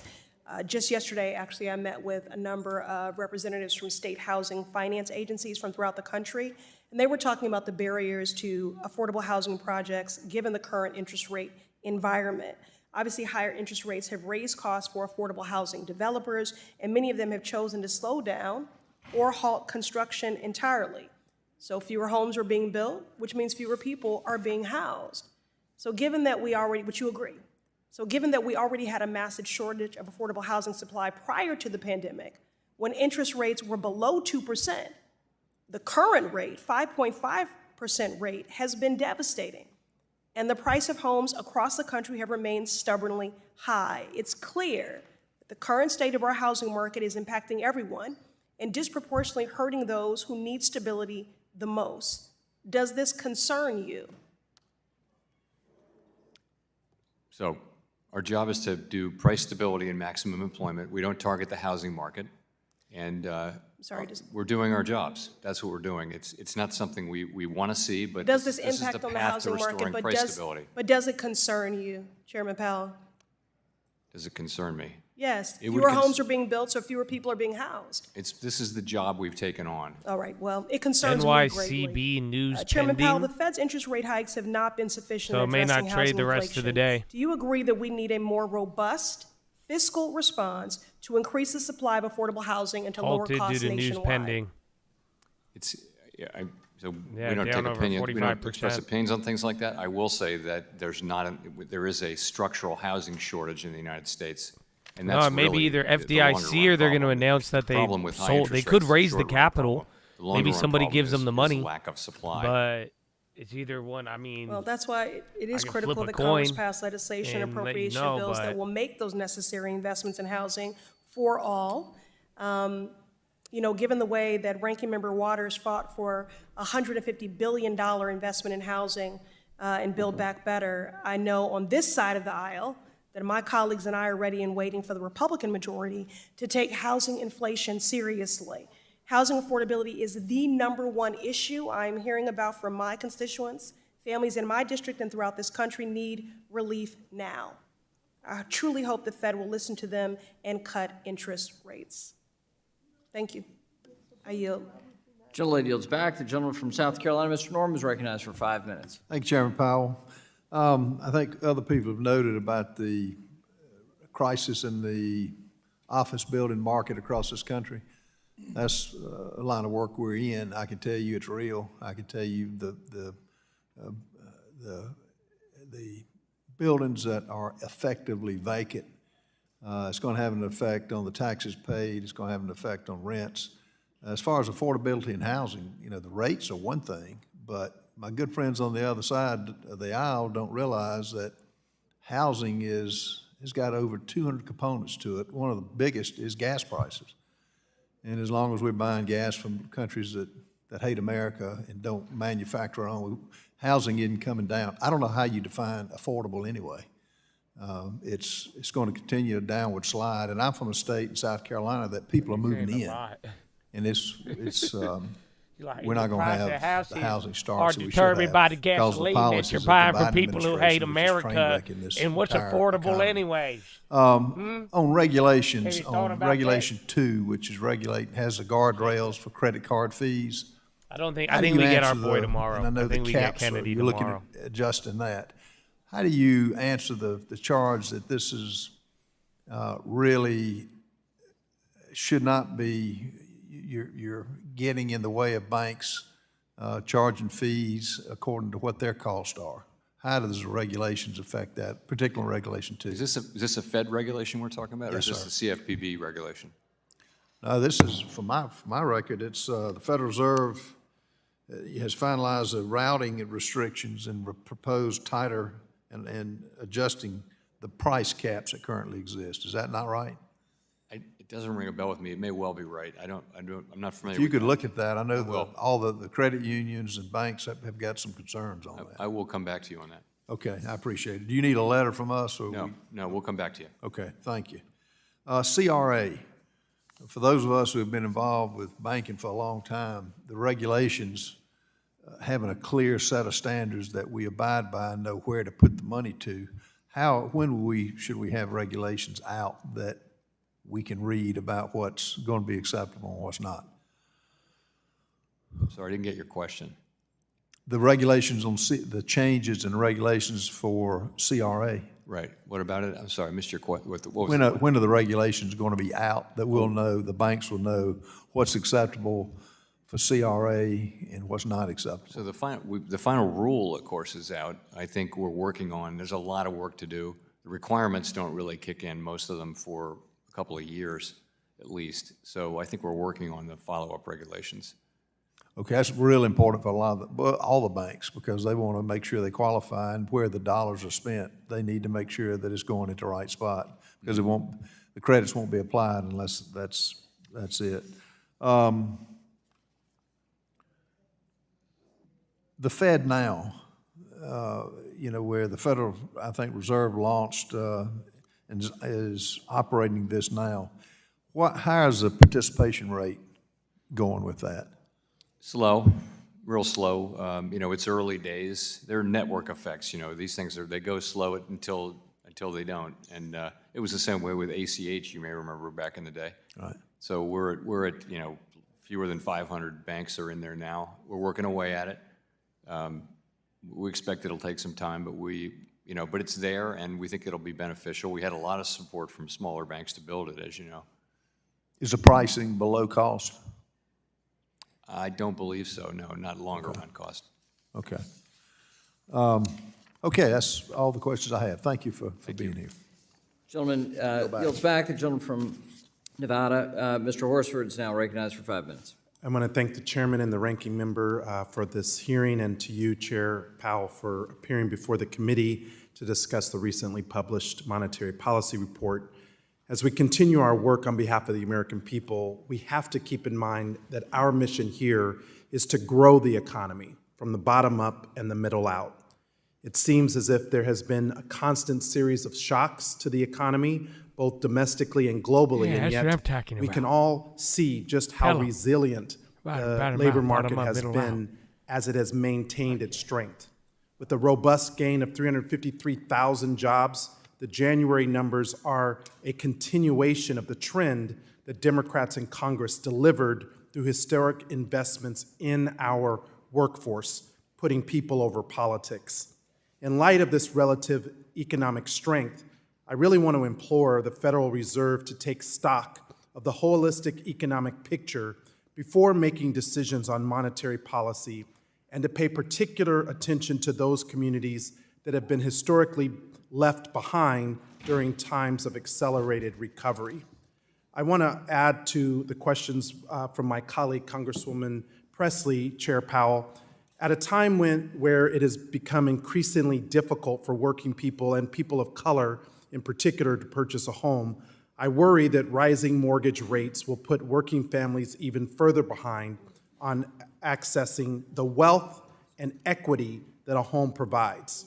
So what actions, if any, is the Federal Reserve considering to better understand and to mitigate the impacts that your Basel III proposal may have on minority borrowers who disproportionately rely on high LTV mortgages due to the generational wealth gap that persists?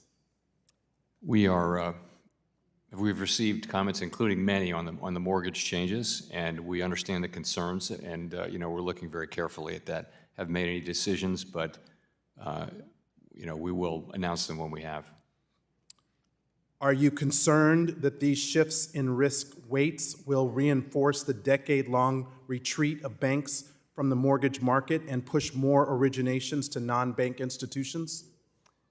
That's a question that people are raising, and it's something we take very seriously, and we'll be taking that into consideration as we decide about that change, that recommended change. Could you discuss why you feel it is necessary to include new requirements around operational risk in Basel III in light of recent claims that it will significantly increase the cost of or prevent banks from offering altogether necessary services such as underwriting, investment advisory, or insurance?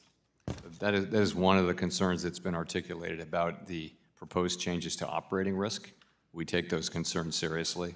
As I mentioned, we're in the middle of looking at these things, and then we'll soon, in the process of turning to the question of what changes to make. Well, I just would underscore the sense of urgency, because the longer there's uncertainty in the market, it creates really negative effects to end users, which are all of our constituents who are looking to see these costs come down. Let me shift. This Congress, under the leadership of Ranking Member Waters and former CBC Chair Joyce Beatty, I've made it a focus of my efforts to educate my colleagues and the public at large on the far-reaching benefits of increased diversity in the workplace, in our boardrooms, and in society as a whole. Despite the efforts by some on the other side to take away the very tools of economic opportunity that create inclusive work environments and improve performance, there has been a really misguided assault on everything from diversity, equity, and inclusion to other programs following the aftermath of the Supreme Court's ruling on affirmative action. So Chairman Powell, as you know, your Office of Minority and Women Inclusion has a focus on this. So as we anticipate the upcoming release of your annual report on inclusion, would you be able to speak to the necessity of collecting this data that minority and women-owned businesses are included in the board's contracting and acquisition opportunities? I do believe we collect that data, and we monitor that very carefully. And why is it important? Well, I think diversity in the workplace is an important thing, and you won't know how you're doing unless you measure it. And just as the McKinsey Institute released in their Diversity Matters Even More report, companies that have more diverse management teams actually outperform companies that don't. That goes to the bottom line of our economy, and I wish my colleagues on the other side would stop their assault on diversity, equity, and inclusion and actually work with us to grow the economy. Gentleman's time for to everyone. expire. The gentleman from Wisconsin, Mr. Stiles, now recognized for 5 minutes. Thank you very much, Mr. Chair. Thank you for being here, Chairman Powell. Appreciate it. You're navigating a difficult situation where we've had stimulative economic policies from the Biden administration, in particular, excessive government spending, investment in infrastructure, specific tax credits. At the same time, we're seeing a regulatory environment from the administration that's also restricting economic growth. We've heard a lot about the Basel III endgame, which you have a chair of. In your opening remarks, you noted that high interest rates are impacting business investment in a negative way. High interest rates are also negatively impacting the housing market. As we look at Basel III endgame, I've heard from a wide array of stakeholders, from those that are commenting on increase in bank capital standards, the negative impact that would have on the housing market, as well as from the business community, the impact that would have on their ability to invest in capital infrastructure and increase employment. Does the broad diversity of voices who hold concerns on the Basel III endgame concern you?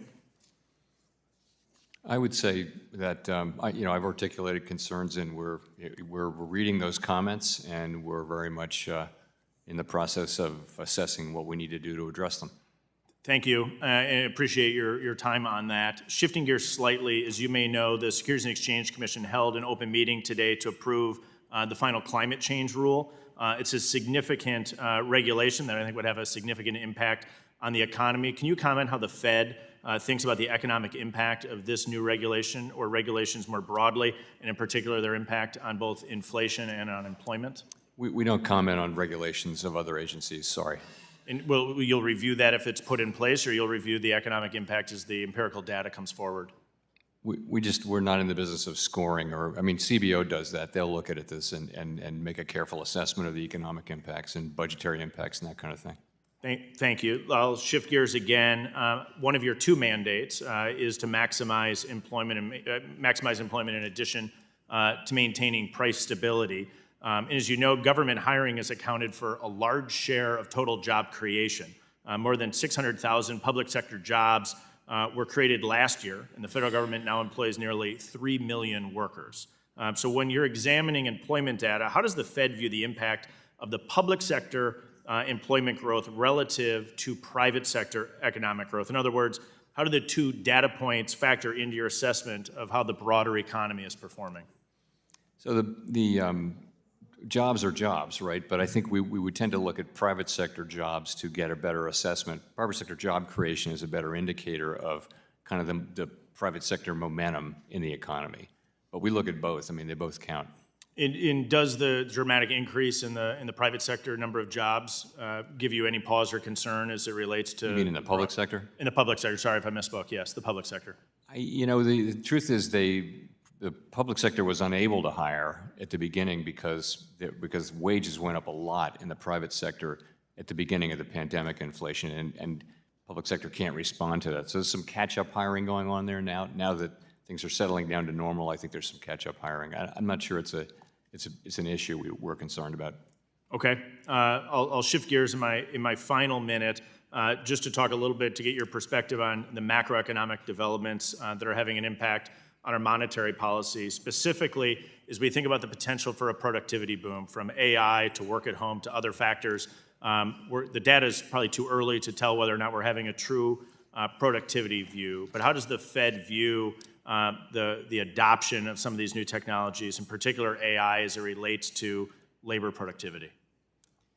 So everyone's looking at AI for that question, and it's hard to say, actually. We've had really nice productivity in the last year or so, but it's probably still very much affected by the post-pandemic factors that we're seeing. I think we need to see more to understand whether there is a longer-term boom. AI certainly has the capacity to either augment labor or to replace labor, and that's a key question. We really don't know which of the two it will do.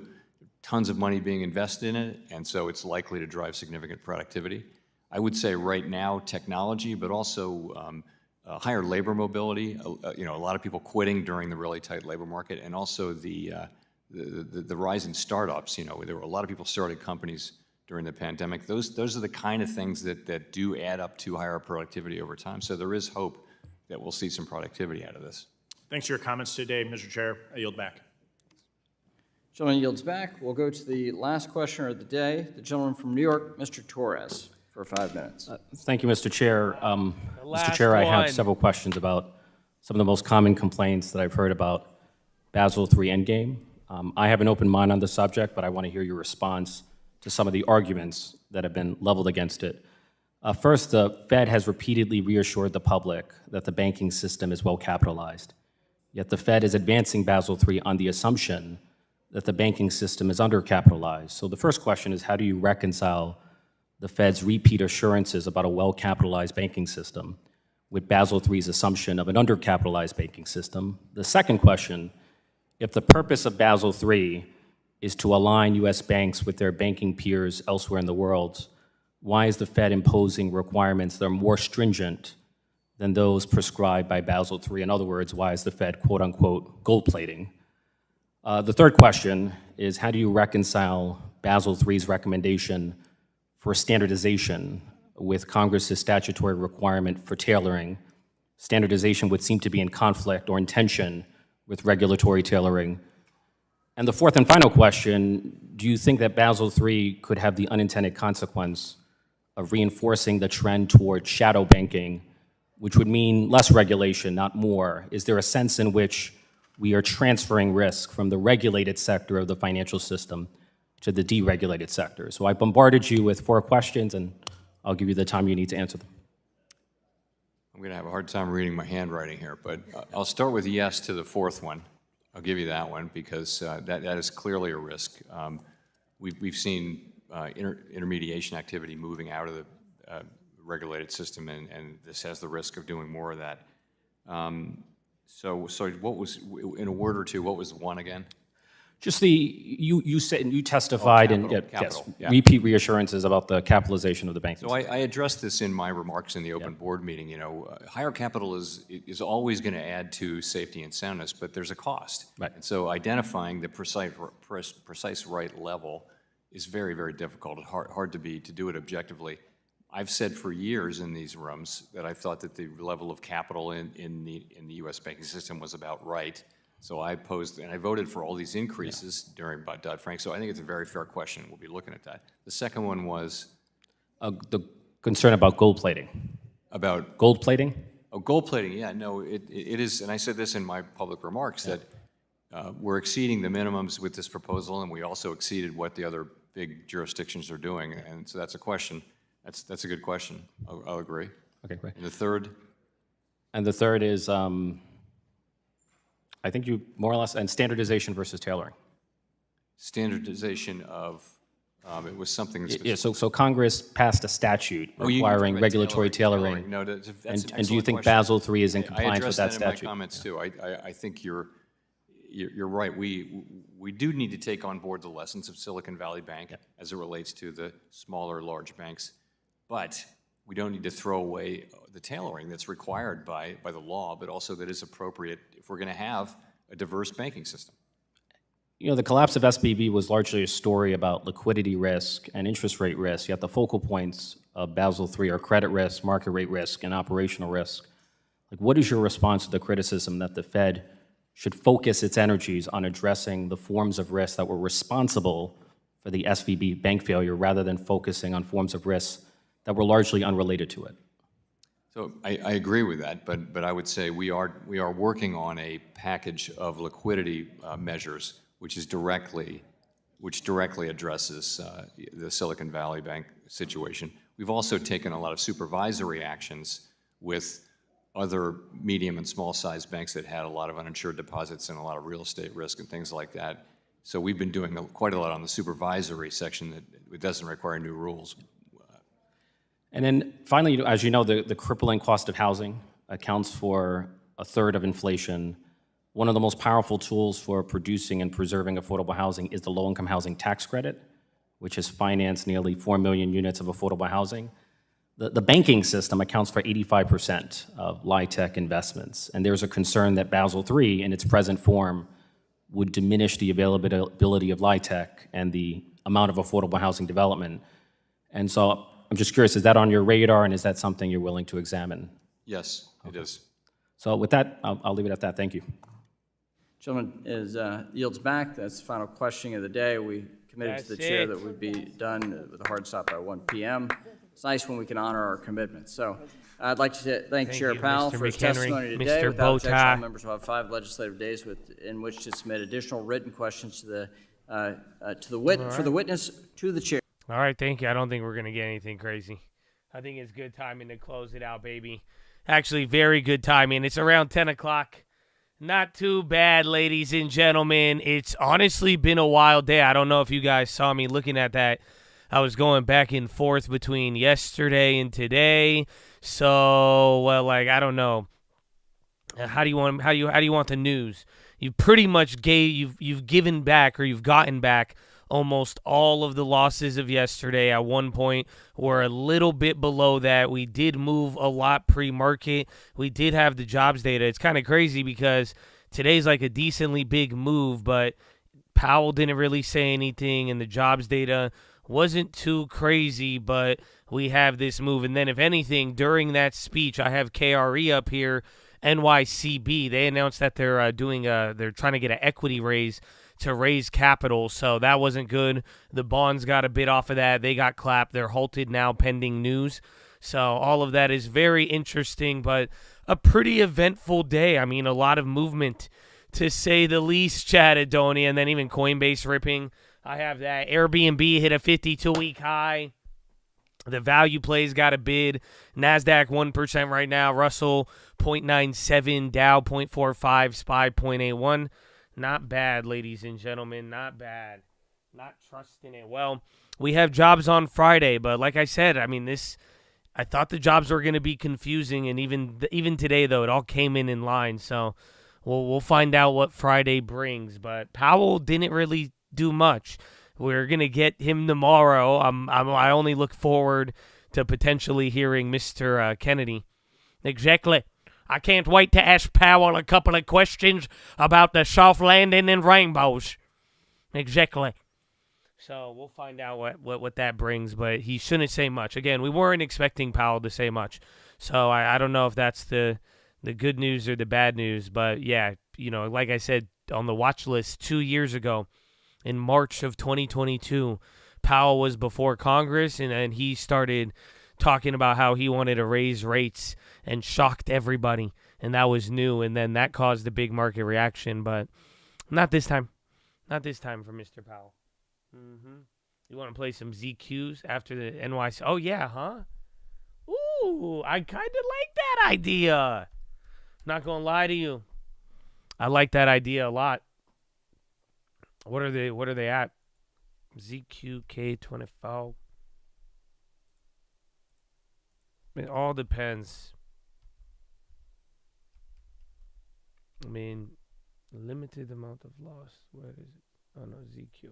I'm trying to pull up all the contracts. Ethereum is up. Hey, yeah, crypto's killing it. That's for May. March only has 22 days. March would be the one that is like closer to the floor. Let's see. September ZQK was that low. So you can still lose a little bit. It all just depends on how big you want to go. A small play could still do a decent amount of work. I mean, where was it?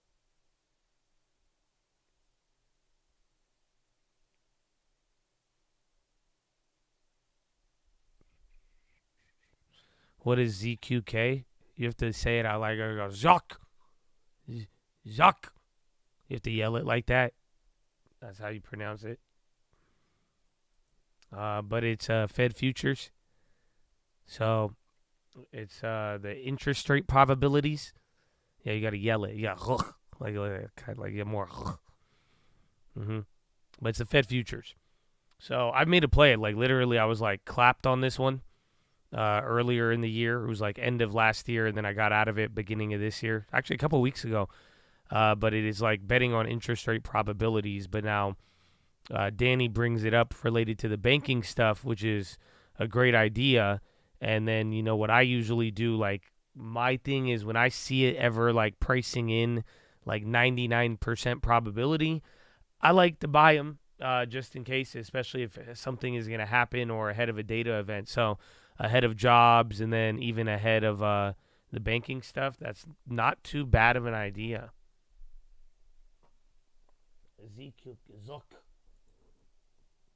The odds is 20% though. 22% still.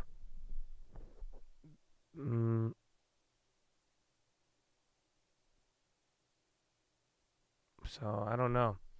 You're still not near. You're still taking some risk.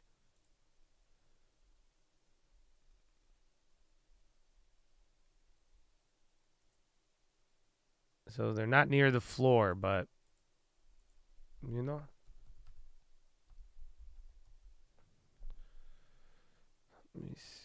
you're close though. You were higher last March a year ago, which is kind of crazy, not by much. And then all that stuff happened.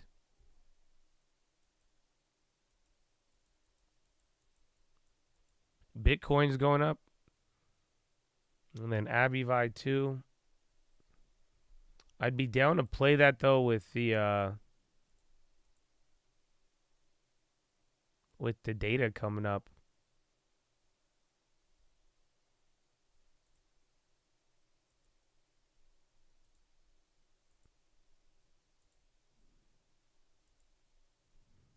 March is better. I mean, March, you're next to the floor. But March is in 2-3 weeks. But then again, if you really wanted to play, something happening with the banks, like causing an issue, that would be it. But I don't know. I think that's like immediate. But that's the play where I don't even know if you'd lose. I don't even know how much you'd lose per contract. That contract is like dead.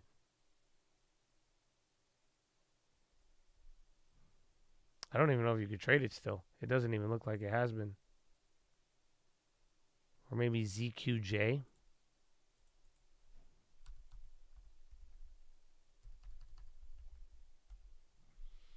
Palantir. They got a government contract today. Coinbase about to go to 240. That's a pretty big deal.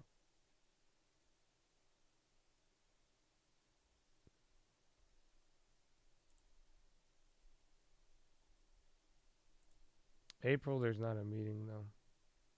I don't know. I don't think the ZQK is that bad of it. It's a cheaper bond play that hasn't moved over the last couple of days, but then it's harder to get that thing moving. But depending on the data, or again, if something kind of pops off.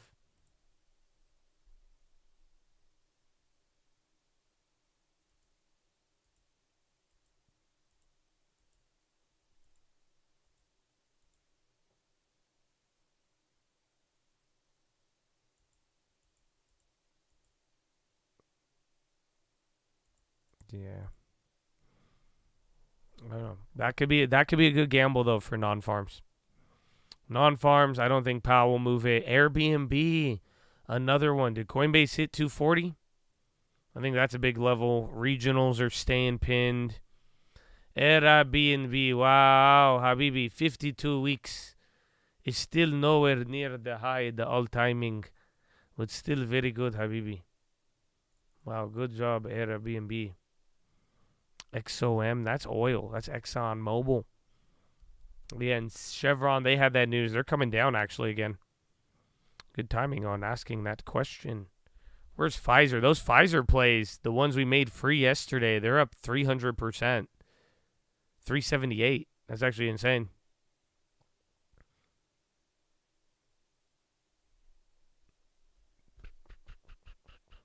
Ater while you still can. What's that? That's from yesterday. That one sounded a little less threatening than the first. Then yesterday sounded a lot more threatening. Good to see you, man. Good morning. Good morning. It's still pretty early. It's 10 a.m. 10 a.m., ladies and gentlemen. So you still got like another half of the day. I don't think we have any other data for the rest of the day. And then tomorrow, a little bit more jobs data. And then Friday, that's really where all the magic happens. You have chip earnings after hours. So Broadcom. Oh, wait. No. Broadcom's on Thursday. Excuse me. Today, actually, I did all the earnings previews while Powell was talking. So there's a bunch after hours, but I don't have previews for literally any of them. But there's a lot tomorrow morning. Broadcom's tomorrow after hours. Getting ahead of myself. But those chip makers, those are important. But then again, Broadcom already made a run up here today.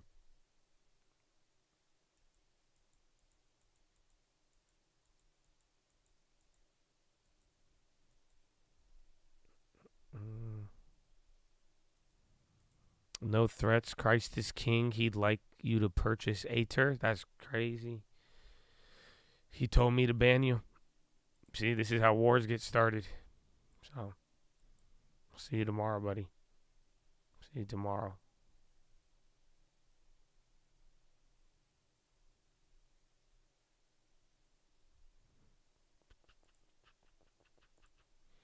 Bro, that Zaza play is tempting. The Zuck. Zucke 24. You have to yell it. But I don't know. I could be calm. I could relax a little bit. Coin rejected 240. A couple things. Airbnb hit a high and came down. Intel's still going. Zillow's on the high, but SPY, I mean, we've been dropping for about like 30 minutes. Bonds have been climbing up. So, again, I think bonds, I was expecting them to react to the regionals a couple days ago. Maybe this was some of the follow-through, but now they're going up. And maybe that's what gold, that was a good point somebody brought up while all that was happening. Maybe this is what gold was feeling all along. I think gold is still up, though. Yeah, I'm down $100 on my gold short. But gold's $4 off of the highs. Again, set a new all-time high. LT is doing great today. The long-term benefited off of Pfizer, MO, Airbnb, 52-week highs, Coinbase even coming up. I mean, there's one more in the long-term, but yeah, long-term did good. Everything but Disney, I think. Oh, Abivi too, even that's in a 52-week high.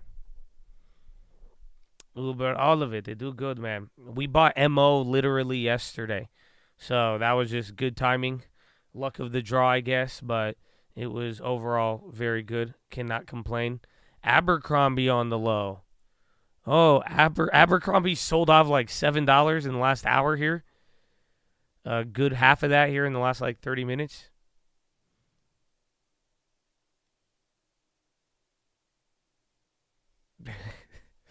Where do bad rainbows go? To Prism. It's a light sentence, but it also gives them time to reflect. It's a good one. That's a good one, my friend. Good morning. Good morning. Oh, I see you have a lot of these dad jokes going on. I like that one. That's a good one. Yeah. That's a good one.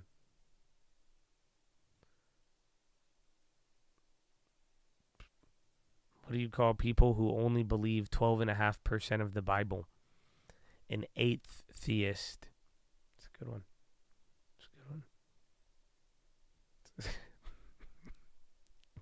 I like the rainbow joke. It's a light sentence. NYCB is halted until news. So either they're going to announce their sale, their plans to sell like equity, or the FDIC is going to close them down. So one or the other, Habibi, one or the other. TLT new high. Man, now I kind of regret selling those bonds yesterday. Could have doubled it up. I guess now it's a decent amount. But still.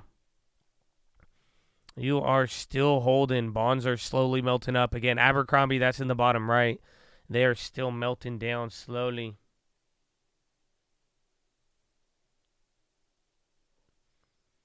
CVX on the low still. Gold is trying to make a move up. Where's oil? Oil, where do you go, Habibi? Oil's just right below 80. 10 cents below. Powell did not really say much. We listened to him for several hours. I think, what? Was that 3 hours of Powell? I'm surprised. He didn't even have to go to the bathroom. Good for him. He's like 60. So that was a lot of hours of Powell. And then we now we're back and not much, but we made a lot of movement. And then even the jobs report today, the Jolts jobs openings came in line. A little bit more movement on the private payrolls, the ADP. But for the most part, we have recovered most of yesterday's losses, at least the gap down. You're still off of the all-time highs. And then now we are chilling with a couple of earnings after the bell, a lot more tomorrow morning, and then after the bell tomorrow. And then a little bit of a bank failure fear lurking. Bonds catching a bid. Gold hitting an all-time high. Oil going up. You actually do got some problems. Red Sea. They said a couple of people died. So you got a little bit more conflict there. Even more Russia conflict. I don't know if you're interested in all that. But I guess a lot is happening in the world today. Apple's still doing bad. They had news with Epic. They didn't have any like major bad news today. But they still went a little lower. The 3-4 day, multiple day sell-off of Apple has been pretty ugly. Yeah, man, there's a lot to juggle. Albert Mall, they sold off yesterday. They were talking offering, I believe. Some like equities, when they bounced 8 today. A lot of things bounced today, though. Again, like literally, MO was down 3.5% for no reason yesterday, and now it's up 4%. I think Pfizer did that the day before, too. That even got the pump. SPR is moving. Check news on that. Because, again, SPR, we sold out of it the other day, but If we could get any info on that price related to their buyout.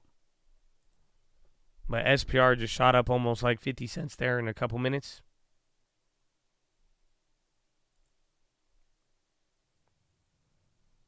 Octa on the low. SPR still going up. Come on. NVIDIA almost at $900. Oh my goodness.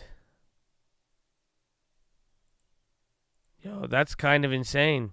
890, 52-week high. So you're like, what, almost up another $25 from their earnings? Like one of those earnings highs? NVIDIA, I mean, 900 is in sights. You're up another 3.5%, $31 on the day. My goodness. And then SPY's not even at highs right now. I don't know where SMCI is. AbiVi hitting a high. SMCI starting to move. Zillow's on the high. Zillow's kind of moving. Redfin's already up too. Yeah, Palantir, they got a government contract too. I think wasn't AI moving as well. Gold is on the high. Gold's about to tap another high there. Where's ARM?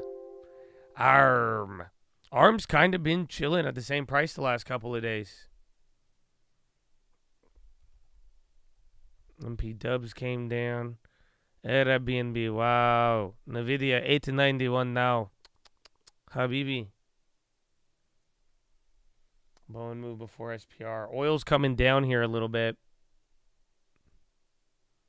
Do you keep NYCB? Like, what's your play? Because if you have, like, upside plays or shares, it's, you know, it just depends on the news, but you might get clapped. Otherwise, if you have a put or short, I mean, again, your downside is limited. So, all just depends.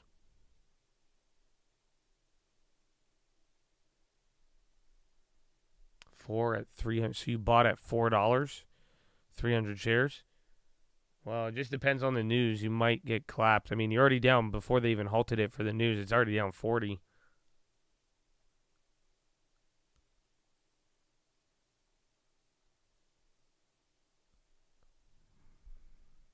Yeah, NVIDIA 8.9, dude. NVIDIA is trying to make the $900 push right now. Now the SPY's even responding, but like NVIDIA is paying in the high ticker. That's going crazy. 890, 433. It is not stopping, Habibi. Habibi, not one stop in sight. I don't see a one stoppage, you know?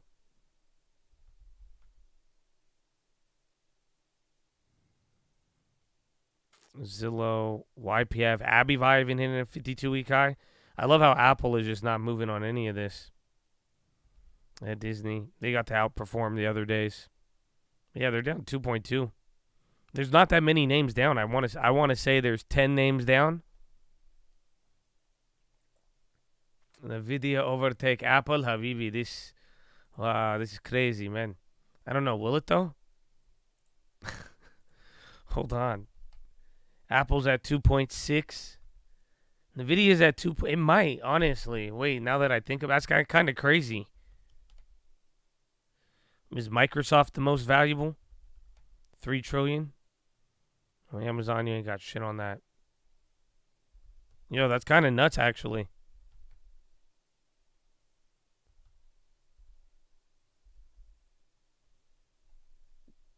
She's $400 billion. Zillow's ripping still. So again, we called that out a little earlier. I don't have any news on Zillow. SPR moving a little bit more. I don't have anything on SPR either, but it is, guys, got a pop there. You're in at $68 on AbiVi. Do we ever sell any of it? Do you not know the answer, or do you want me to say it and soothe your ears? Because the answer is I hold forever, my brethren. So unless I needed the money, but, you know, ideally, I would want to hold that, collect that drip, get that good yield. I have been, I mean, and it has rewarded. It has rewarded heavily. 10 years minimum, 10 years minimum.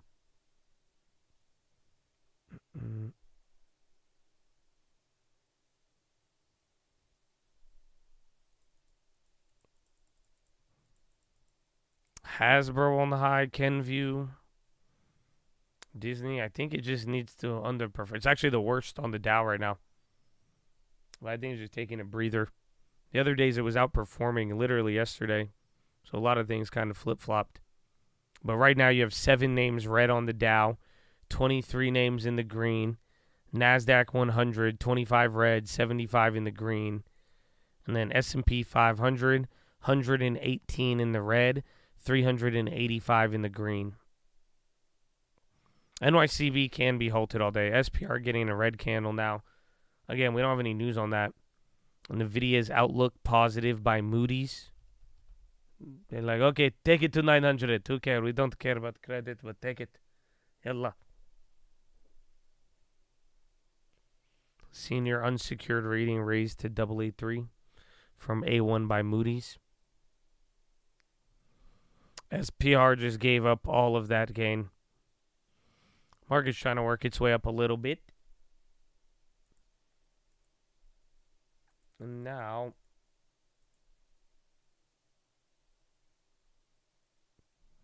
where is it? Bonds. TLT, man. He got a little juice, you know? Back to December level.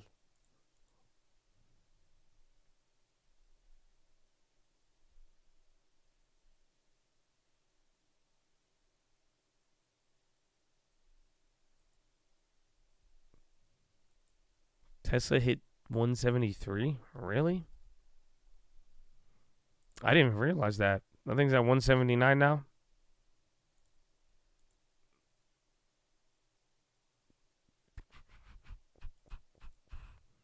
Oh, Tessie.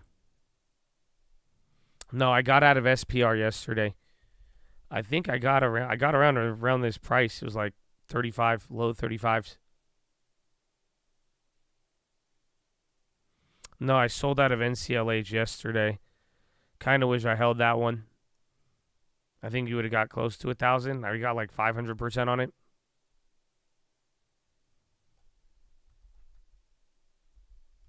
Tesla's trying to climb up. Nivda.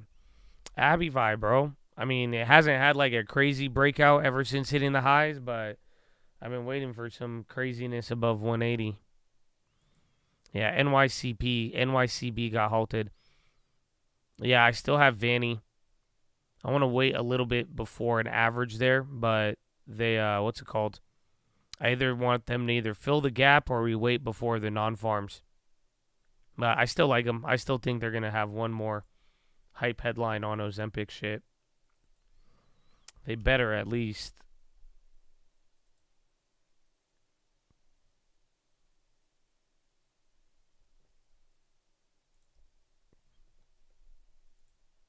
Where's crypto? I didn't look at crypto today.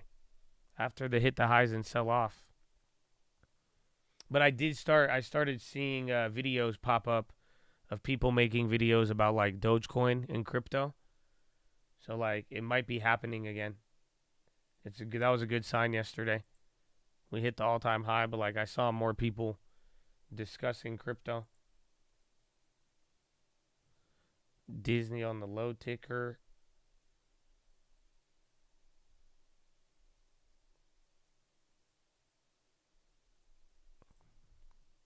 Disney Big Reds. Kind of. It's flushing 110. I mean, didn't it just hit 114 yesterday? I feel like every time Bob Iger talks, he does that. He like gets it to pop and then it sells off heavy. Well, yeah, you literally hit that level and then just sold off again. They did that like twice. There's Disney.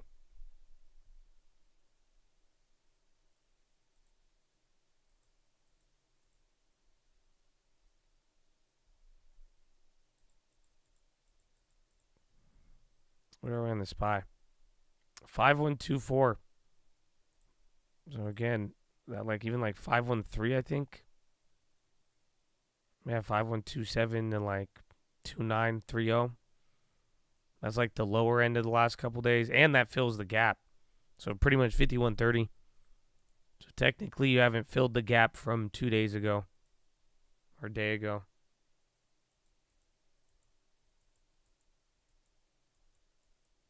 You want Biden impressions? You think I could just pull him out of nowhere? You think he just shows up out of nowhere? I gotta go to the bathroom. Hold on, let me go to the bathroom and then I'll give you something else. Here's your friend. Powell once again signaling that while a strong economy will keep officials on hold for now, he does expect the Fed to cut rates this year. S&P up 45 right now at 51.24, close to session highs, up 0.9%. Dow Jones Industrial Average up 202, up 0.5%.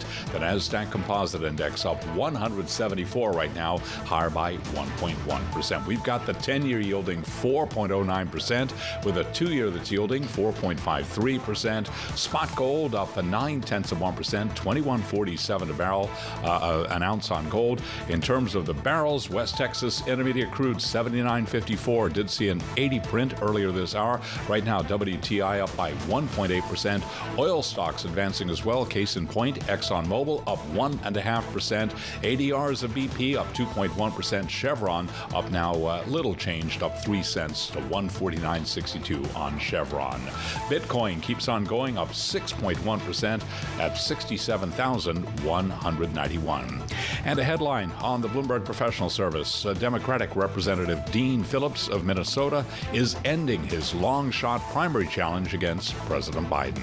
Recapping stocks higher. S&P up 46, up 0.9%. I'm Charlie Pelleton. That is a Bloomberg Business Flash. All right, Charlie, thank you so much. For those of you just joining us, you are watching an extended version of Bloomberg Business Week on this Fed Wednesday. Carol Master along with Tim Stanovic live on radio, TV, YouTube, and Bloomberg Originals. It's a Fed Wednesday because, as you know, Fed Chair Jay Powell up on Capitol Hill earlier today, first of 2 days in this semi-annual testimony on monetary policy before U.S. lawmakers. Chair Powell, Tim saying a lot of things. Yeah, as expected, he reiterated that the Federal Reserve is in no rush to cut interest rates. Here's what he said. We believe that our policy rate is likely at its peak for this tightening cycle. If the economy evolves broadly as expected, it will likely be appropriate to begin dialing back policy restraint at some point this year. The committee does not expect that it will be appropriate to reduce the target range until it has gained greater confidence that inflation is moving sustainably toward 2%. That, of course, was none other than Federal Reserve Chair Jay Powell in day one of his 2 days of semi-annual monetary policy testimony before U.S. lawmakers. All right, so back with us with some more analysis. Longtime and resident Fed watcher here at Bloomberg economics reporter Steve Matthews. He's out there in our Atlanta bureau, and a go-to on all things U.S. rates, Bloomberg News rates reporter Michael McKenzie. He's here in studio. Steve, let's kick it off to you. Tim and I and many Bloomberg users kind of glued to our live blog today as Fed Chair Jay Powell was up on Capitol Hill. You wrote, all in all, a pretty balanced view on Fed policy that reflects where the rate-setting committee was at its last meeting. So not much new stuff there. Yeah, it was pretty much down the middle and very similar to what you heard coming out of the January meeting and press conference and the 60 Minutes interview. You know, although it's like some people took his comments to be just very slightly dovish. I saw one report in the clip that you mentioned where Powell was talking about that they could cut rates at some point this year, that he chose the wording at some point this year as opposed to later this year. And this is how Fed watchers parse the language, because if it were later this year, that might imply maybe the second half, maybe some time away. At some point this year, that could mean tomorrow. I mean, that is totally open-ended. So it's like managing a young kid, right? We're going to do it sometime, maybe later this year. I also just appreciate the view into the way that, you know, Steve has to really parse everything that comes out of Jay Powell's mouth in order to understand what he's doing. And it is important, though. We laugh, but this is what traders are trading on. Hey, speaking of the trade, I want to bring in Michael McKenzie and talk a little bit about the bond market reaction today. We're seeing yields now down across the curve, Mike. Give us your idea of the way that the trade evolved throughout the day and sort of how things ended up after we heard from Powell. Well, the trade, the market got going pretty well early on because the ADP numbers came in a little bit softer. And that was followed by 10 o'clock when the Jolts numbers came in softer too, and there was a downward revision for the past month. So that gave a bid into the market, and that bid was also sustained, I think, because Powell, some people in the bond market were a little bit wary that coming into this, that Powell could perhaps reference some of the recent uptick we saw in inflation data. He didn't. He pretty much stuck to, as Steve said, the middle of the road. he kind of just, nailed the drive down the middle of the fairway. And so that combination of that data, Powell sort of... On the fairway. On the fairway, ladies and gentlemen. So get ready. Get ready. We still got jobs on Friday. And then again, this bank thing. I'm surprised nobody... We'll see if somebody asks him tomorrow about NYCB. We'll even see what happens. Disney's still dying. NVIDIA's still running. Apple's still doing nothing. Yeah, Disney's getting flushed below 110. Who doesn't like below there? Again, that's like Airbnb in its home. I think Airbnb hit another high. Airbnb, see? This is why we wanted him to go to his home. See, another like on the high. Wow, even the AMAT. Yalla, ya AMAT. No, there's no news later today. Airbnb, man, it's great. It's great. It's a good guy.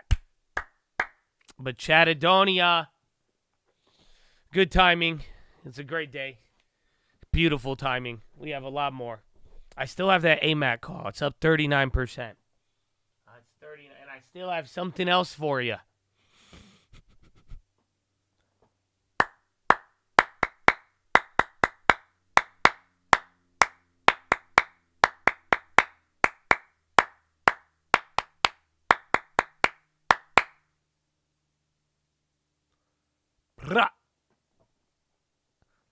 Chattadonia.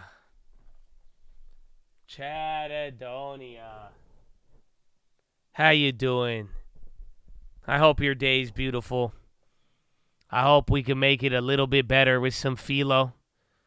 I hope we could talk about some things, get you thinking. Above all else, I do wish peace and blessings to all of you. Gold is hitting a high right now. My goodness. There's a lot going on every single day in the market, in the world. We just had a recap of all of it, but, big shout out to the people who are taking care of the things right at their doorstep and handling the matters that they have and that the matters that are in their control and those taking personal responsibility.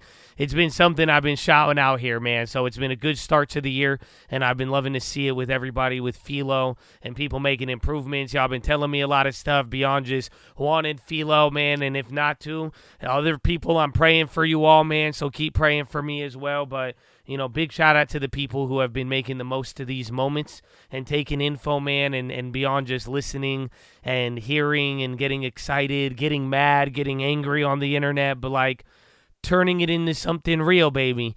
Turning it into real life. And, that's always the goal. And to see that, man, and to see the fruit of it, man. I hope that's what you get. And big shout out for everybody making the most and taking the most out of it. So, God bless you, Chattadonia. But today's PHILO, I'm going to tell you another long story. So we have another 2 hours. This one's going to take me an hour and a half.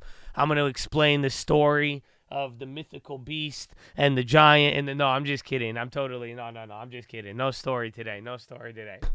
But no, and then the trees got to grow. No. Don't worry. No, I'm still. Did you guys know what the story was that he thought about though from yesterday? I might have to leave you guys hanging on that one. Actually, this one I said it's gonna be a mini PHILO today. Maybe what day is it today? I'll make you guys wait on that one a little. We'll touch base. We'll come back to that to the story, but today's PHILO, I'm gonna give you guys something. You guys may enjoy this. I think some of you may enjoy this one. Is this one biblical? No. Have I talked about this one before? Kind of, to a degree. But today I'm gonna share with you actually one of my favorite philosophers. I'm not gonna go too in depth with it. But I just want to share with you one pillar of one of his beliefs, and I want to share it with you. So I'm not going to go over all of it, and I'm not going to dive too deep into it. It's actually a very deep concept. But, Chad, today we're going to talk about making moves. Yes. I want to talk about making moves. Yes. Do you make moves? Do you want to make moves? You making moves, bro? Have you ever asked somebody seriously, are you making moves, bro? Have you ever asked that question to somebody? Serious? You making moves, bro? Huh? You making moves? What's the move, man? We making moves. Ooh, little Raul. We making moves. SPY making moves. I ask myself every day. Definitely not. Moves like Splinter Cell. Real Z's moving silence like lasagna. Whoa. Raul. What is this, man? So gold just hit a new high and now we're dumping. Bro, everything kind of just took a dip there. Bro, you just hit VWAP. Bro, what just happened? They did not like the PHILO? Okay, SPY's making moves. You just dropped 20 points almost? Whoa. 20 points in almost 2 minutes? I do not have anything. Why are we tanking? I have no idea. You are right back to opening candle. Hi. Great timing on PHILO. We making moves. The PHILO's about making moves, so I guess this is good timing. See if it bounces or not, but that's huge. Honestly, that's 20 points in like 2 minutes almost. That's like just under 20 points. I mean, the bonds are already up, so I don't know if you want to blame the banks or not, but if anything, maybe a delayed reaction from equities. Otherwise, if I was going to blame this on banks, I'd look for another move on the bonds. But my goodness. Hi. Well, gold's still up there. That fell. I think oil was already dropping. A couple of names came down. Nvidia off the highs. Yeah, oil kept going a little lower. Well. Okay, getting a little green candle. Wow. That's PHILO for you, man. That's PHILO for you. So on that note, Chattadonia. On that note, making moves. So today, what I was going to share with you is from the philosopher David Hume. Have you ever heard the name David Hume? So he's really intense. This is like an OG philosopher. He has a lot of things that he's written on. You could go read the Wikipedia about. I don't think he's the biggest fan of God. So for some of you, you may like or not like that aspect. But I like Hume. He brings up a lot of good points. Doesn't sound familiar? Yeah, David Hume. He's a well-known philosopher, but he talks about something, and this is just something I'd like to share with you. It's just very simple, and I'm not going to dwell on it too much, but it kind of relates. We talked about a PHILO related to one of the offshoots of what he discusses, but I just thought it would be good to share this with you today. Are you ready, Chad? David Hume, he brings up a good point. And if you want the little tagline of what he says, simply is that action is produced by passion. Oh, Chattadonia. Action is produced by passion. SPY is still going lower. Now, the thing about it, when he references passion, it is a little different. It's not like, oh, I am passionate about. He does mean it to a degree like that. Like some of you may be passionate about things. Literally, the S&P is just dumping right now, almost 20 points in a couple minutes. You may be very passionate about that, depending on what puts you hold or don't hold, right? You could get passionate about saving the animals, saving the whales, the penguins. There's a lot of things that people get real passionate about. Maybe you're passionate about who's going to be president, right? Or you're passionate about the laws that are being passed in this nation. Or you're passionate about Trump's shoes. I don't know. You can be passionate about a lot of things. But in this sense, David Hume, he's not really referencing that type of passion. So, bro, we are dumping still. Hold on, David Hume. All right, let me get one more scan here because we are now down 20 points in 4 minutes. Yeah, actually a little bit more, 23 points. Maybe 5 minutes, but you're getting to the low of out of nowhere, off nothing. I don't have anything at all.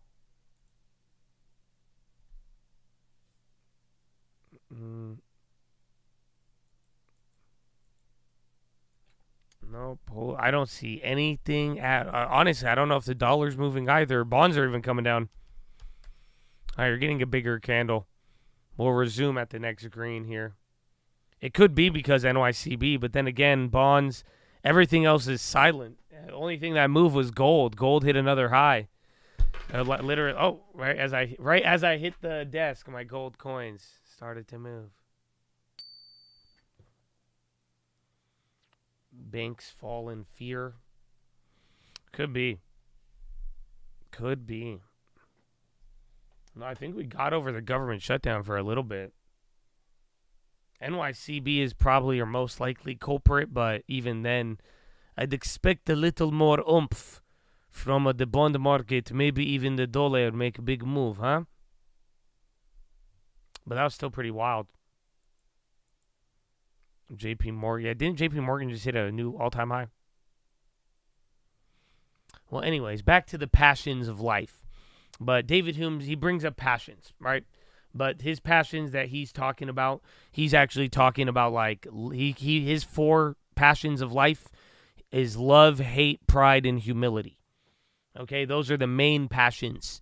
So, but believe it or not, even in his definition, this is where philosophy, like actual philosophy, starts getting a little weird because, again, you start defining things. He considers these the indirect passions. You know, he says these are the secondary effects of a previous feeling. So I don't know, you guys, have you ever felt love, hate, pride, and humility? I think that's the beauty of the human condition, is that we could all say we have gone through that. I think some of you have either felt love you've loved something, even if you've not loved a person. I'm sure you've loved like chocolate at one point or ice cream. Maybe hate. Maybe if you've never felt love, at least you've probably felt hate. Maybe I'll argue everybody has at least felt one of these in their life. Love, hate, pride, and humility. Can you agree with that? Disagree? Honestly, even me asking this rhetorically, I'm just opening up the door for some crazy answer, because it's pretty much well known you have all gone through this. So, but what he says is that these are like, this is a secondary feeling, believe it or not. So something motivates your love, right? You have love as an effect of feeling something else, right? You have hate, pride, humility. Something will make you feel a certain way. Like his example, he talks about like an artist. He's like, if you paint a picture, like he says, if you see a pretty picture, it makes you feel a certain way. And then it produces a feeling, and then it produces a passion from there. Or if you are an artist or you're not an artist, if you like the painting or don't like it, it produces anything good or bad in you, could even motivate you. But do you get the whole point here? I hope you do, Chad. Love, hate, pride, and humility. I like love a lot. That's a good one in what I believe. I've given you a lot of PHILOs, but maybe this is a good one to think about. How are these driving your life, my brother? Yes. I want you to think about it for a second. Love, hate, pride, and humility. If you had to throw in all of your actions and what you do into one of these baskets, where would they be going towards? Why are you doing what you're doing? Is it based off of love, hate, pride, humility? Now, that's not the main point of the PHILO. Believe it or not. That's why I like it. This is why it's a good one, man. But there's something I'd like that you could take as a, I don't know. This part, here's the whole point with PHILO. It's hard to call this an objective truth because people have argued this, right? Everybody has their own little take on what gets people going. Some people don't think it's the passions that motivate us. They think it's other things based off of morality, of selfishness, off of others. People think it's just in our human nature to do certain things. But Hume, his thing is that what he really argues is that reason and using reason as opposed to passion will get you nowhere when it comes to motivating human action. He says action is produced by passion. He argues reason is inert when it comes to motivating conduct. So, do you remember this? We were talking about reason sometimes and getting limited off of the logic sometimes. And I said, sometimes you got to think with me and you got to think a little positive and get a little bit outside of the box. But even without any like hippie PHILO stuff, anything of that, what Hume argues is that reason does not get you motivated. Reason alone will never get you to move, is what Hume argues. So I need money. I have zero money. I have good reason to get money. I need to get money. I am in a certain... Hume will argue you will still, just because you have a good reason to do something, does not mean you will do it. It will not get you up motivating any sort of action, moral or immoral. What you do after that is a whole nother topic. But he does argue that reason alone will not get you moving in any way. Everything is produced by the passions of life. Passion for wisdom. So that could be love. That could be built into it. Again, he brings up the indirects. But exactly that's the whole point, though. Certain passions of life, the things in life that will produce certain feelings, that's what he says you're going to go after. But it's not going to be reason. So, I ask you guys to humor me when it comes down to spiritual things. I think you could humor me when it comes down to this topic. Like, what would you, if it's not based off of reason, what are you getting motivated off of? What is producing action in your life? This is from David Hume. What's it called? It's called is it called like the Chronicles? I forgot what it's called. Or the Treatise, I believe. Number 2. He has many, many things that he has many books and that's why I'm saying, like, this is just, I'm speaking very, very broadly on this topic, because you could go very deep on the work that he has done. But this is from the philosopher David Hume. Well, there's a lot of things that could drive the passions, and I hope you think about it, but one thing alone, we did talk about this the other day, and I'm saying just hopefully you have something beyond reason that is driving you. And here's the irony. Are you ready for the irony of all of it? This is what he says. This is what David Hume says. But I say this is ironic because I want you to, that's what I'm saying, humor me. I want you to really think about this. Because he says without any emotion, we would not engage in any action. So why I'm saying this is ironic, because we talk here about, how you control your emotions. And Mr. David Hume is saying emotions are going to drive all of your actions. And he's actually saying you need an emotion to drive some sort of action. So what emotion in your life is driving the actions that you are doing now? Even better, what emotion will you use to drive a further action?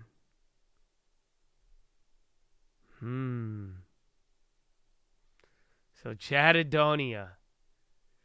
Thought I'd drop a little David Hume PHILO on you. I'll let you meditate on that one as well. Let that one ponder. See where your motivation is. What emotion is driving the action. Give yourself a little to think on. Give yourself a little to chew on. But take that one to the bank. That is your philosophy, ladies and gentlemen. Make sure you guys are subscribed. We're live Monday through Friday, 30 minutes before open. Drop your thumbs up on the video. You're on mobile. Press hard chat. X out the chat. Hit the thumbs up button. Second link for the Nightly Watch is the main channel. First link for the Scream Alerts Boot Campaign Real Estate Course. Follow me on Instagram at the Trading Fraternity. God bless you all, Chattadonia. That's it. Your PHILO is over. And we're almost at 11 o'clock. Good timing. Good timing. And you know what song I am going to play? Even though as a giant, and honestly, we're done. And now the spy's flushing again. But even then, I have to play it. Yeah, I have to. Airbnb, 52-week highs, baby. But then, no, it's not. Not anymore. But yeah, bonds are going up, though. So now this time around, take a look. Hold on. I want to rap that. If bonds start breaking out on a new low, you may have something. You Rolling get on my high. wrist.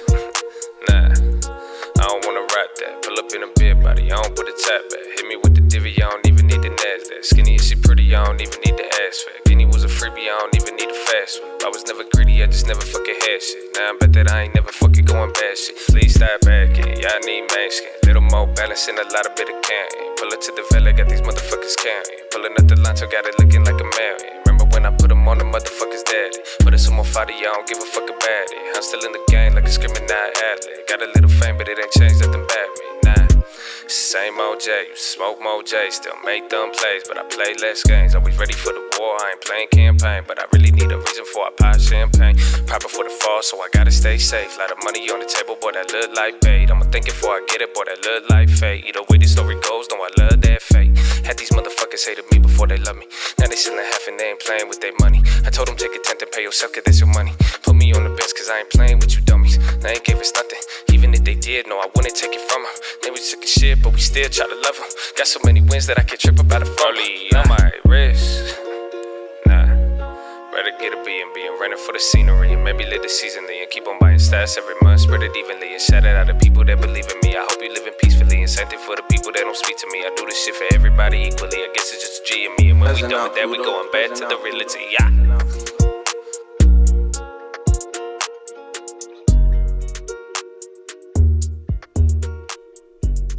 To the reality. You want a little lower? My goodness, Chattadonia. My goodness. Airbnb by Uncle. And that's it, man. Gold even coming down. Oil flushed. Oil gave up half the gains. Bonds are breaking out now on that second dip. So that makes everything a little bit more spicy. You're kind of near the low of the day. But again, this is still above 5,100. You're in between yesterday's low and then the other all-time high. Bonds are getting a little bit more vertical right now. There's actually no cold real estate today. So you guys are lucky if you have any real estate questions. I will answer them, and I won't chastise you tomorrow because I can't be like, oh, there was cold real estate. Still no news. No, none at all. None at all. But again, there was a lot to chew on from all day today.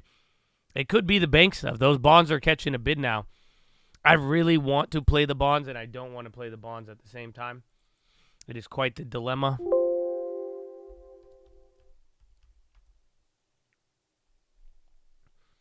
I should have just held them from the other day, but then again, it's been a nice little run. They keep going. TLT is starting to break out a little bit more.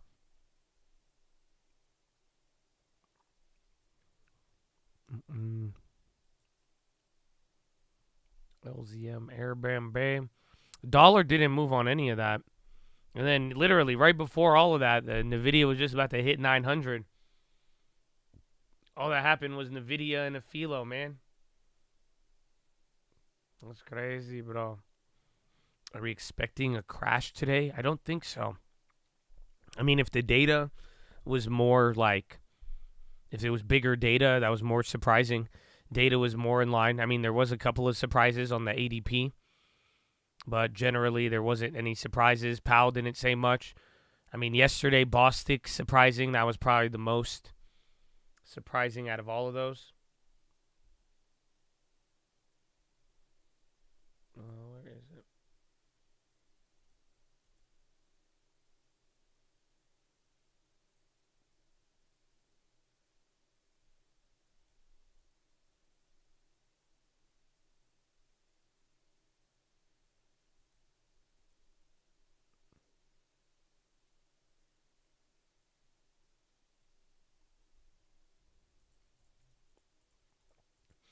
I'm looking, rate cut odds didn't even move too crazy. Honestly, this move's pretty wild. It's just big. That bounce, like, it got a little bit of relief, but that first move was huge. But again, there's nothing here.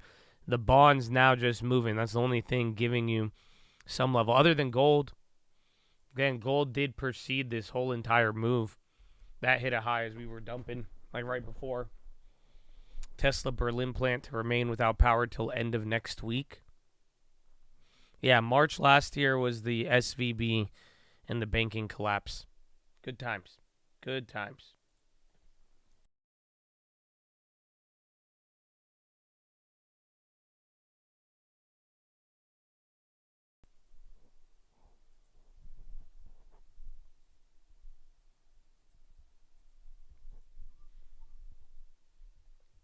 XLF's green. Yeah, not bad. By a quarter. It's not a bad day. I mean, that's the crazy part. Even at the low of the day, we're still up like 0.5%. NASDAQ was just up. Everything was just up double. And then there's still, again, a couple of names who are hitting highs. Where is the value? Altria was up a little bit more. Pfizer still held up. It does kind of feel like the non-farm day. But this is what I was saying, where we might get one of these days where, but I'm expecting more crazy moves like this on non-farms, not today. I was just hoping we get a big data move, but other than that, like, we do have to see the how the market trades on the non-farms. I think it will be something like this, all dependent on the report.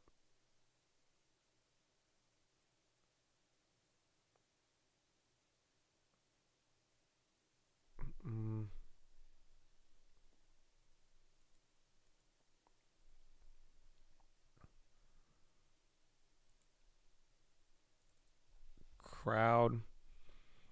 They got clapped a little bit from the open. I mean, those options are up. And then THO, we were up on that, and then those just rocketed up. That was a weird open. ADMA. What was the other one? Wasn't it like ADM or AMD? No, that's AMD.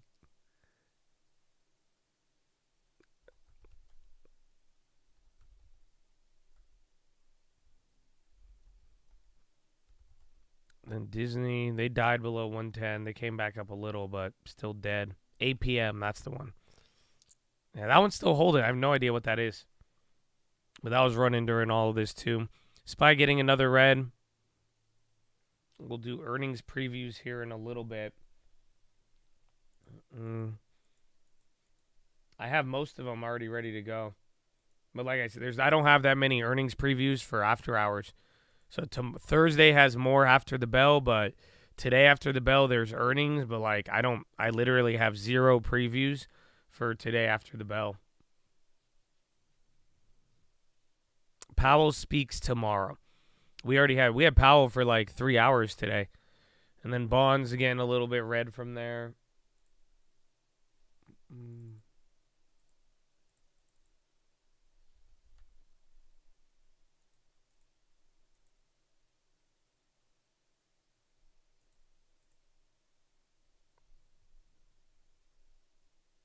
Powell, I think, speaks at the same time tomorrow. We do have Beige Book at 2 p.m. I did forget about that, but lately we haven't really reacted to it.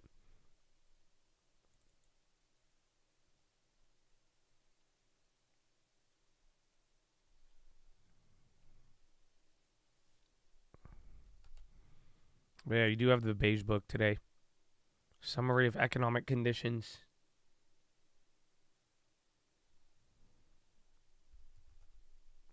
MP Dubs came down. What today? Nvidia's up. Meta, all big tech, I think, except Microsoft's break even. Apple and Google. I think 2 p.m. today for the Beige Book. That sounds right.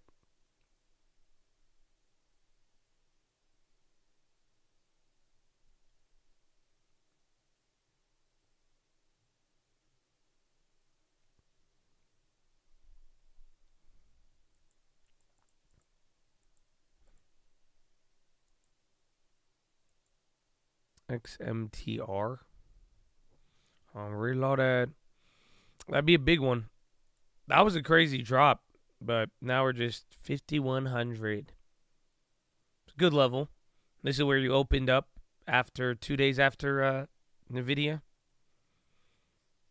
So not too bad. Stayed stagnant for like 2 weeks. Thursday. A little higher than last. Actually, you're higher than both Thursdays. Actually, not too bad. Just didn't move. And then he did hit a new high in the process. NYCB is halted. They announced the capital raise. MSOS, I'm down $75. I forgot about that one. Airbnb, keep going, Habibi. SWTX. A couple of random names on the high ticker. Yeah, wheat stocks didn't do anything.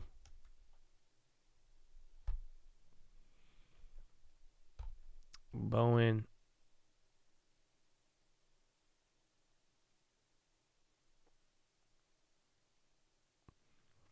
Beige Book leaked. Oh, that should come out. That's 2 minutes, right?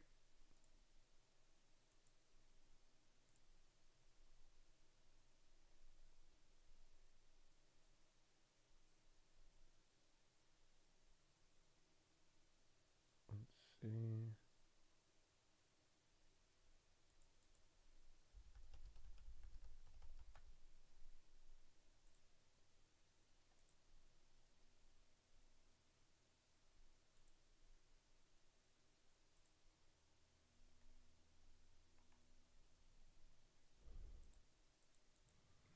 I still have the gold. I have every play. I think I didn't flip out of anything from today.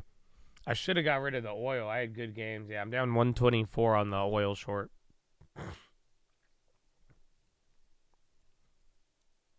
Lee. Lee.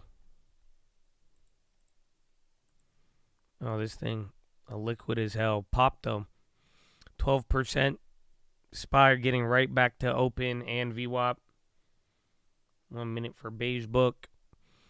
We'll see. We could read a little bit, but we're not expecting much. Again, even then, you literally just had Jerome Powell and his whole entire... I mean, we did melt up while he was speaking, but I guess it was kind of a decent move.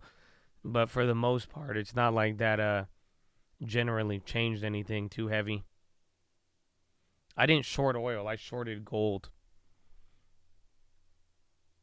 I just think gold hit a high. I don't know why it's up. I think it could still go up, but I wanted to get a small one. I think it's going to be pretty volatile just because the dollar's still high, and then we have data.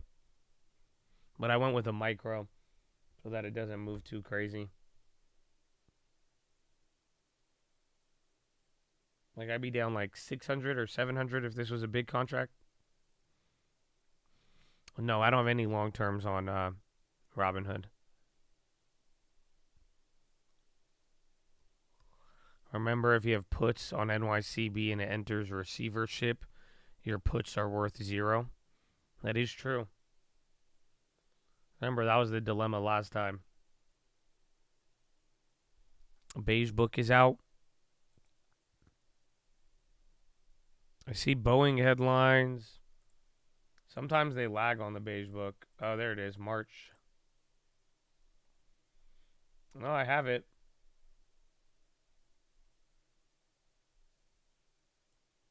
Can I have the AI read it to you? Overall economic activity increased slightly since early January, with 8 districts reporting slight to modest growth in activity.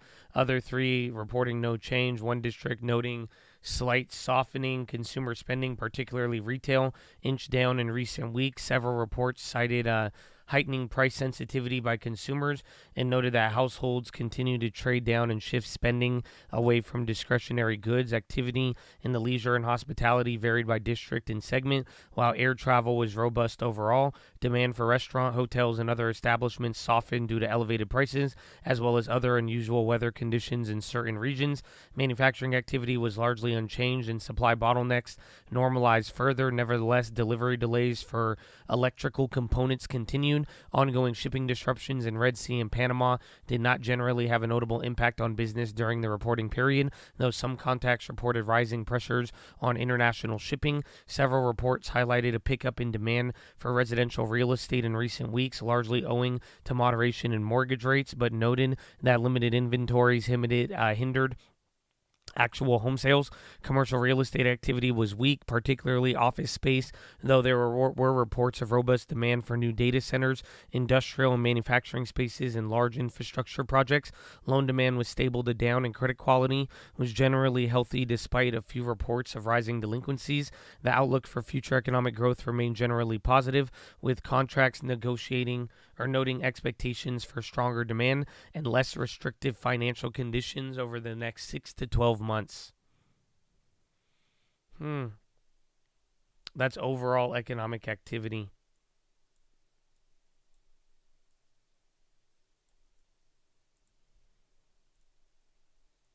Hold on.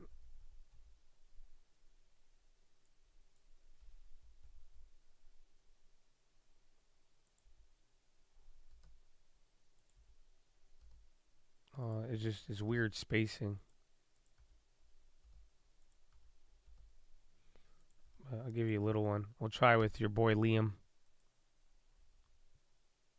Employment rose at a slight to modest pace in most districts. Overall, labor market tightness eased further, with nearly all districts highlighting some improvement in labor availability and employee retention. Businesses generally found it easier to fill open positions and to find qualified applicants, although difficulties persisted attracting workers for highly skilled positions, including healthcare professionals, engineers, and skilled trade specialists such as welders and mechanics. Wages grew further across districts, although several reports indicated a slower pace of increase. Employee expectations of pay adjustments were reportedly more in line with historical averages. Ta-da! This is for the Beige Book. This is like literally the Beige Book. Again, it's on the Fed website. It's a big document. Again, I'm not going to go segment by segment on it. Price pressures persisted during the reporting period, but several districts reported some degree of moderation in inflation. Contacts highlighted increases in freight costs and several insurance categories, including employer-sponsored health insurance. Nevertheless, businesses found it harder to pass through higher costs to their customers, who became increasingly sensitive to price changes. The cost of many manufacturing and construction inputs, such as steel, cement, paper, and fuel, reportedly fell in recent weeks. Okay, and that's all the districts. I don't know. Do you guys want all the districts? I don't even think it moved too much. Again, they said employment rose. If anything, I don't think that's good. They said labor market eased further, though. Then they say wages went up. But I don't think we're going to get a reaction off that. We'll see. And then bonds and SPY moving around. That is it. Going to do nothing but chill. SPY getting a green shoe. What is this, Lee? Hello, you go Airbnb. Tesla's coming down. Microsoft's hugging green. I don't know, man. Is NVIDIA, they might go for the 900 move again. They're getting froggy. KRE, dumb pop. Yeah. Is somebody buying them? Bank of America CFO says consumer asset quality pretty good. Who is it? It has to be somebody. It's not NYCB. It has to be another one of these regional banks. Somebody's moving. Why is KRE moving like that? Bonds are dropping now too.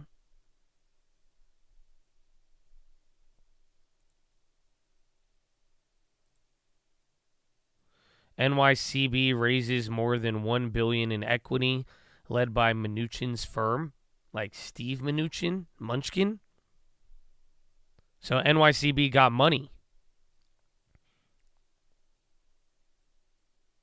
No way. So if that's the news, then they're not going BK and they're not getting into receivership. So somebody gave them $1 billion. Literally, Steve Munchkin. They're like, who are you going to vote for if we give you this? Okay, don't play around. All right. SMCI, that's big though. Regionals are moving. SMCI gained a little pop. Again, I think NVIDIA creeping right around 900. That's the important one. Monday BTFP ending. Well, they just secured $1 billion. $1 billion.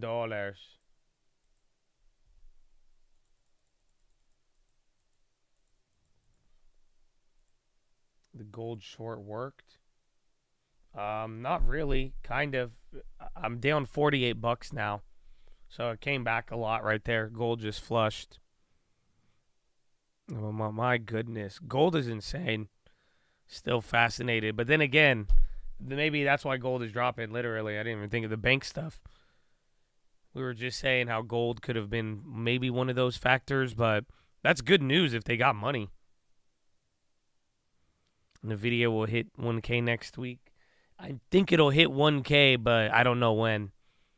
Maybe it happens today, next week. Maybe it goes to, I don't want to say it out loud, but maybe it goes to $899.97 and then drops another $150 for like 2.5 months. And then like 3 months from now goes to $1,000. I've seen it happen. So, like, either or. It's one of those two options. You're either hitting a 900 right now or 1,000 soon, or it's going to, like, go, like, right there. And then, yeah.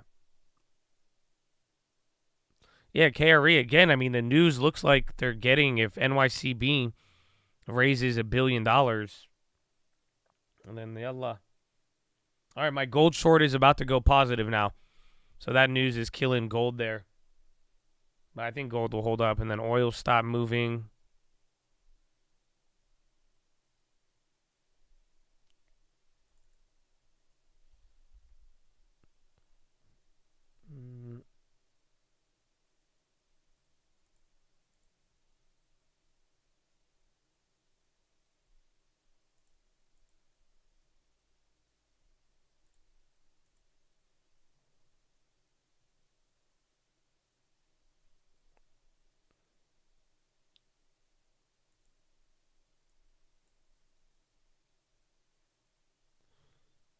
Let's see.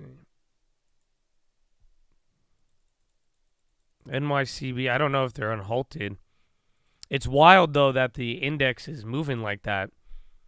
I don't know if NYCB moving on the after hours bid, but the index is moving, but I'm wondering which regional is going again.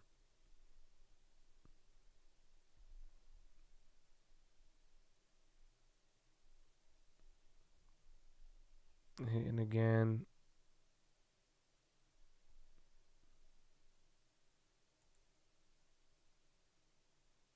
Where did gold go?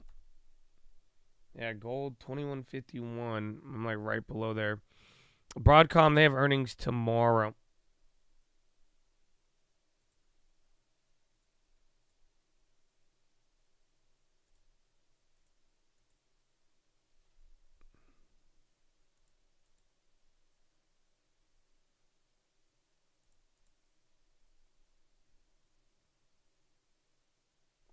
I kind of do. KRE's running. I kind of want to short the bonds. But then I'm like, maybe I'll just keep the gold one for now. But with the bank thing, if that fear fades, but I don't want to push because bonds are still elevated. You could either go for a quick flip on it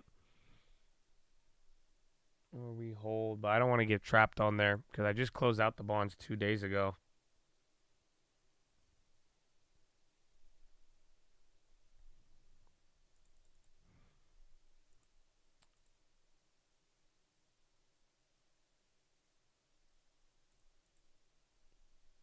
H-Band Pop. Why does that name sound familiar? Is that a liquid one? H-Band Huntington Bank? Oh. A regional. KRE calmed down a little bit. NYCB still halted. Can I go all in Broadcom or Costco tomorrow? If you give me half of your money first. Like if you're asking me, like if you have permission, I give you permission if you give me half. So you give me half of the money and then go all in. And then we'll see what happens.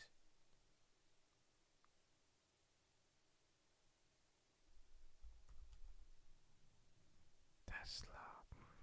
NKTX high. Yeah, New York Community announces $1 billion equity investment anchored by former Secretary Mnuchin, Liberty Strategic Capital, Hudson Bay, and Reverence Capital. Joseph Otting to become CEO, and Alejandro Danello to be named as non-executive chairman. So they're adding people to their board. And a new CEO. So this is all for NYCB.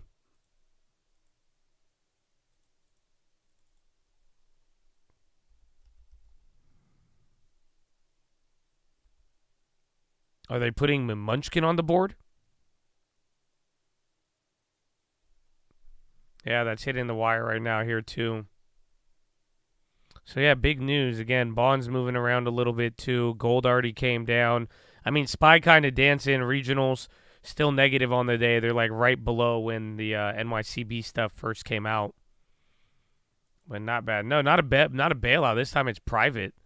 I mean, that's it. At the very least, the bank raised $1 billion from a private investment fund. I mean, this time it was a former government official, but yeah.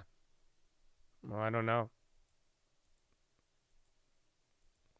Buying Pfizer on margin, a good idea for the dividend and growth aspect? Oh, no, not at all, my friend. Because if you buy Pfizer on margin, you're paying margin. So usually margin, I don't like, what brokerage do you use? But like most margin rates are like 13.75 right now, I think. So even if you hold Pfizer for the entire year, you'll get back 5-6%. But if you're holding it on margin, I mean, you are down 13%. So you'll still be losing like 6-7%. Robinhood margin is 8. Coin about to hit 240 again. So yeah, I want to be buying that on margin.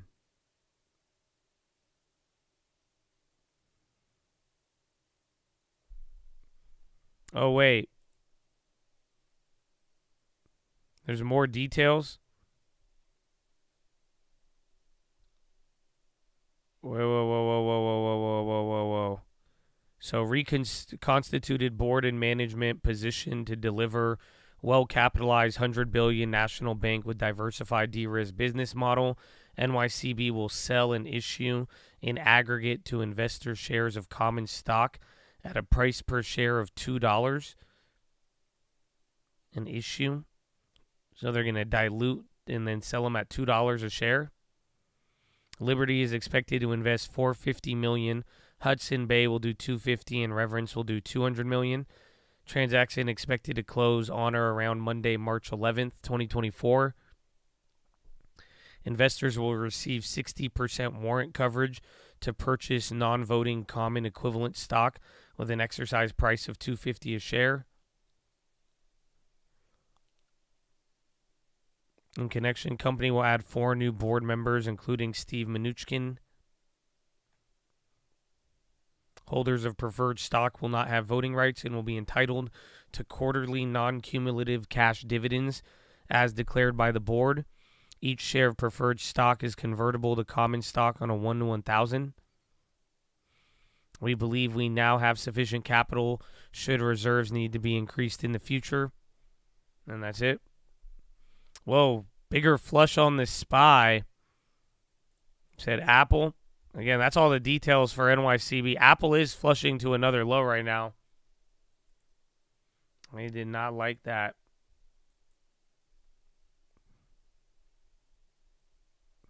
I don't know. It sounds like they're it sounds like NYCB is still diluting. So I don't know. KRE might come down. So they found a way to get money, but it sounds like they are just diluting investors. JP Morgan getting clapped. Oh, man.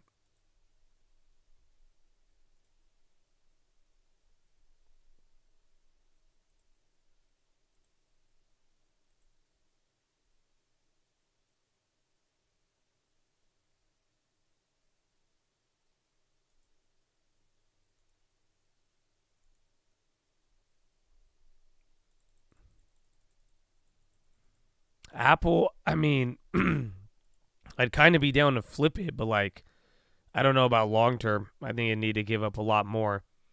Like if you want like a short term flip, but if it does break from here, it could get pretty ugly. I mean, they're just still elevated. There's still a lot of premium, but then it has given up a lot. Like I think Apple is one of the worst performers next to like Tesla as far as like major mega cap tech. All right. Oh, we should. The previews. We got a little bit of time. Let me go to the bathroom. Follow me on Instagram at The Trading Fraternity. I love you, Chattadonia. God bless you. Good morning. And here is your daily dose of anger management training. Government now. And also, because obviously the White House has long resisted specifically pushing for his resignation, even if you aren't doing it now. So can you just talk about the timing of this encouragement of why you're doing everything the way you are Sure, right now? we're not pushing, as you just stated in your question, for the Prime Minister to resign. This has been a long time conversation that we have had with our Haitian partners, with CARICOM, on making sure that there was a path to restoring democratic order. So that has been consistent with what we've been trying to do for some time now. And we believe, it is the Haitian people, they need to have an opportunity to democratically elect their prime minister. And so there needs to be a plan in place, obviously, to do that. And so that's what we're encouraging. But we've been having these conversations for some time now. And one domestic matter, back in February of 2021, President Biden said Donald Trump should not be given the traditional intelligence briefings that were given to former presidents because, quote, what value is giving him an intelligence briefing? What impact does he have at all, other than the fact that he might slip and say something?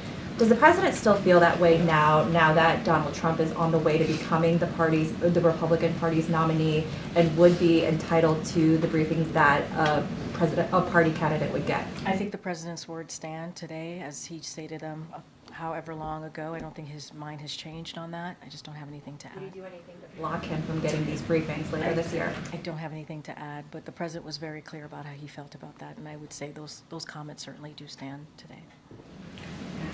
Thanks, Corinne. Can you confirm that the White House invited the Ukraine's First Lady to the State of the Union, but that she declined to attend? So the White House did invite Mrs. Zelenska to the State of the Union. She was unable to attend. I would refer you to Ukraine as to her reasoning why, but she did indeed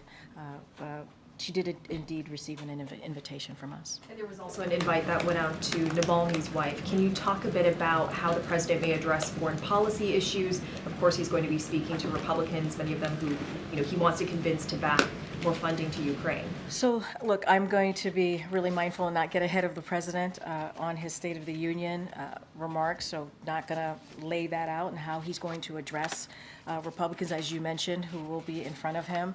But, the president, as it relates to certainly Ukraine, the president's going to continue to make his case that House Republicans need to move forward. The Speaker needs to put the National Security Supplemental on the floor. We know that it would get overwhelming support. And also, it's also about our national security, our own national security. And so we can't let politics get in the way of our national security. So the president's going to make that clear, and I'll just leave it to the president. As he would say, stay tuned. Stay tuned for tomorrow. Just to be clear, he'd make those points clear at the State of the Union. He's going to continue to make that case clear. You asked me how he's going to do that or lay that out tomorrow in the State of the Union. I just don't want to get ahead of the president. But our message continues, right? As it relates to national security supplemental, obviously the Ukraine aid is included in that supplemental. Justice Navalny also invited and couldn't attend. So I talked about this yesterday. Mrs. Navalny was indeed invited personally by the president. She was not able to attend. I would refer you, obviously, to her to explain why. But yes, she was invited. Lastly, on the Russian missile strike, it was only about 200 feet away from President Zelensky. That's according to one of our sources. And a source close to Zelensky tells us that they believe Zelensky was the intended target. Is the U.S. looking into that strike? Do they believe that Zelensky was, in fact, the intended target? So I can't speak to what they were targeting. That's not something that I can speak to, but it appears that it landed near, as you just said, the convoy. And I think Russia's actions speak for themselves here, but I can't speak for their exact target. Corinne, do you have any reaction to the sailors that were reportedly killed in a Houthi attack? So let me say a couple things about that. That happened earlier today. So today the Houthis have killed innocent civilians by continuing their reckless attacks against international commercial shipping, which impacts countries throughout the world. The ship they attacked was a Barbados-flagged Liberian-owned bulk carrier. It was not a U.S. ship, contrary to what the Houthis claimed. These reckless attacks by the Iran-backed Houthis have not only disrupted global trade and commerce, but also taken the lives of international seafarers simply doing their jobs. We offer our condolences, obviously, to the families of those who lost their lives, and again condemn the Houthis for these attacks. And we will call on governments around the world to do the same and join us in bringing to a halt these appalling attacks. Thanks. And then one more on Haiti. We understand that the Prime Minister, Henry, is located in the United States right now in Puerto Rico. Could you talk a little bit about what his status is there and what the United States is doing as far as his travel logistics? So I cannot speak to the Prime Minister's travel. He would have to speak to it himself. I just cannot speak to that. Okay, and then should we expect any policy, like detailed policy rollout associated with State of the Union tomorrow? I don't have anything to share at this time. The president, I'm not going to get ahead of the president, certainly, as he would say, stay tuned, stay tuned. Okay. Karine, did the president have any reaction to Dean Phillips suspending his presidential campaign? I don't have any reaction. I would have to refer you to the campaign on that specific. Can you tell us generally whether you know if the president thinks there's, legitimacy behind some of the main reasons that Phillips decided to run for president? Concerns about the president's age, concerns that he is a vulnerable general election candidate. Is that something you've ever spoken to him about? So, going to be really careful. We're talking about an upcoming election, and obviously in November, so going to be really mindful. Look, this is why I think the State of the Union is going to be really important. The president's going to lay out what he has done the last 3 years, the successes that he's had, historic successes that he's had. He's going to speak to how he sees the future for this country on behalf of the American people. And I think that's going to be important. And I would say this as it relates to part of your question. Look, the president has been very clear. He's been very honest about his age. He knows that. He makes jokes about it, right? He makes jokes about his friend Jimmy Madison, right? He gets that. But this is also a president that has gotten done more in the last 3 years than most presidents have in their 2 terms of presidency. And that is what we've seen from the data. And a lot of that is because of his experience. His experience matters. His experience as 36 years as a senator, 8 years as vice president, and now into his first term as president. It has shown that he can get things done. We see that with the economy. We see that what he's trying to do with lowering costs. We see what he's trying to do with lowering healthcare costs, and a lot of historic pieces of legislation that was done, that are now law, obviously, that was done in a bipartisan way. And that's because of the president's experience, and I think that matters. And I'm just going to let the president speak more to his future, his vision, what he sees for this country tomorrow night. Just a quick question on State of the Union. There was obviously a universe where a ceasefire and hostages deal was reached before the State of the Union. It seems increasingly clear that that's not going to happen in the next 36 hours. So given that, can you give us a little bit of insight into how the president has been working to draft a speech that addresses and speaks to just the anger and frustration that a lot of people are feeling about the fact that he is not willing so far to call for a permanent ceasefire? So look, as you've heard the president call for a ceasefire, a period of time, a pause where there's a period of time where obviously the fighting stops, right? And with that is a hostage deal where we can get these hostages back home to their family and their loved ones. And let's not forget, the hostages include about 6 Americans. And so that's incredibly important. At the same time, let's not forget getting that all-important humanitarian aid into Gaza, to the Palestinian people. And so that is important. That is a first step that we need to get to. The president's going to continue to work on this, as he has been for the past several weeks, for the past several months, along with his team. So we are steadfast, focused on that. That is not going to change just because there's a State of the Union tomorrow. And so the president is going to be optimistic. He is. As it relates to his speech, look, these speeches, all of them, they take massive undertaking, right? They take a lot of work, and to actually meet the moment of where we are as a country, and also lay out the future for this country. So not going to get into specifics as to how he's working through that. You'll hear it from him directly, but the president certainly is going to meet the moment where we are as a country, lay out the progress that we've seen in the last 3 years, and not just that, how do we build on that progress? Do you happen to know what about the speech writing process this time around the president has found most challenging? This is his third State of the Union address, as you know.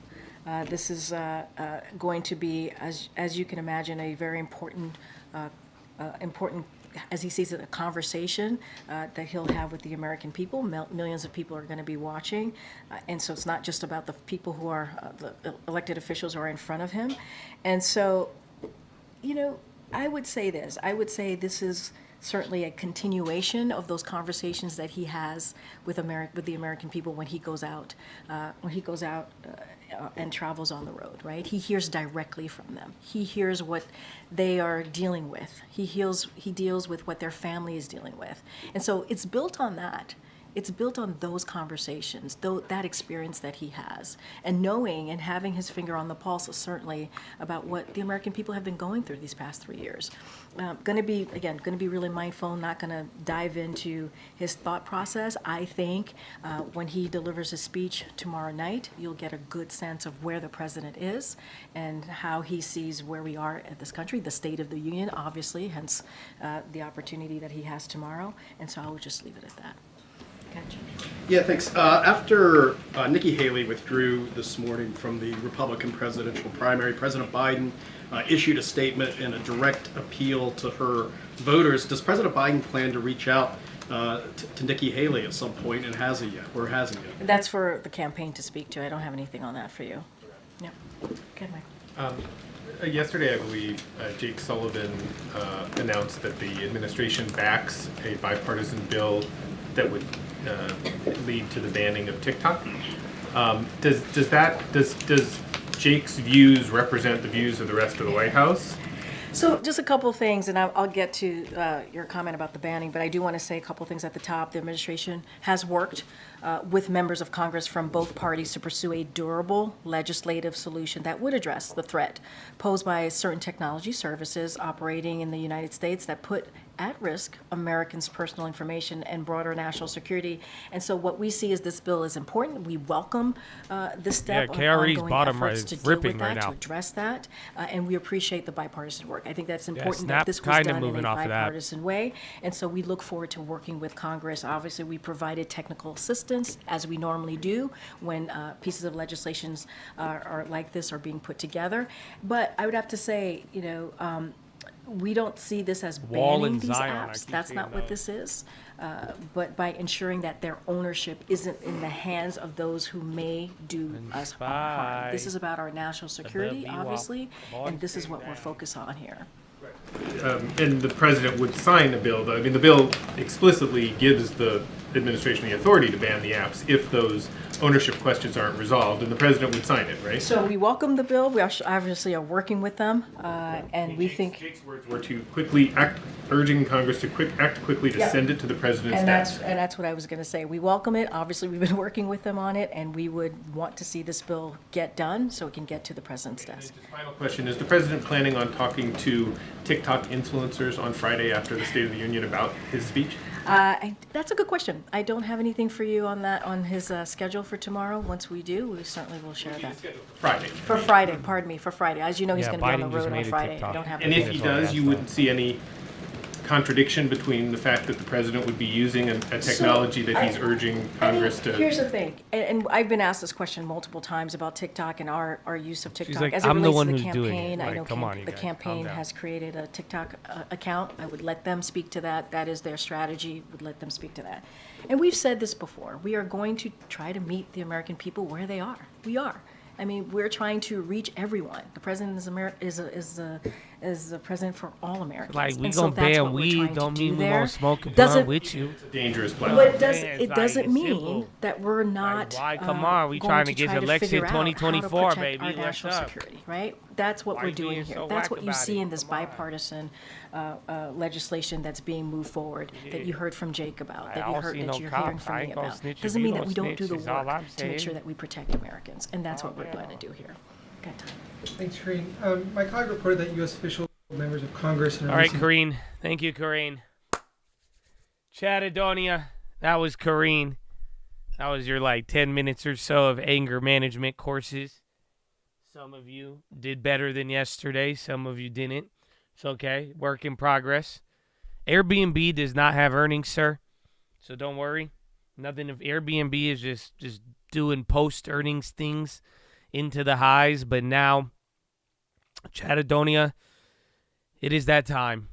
And today is going to be a little different because we have a very interesting calendar but it is time that we go over earnings. We're actually starting a little later, and that's because I'm probably going to skip a lot of these. We only really have to do the ones in the morning, unless you guys have any special requests.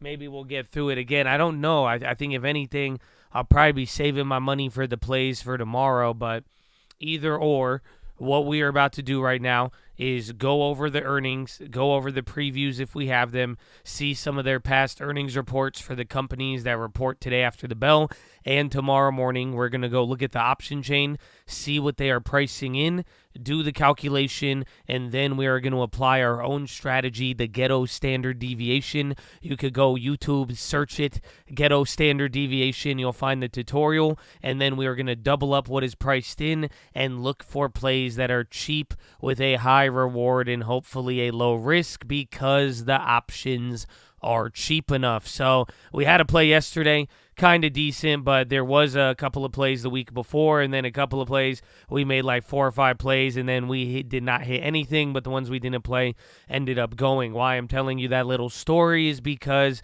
these are very random. All of the 2 standard deviation plays that we make, they are very low probability. So these are not the plays you want to be going for a long shot on, trying to put your whole account on, going crazy, gambling. Do not let this info and what we do lead to blowing up your account. In the phrase of 2024, money that you need is cursed. Okay, so don't get into any trouble with this, but it's very simple. Once you know what is priced in, you can apply this to any option strategy you would like, and then go from there. And we'll see. I don't even think I'm going to make too many plays here. So, but even then, be careful. Don't go too crazy, okay? Okay, are we all on the same page? Is everybody, are you feeling me? Do you understand what I'm talking about, buckaroo? Yeah. Buckaroo. Buddy. Comprende.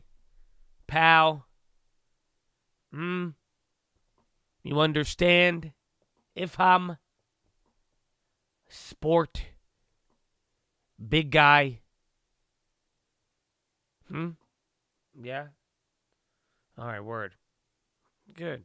That's good. I'm glad to hear. Well, like I said, we might do this a little differently unless, does anybody have a company that reports today after hours that they really like?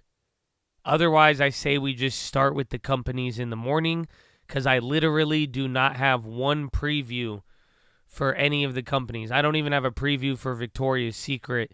We could go price in Victoria's Secret. Airbnb does not report. Where are you getting this from, sir? I don't know, pal.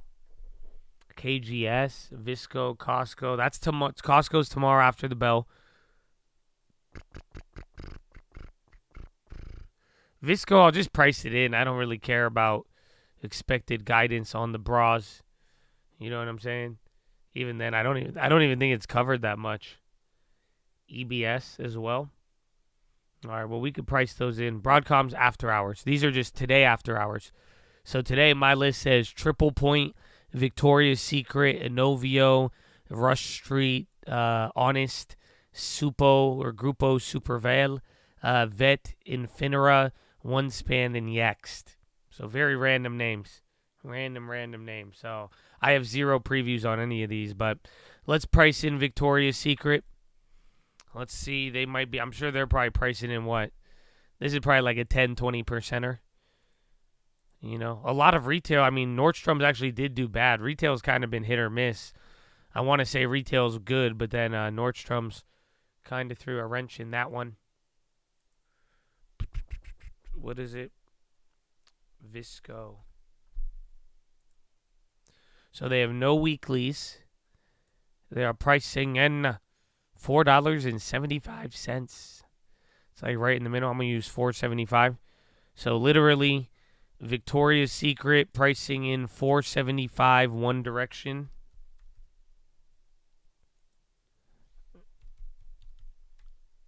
$18.9% one direction. So, yeah. You're going to need about like 36% for 2 standard deviations. So 1 standard deviation expecting to move 475. 2 standard deviation, an outsized move, that would be 950. So in this case, that'd be like what, 34.50? 40 cents. So you're still, even for a 36% move, you're paying more than 1 share. I do not like that. I think that is expensive. And then we said what, 950 to the downside? That's like what, 16 or 15.50-ish? 10 cent. Still limited. This will move like the Snapchat. So yeah, I'm not a fan. Not a fan of Victoria's Secret. You said EBS. Are you sure EBS reports today? Emergent Biosolution. Quickly, get to the odds. It's emerging. Emergent Biosolution. It's a biotech. Hurry, Joshua. Hurry, now. Are you sure they have earnings? I'll just do it real quick. Just because we played EBS in the past. March 15, 173 to 169. Oh, wow. These 150. Mine's lower. I'll go 150. So, yeah, it's pricing in 50%. It's still a lot. 100% both ways. So, big expected move. I don't know if you want that. If you want that for shares, that's all you. And then someone said HNST. They report, I don't have a preview. They've actually moved a lot. I'm not going to lie to you. I've had a Honest Tea before. Well, like, I've had a tea made by Honest. Ever if I say I've had the Honest Tea before. I need to tell you something. I've had the Honest Tea before. One time. But I haven't had one in a while. Don't they make like, oh, no. No. I'm not going to lie to you. Yo, I'm not going to lie to you. Does anybody in Honesty? No, it reminded me. How can I forget? I'm not going to lie. There's one thing about Honesty. I'll see if you can figure it out before I price it in. They're at $2.97. 80 cents. Why am I pricing in higher on these? Maybe, I don't know. That says 64. 64 still prices in 20. I'm like 25 or 30%. We'll go with 60. So 20% move is priced in one direction on Honesty. $1.20. You're looking at like what? $3.20? A little less. No, not Jessica Alba. Yeah, you guys don't know. Y'all didn't figure it. I priced in the stock before you figured it out. Maybe I'm the only one. Y'all ever had them Honesty juice boxes for kids? It's like a juice box. They sell them at like Whole Foods and Costco, I even think. It's like a little juice box. They're horrible. I love them. Oh, man. I love them. Yeah, that's what I was like, I can't remember the last time I've had this company. I steal them anytime I go to my nephew's house. You just drank one? Yeah, they're fire. They're good. No. There's an Honest juice box. I'm fairly certain they make a juice box.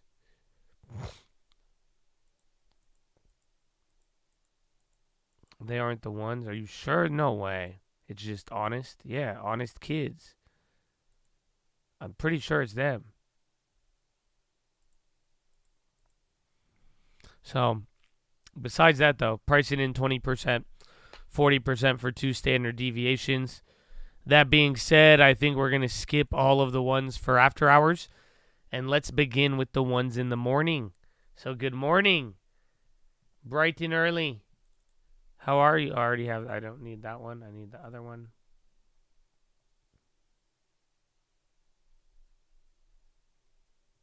All right.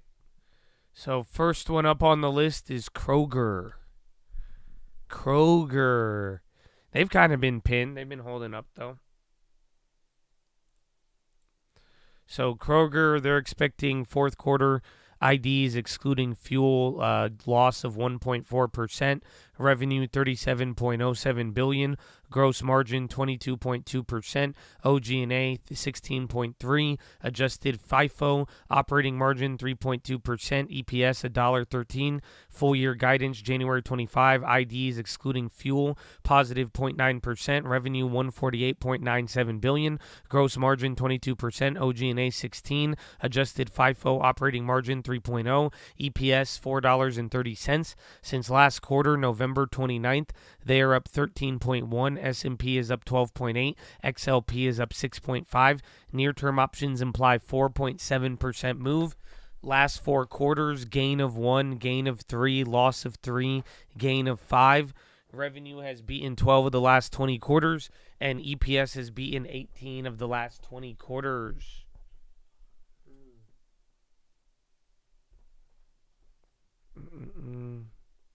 Is NYCB, they're not unhalted, are they? Oh, it's saying $4 on the bid, though? Is it out? I see the can. Did it halt? Well, maybe that's ours. Well, there you go. End up being good news. So, my friend who had the shares earlier, you should be good, Habibi. Yeah, Zion. All the other regionals are going nuts, too. Again, regionals are up almost 1.5 on the day. They're all near the highs, though, holding. Damn, that's crazy. Welcome to the bank shenanigans. That's nuts. Well, back to Kroger. So this one's not bad. I mean, it's crazy they've kind of moved a little bit already. The thing about Kroger is that 4.7 priced in, that's not pricing in a lot, but Kroger doesn't really move. And then they've already kind of had a decently sized pre-earnings run-up. So 50, 259, 268? So I got here 268. We'll go with that. So $2.68 priced in one direction. It's about 5%. So 536. So 55, 55.70, 55.80.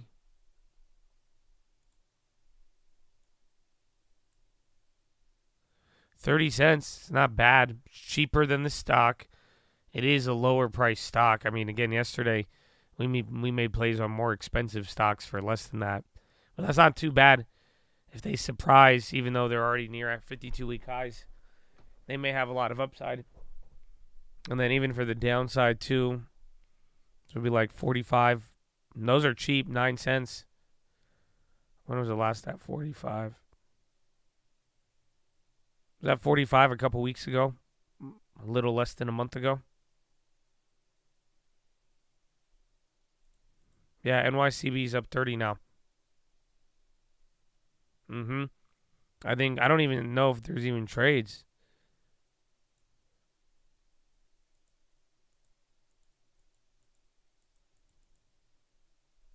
That's crazy. Did Mnuchin just double up his $250 million? Anyways, again, they're in at 250. I'm going to skip Kroger, though. May come back to that. The puts aren't bad, though. $9, $10. Semi-cheap. It's like kind of right in the middle. Let's just see if we grab anything else. Not too bad, though. All right, the next one is Big Lots. I like Big Lots, but they've moved already. I haven't looked at the option chain, but in general, I know they've been going through kind of a little bit of that recovery story. So they got a lot of upside, limited downside. They could still die, though. They're expecting comps a loss of 8.5% versus guidance of negative HSDs. Revenue $1.43 billion. Gross margin 38.1 versus guidance at 38. SG&A 35.9. Operating margin 0.2%. EPS loss of 23 cents a share. Next quarter expecting comps of negative 4.3. Revenue $1.06 billion. Gross margin 37.6%. SG&A 42.4%. Operating margin loss of 7.3. EPS a loss of 2.83.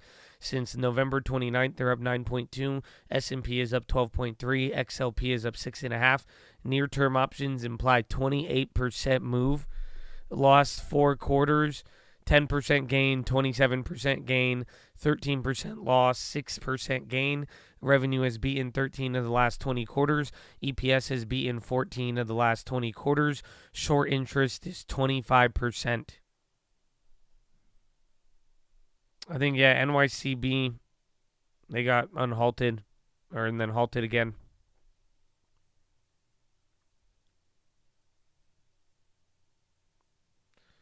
GoDaddy targets 33% normalized EBITDA margin in 2026.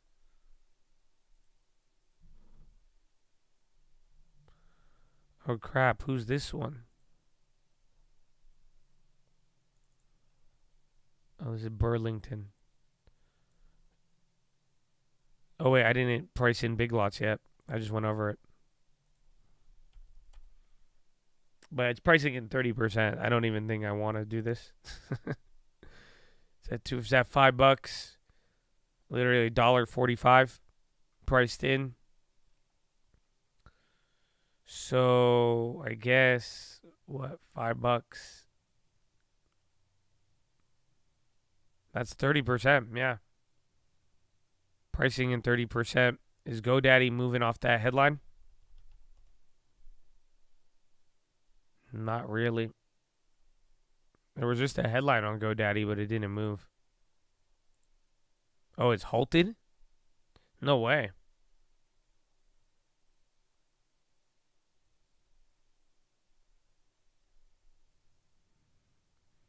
And something on Meta, text, and AI.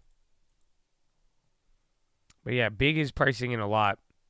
So $1.45, that's one standard deviation, 30%. 2 would be 60. That would be like what? 280? 290? So 680?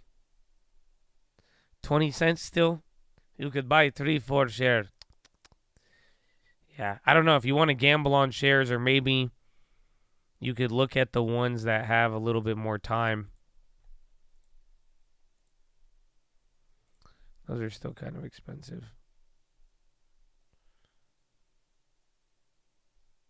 Someone bought those for $30 for a $30 call. Yeah, I don't know, man. Not a fan.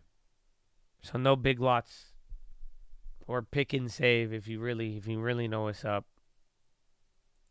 I don't know about pick and save.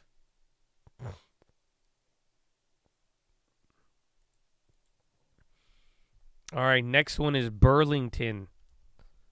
What's their slogan? It's not "You're gonna like the way you look."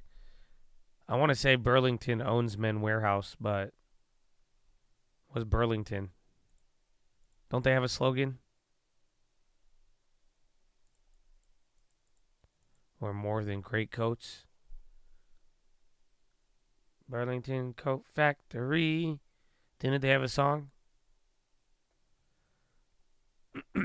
Tailored Brands. They own Men's Warehouse. That's crazy. You don't know what Burlington is? I don't think I've ever bought in anything from Burlington in my life, but I've been in there. Burlington. Style for everyone. It's more than a tagline. It's a way of life. It's part of us. Part of you. Why did I think you're going to like the way you look? That's Men's Warehouse. That's a good slogan. You're going to like the way you look. Huh, okay, I do. Nice. All right, anyways. Burlington. They're trading at 205. They're killing it. They're expecting comps of 1% versus guidance of a loss of 2% to flat. Revenue of $3.07 billion implies 12% gain versus guidance of 5 to 7% year over year. Gross margin of 41.5%, SG&A 29.1%, operating margin 9.9%, EPS $3.31 versus guidance of $3.04 to $3.19. So analysts think they're going to do a lot better than the company guided. Next quarter, expecting comps of 2.1, revenue of $2.33 billion, gross margin of 43%, SG&A 33.5%, operating margin 4.6%, EPS $1.10. Since last quarter, November 20th, they're up 52.4%. S&P is up 12.8. XLP is up 7.3. Near-term options implied 10.3% move. Last 4 quarters, gain of 21, loss of 9, loss of 4, loss of 2. Revenue has beaten 9 of the last 20 quarters with 1 in line. EPS has beaten 15 of the last 20 quarters. Wow. You're going to like the way you look. I'm just going to keep saying that. They're pricing in a lot. I mean, they moved double last earnings, and then the earnings before that, they moved 10. Kind of expensive, I feel like. Burlington. They are up a lot. They have weeklies. 205. Ooh, $20. Yeah, $19.99, $20 flat, baby. So $20 is priced in one direction, about 10%. So the market maker, one expected move or one standard deviation, what is expected is a $20 move. That'd be $225. So we're going to double that up, and that's going to leave us with $40. So it'll be $245. Go to next week. $245. $180. Habibi. That's expense. I can't do this one. No. That's too much, Habibi. And then 40 to the downside, that'd be like what? 165. Ooh, 80 cents. Kind of pricey still. But then again, they were just there. They recovered a lot, though. I don't know. That one's tempting. It's a little up there. Maybe we'll add that to the list of comeback later. We'll still come back to Kroger. It's up there. It's up there, man. You're going to like the way you look. Sorry, that's not the slow. I know. Anyways, the next one, American Eagle. Oh, you thought Abercrombie? Huh? You thought they were the only one in town? What about American Eagle? When now, son? Okay, no. I don't know that their slogan is.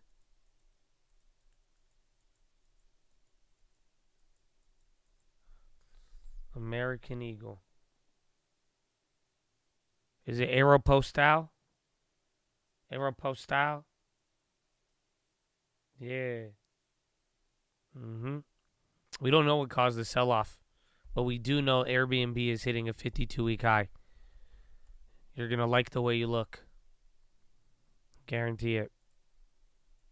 All right, anyways, American Eagle, they're expecting $1.66 billion, implies 9% versus guidance of low double digits year over year.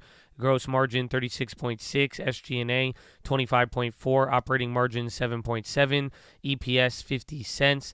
Revenue next quarter $1.14 billion. Gross margin 38.3, SG&A 28.8, operating margin 5.7, EPS 24 cents. Since last quarter, November 20th, they are up 22.1. S&P is up 12.8. XLY is up 8.6. Near-term options imply 11.7% move. Last 4 quarters, loss of 16, loss of 3, loss of 12, and gain of 1. Revenue has beaten 15 of the last 20 quarters. EPS has beaten 15 of the last 20 quarters with 2 in line. So not bad. American Eagle. Fly like an eagle into the rate cuts. No? Check, keep on slipping. All right. Well, let's see what we got. So stock's at 23.67. These 23.50s. It's 280. It looks like we're right about there, 279. We've been very close here today. You're going to like the long term. Josh guarantees it. I like do and I don't. It's not a guarantee. None of this recommendation. I'm trying to assume we're going to lose on my financial investment. Lose on financial investment. Occasional purpose. Only think you have a wonderful day. But you're going to like the way you look.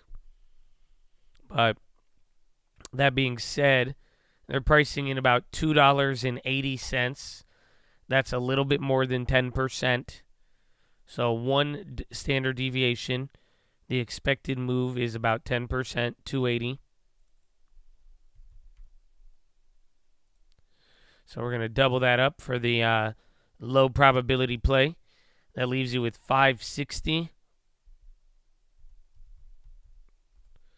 29.32. 20 cents. Ooh. It's cheaper.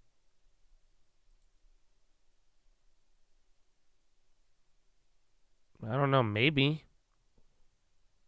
But you still need a 20%. Haven't they moved 20%, or is that just once? They moved 16. And then I don't think Abercrombie did good. But Abercrombie had a high bar. So I don't know. It's not bad. That's as far as like a cheap pricing in 1020. At the very least, at least the option is cheaper than the share price. It's the only thing I like about it.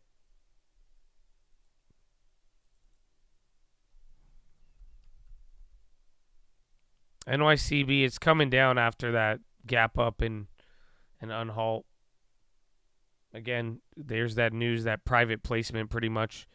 They raised that $1 billion, selling shares at $250 a billion worth. I think they're issuing more shares or warrants for it.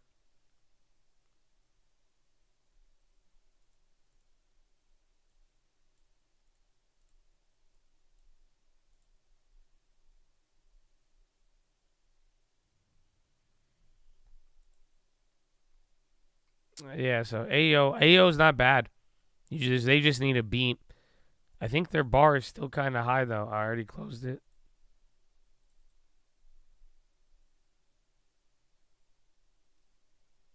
Of low double digits.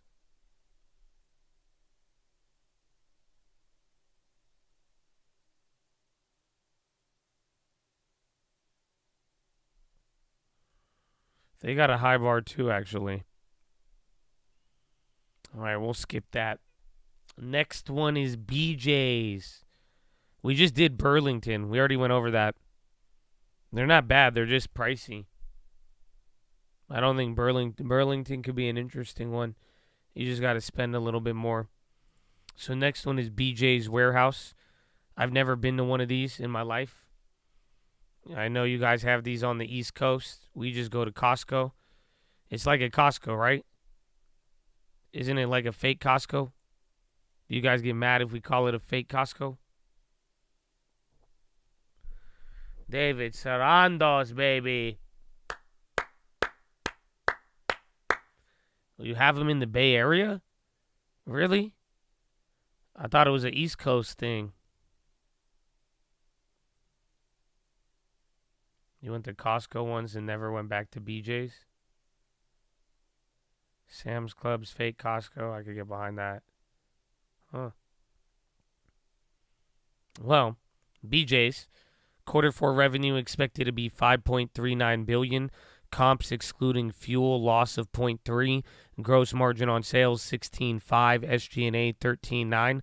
Operating margin 4%. EPS $1.06.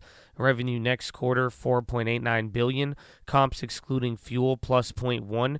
Gross margin on sales 16.8. SG&A 14.5. Operating margin 3.8%.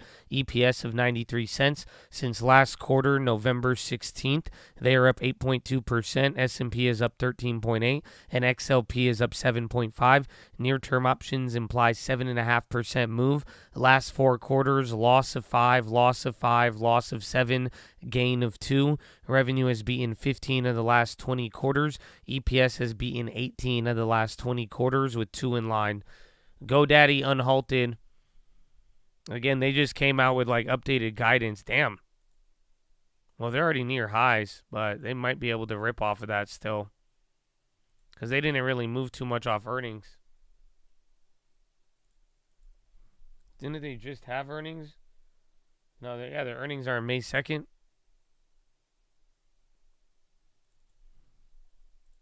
So again, something about margins into 2026. Oh, those options crazy.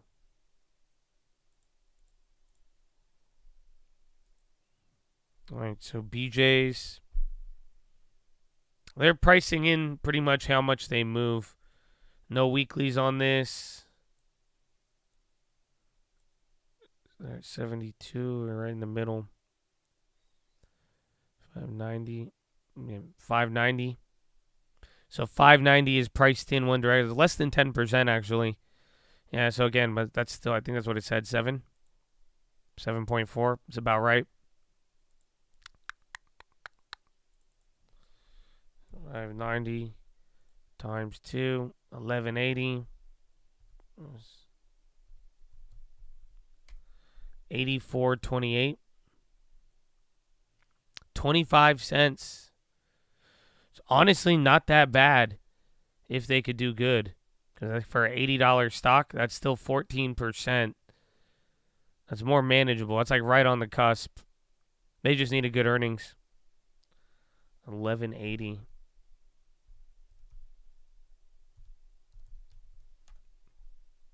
$60.68. 15 cents too. $40 both ways. Not bad. Half price of half a share.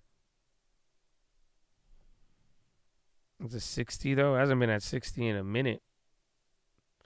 GoDaddy ripping off the headlines. Yeah, still going up 3.32.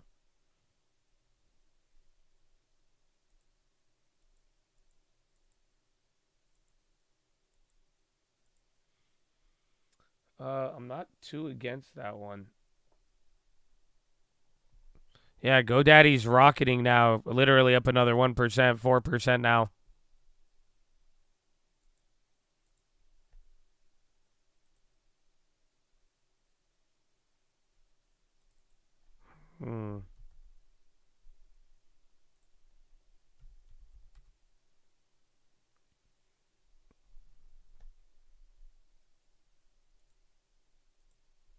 They had a big earnings in 23. They don't really go up. I'm going to skip it. Damn. GoDaddy's still ripping.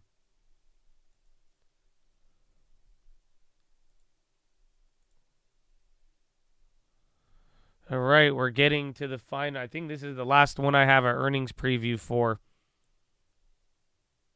We'll have to see the other ones. But Chad, China play, Billy.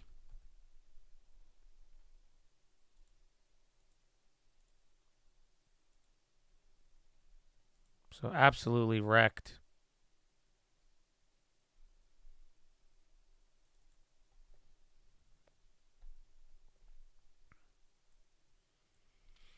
So Billy, they're expecting revenue 6.31 billion Chinese yuan, profit from operations loss of 1.09 billion.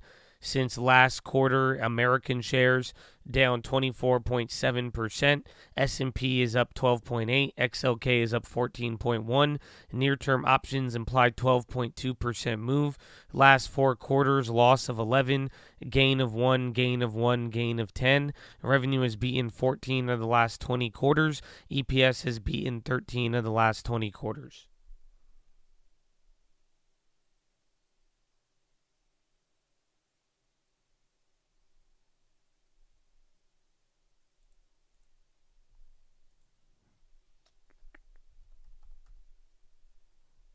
Billy, can't you see? Alrighty. 9-8. 147, 148, right on the money. So it's pricing in 147, about, I think it's around 10%. 10, 11. Like it said. And then 148. 296. 1385. Whew. $30. Wow. I thought it would be cheaper. That's like surprisingly a little bit more expensive than I thought it would be. So $30 for that. Or I guess you could go with the $20. Still kind of expensive.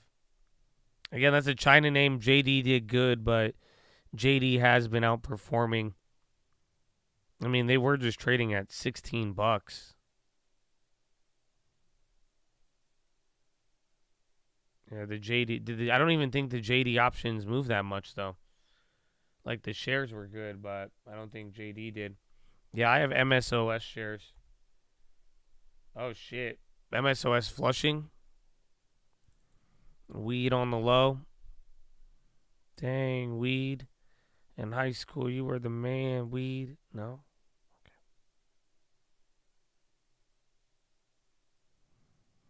Okay. It's kind of in no man's land.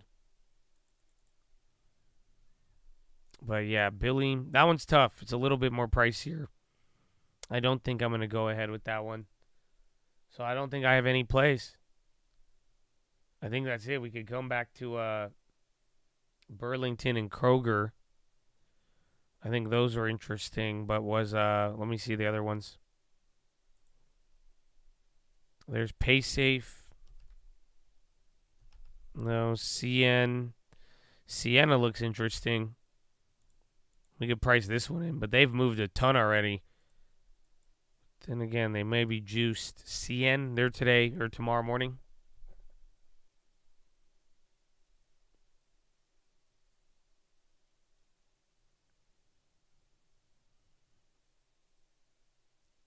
Seven, 810. So 810 priced in, more than 10% priced in on Sienna, and it's already moved.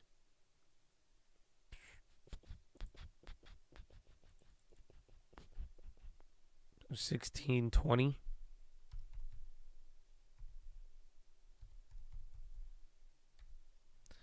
$78.77. Still $45. That one's not bad. This one's just pricing in a lot. But I don't know. This thing has moved pretty crazy.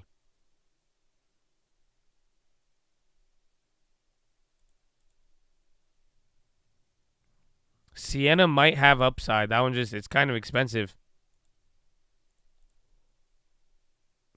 Yeah, 80. You're still paying $45 for $80. I think that's kind of the same price as Burlington.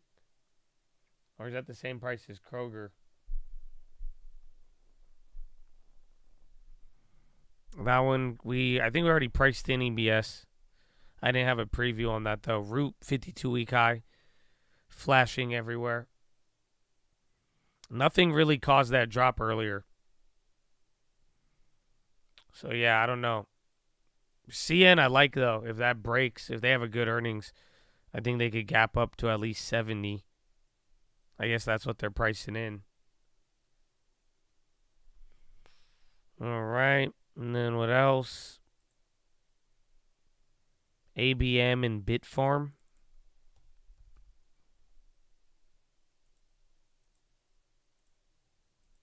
ABM Industries. This looks like a value play. Is that the right one? Yeah, ABM.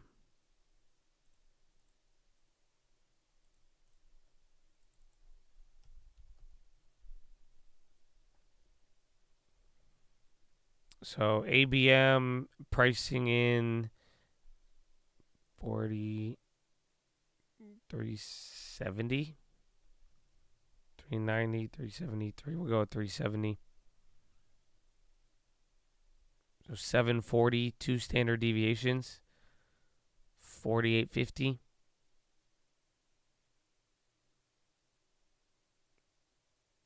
I was pricing in under 10% still, just under. 4.1 versus 370.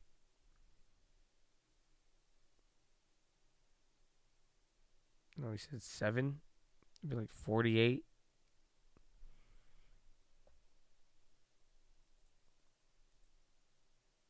But this thing is not. This thing won't go above 50. So, I don't know. That play doesn't look expensive at all. But I don't think this stock goes above 50. This is two standard deviations for $15.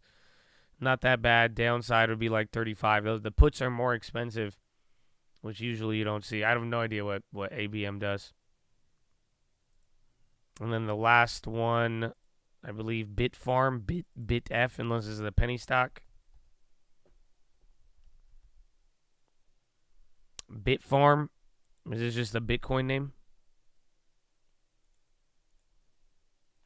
They may not even have options. They do. They have weeklies, too. Costco's tomorrow. We're going to do that tomorrow. Same thing with Broadcom. Today's kind of a dud. There's no real... these are all for tomorrow morning, too. Today, even after hours, I don't even think we did any. We did Victoria's Secret. We priced in EBS, Honest. And then that was it. So this is the last one of the day, Bitfarm. I have not made a play yet on any of them. So pricing in 41 cents. I'm getting 45. So about 20%, a little less. Priced in one direction. 90 cents. 350.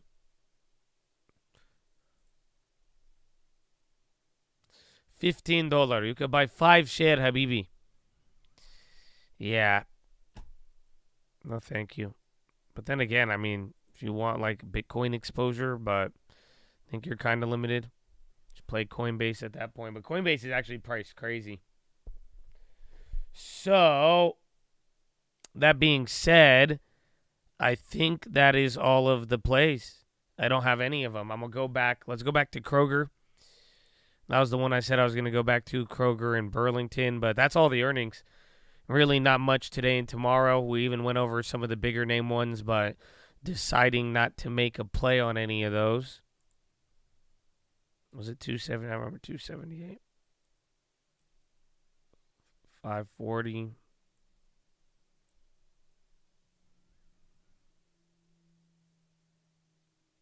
Yeah, I don't think Kroger was pricing in a lot. And then Burlington was pricing in a lot too. It was $40.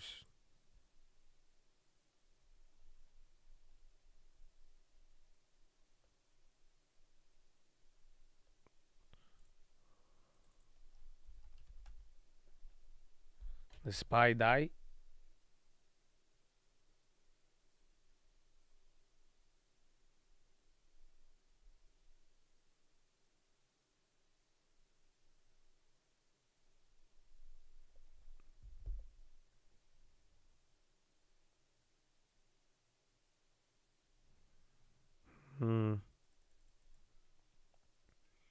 Yeah, Burlington. That one's the expense, but it was just at 160. That's the only good part about that play. Do you guys have like a discount for a senior? You have like a buy one get one for the. If you have this, I buy the play. Otherwise, very expensive, Habibi. How you expect to afford this one?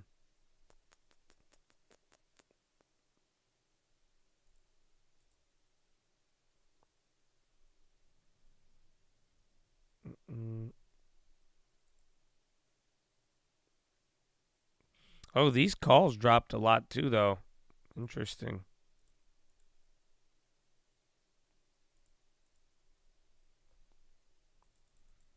Yeah, I like that you got the 165s. I like them. I think they're up there. You just got to be willing to spend that much. I think they're like they're not priced cheap. They're not the most expensive. It's just literally you're paying a decent amount. It's a big moving stock, but it's pricing in 10%.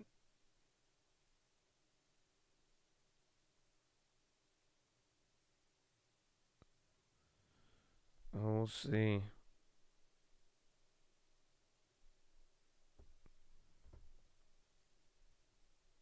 And then what was the other one? Back to Kroger. That was $5 out the money. Live card chase in Oxnard? No way. Why did these have to go up, Habibi? They scam us. Look at this. You see, this is scam formation. What kind of scam formation is this, huh? You guys plotted. They plotted against it.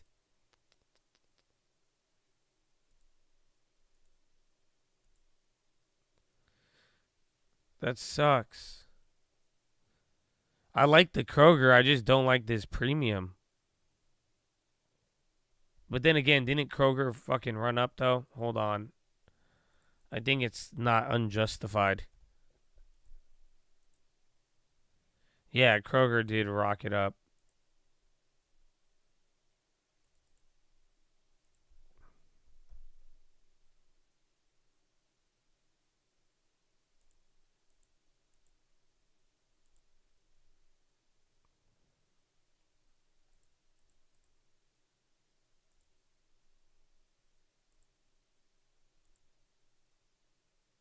Oh, I should have got the other ones. All right. I made a play on Kroger. I think that's going to be the only one. I think that will be the only one I'm making today.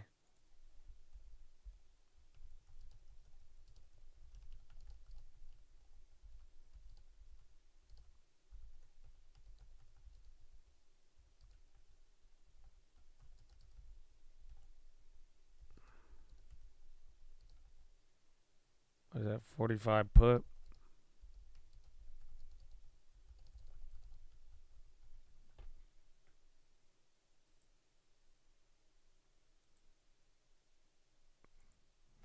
NYCB halted again, too. Oh, maybe, and then wheat stocks got killed right there. Yeah, halted on the way up. I think their fate may depend on the outcome of that police chase. So not a recommendation. You will lose money. I did Kroger. I did 145 put for next week at 12 cents. And then I did next week call 55 at 35 cents. So that is my only earnings play. And now we are done with earnings previews. And we have 40 minutes left. Not bad. Not bad.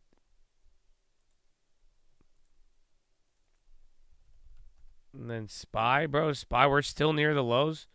We're kind of like dancing around pretty weird towards the bottom. Gensler on climate risk. Do you guys want to watch Gensler or police chase?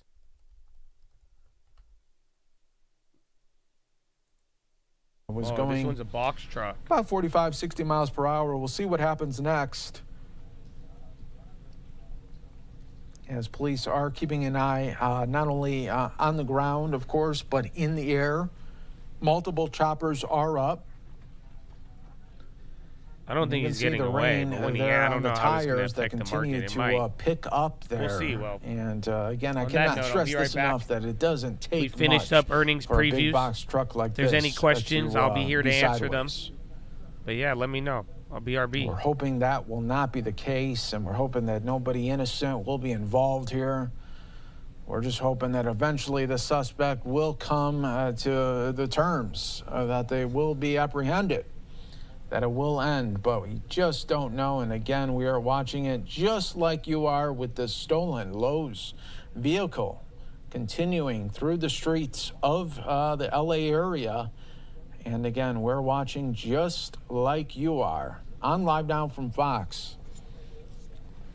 I was mentioning earlier when we got the feed, I says, you know what, these situations could end in 90 seconds or they could go as long as 3 hours. I've seen them all.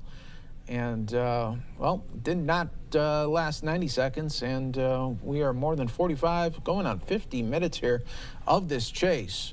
So we are getting into a longer distance, longer fueled pursuit here that we are seeing. But you see the police continuing to follow behind.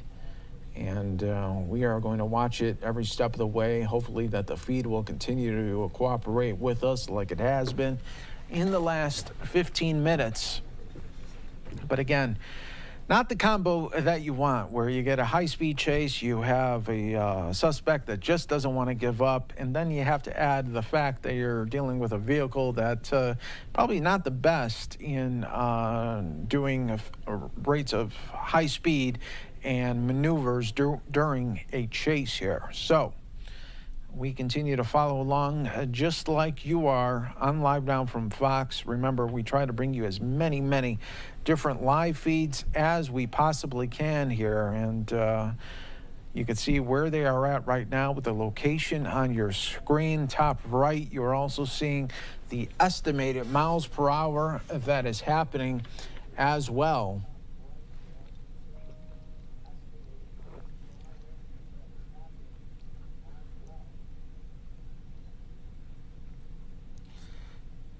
In times like this, you got to ask yourself, what is the end game? You know, a lot of people say, you know, why do these people just don't give up?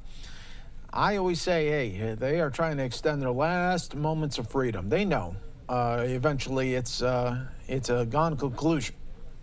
You're going to get caught, especially when you have so many different cameras on you. And I'm not even talking about the Skyfox camera. I'm not even talking about the cameras that the police have, but also just the cameras that are out and about in everyday life now.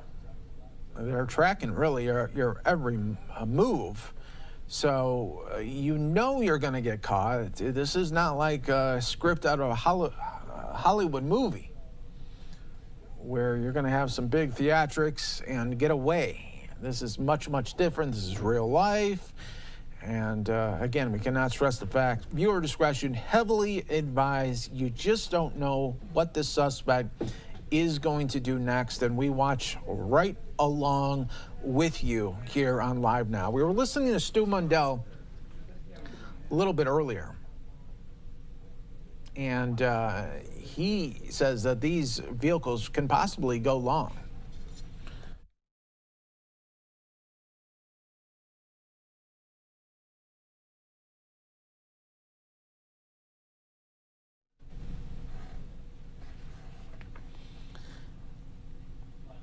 And again, everyone, we are watching with you on Live Now from Fox, all in real time. We like this setup here with the graphics on your screen, because you can see exactly where they're at, what the estimated rate of speed is. And again, I've been telling you this for the last almost hour now. The driver has no quit in him. And we don't know what's going to happen next. A lot of people, when they're watching chases, you maybe catch it in the middle. Anytime you might be there in the beginning, you might see it in the middle. The guarantee is always you see the end because you watch all the way to the end. You're committed. You want to see how it is all going to wrap up, and that is exactly what we do here for you on Live Now from Fox. We stay with the shot as best we can. As long as we have it, we bring it to you right here on Live Now. There was only one time where I did not see a conclusion to a chase, and I was talking about that because it went 3 hours. It was a stolen semi. If you can imagine that, it was a stolen semi in the LA area, and the chopper had to leave. They didn't have any fuel where they can safely go. The driver eventually did give up because they ran out of fuel, but it was one of those surreal moments where you didn't see a stolen vehicle, you didn't see a stolen motorcycle, you didn't see a stolen box truck. It was a stolen semi, an 18-wheeler, going through the streets of the LA area and then went out of LA, and yeah, now we continue on.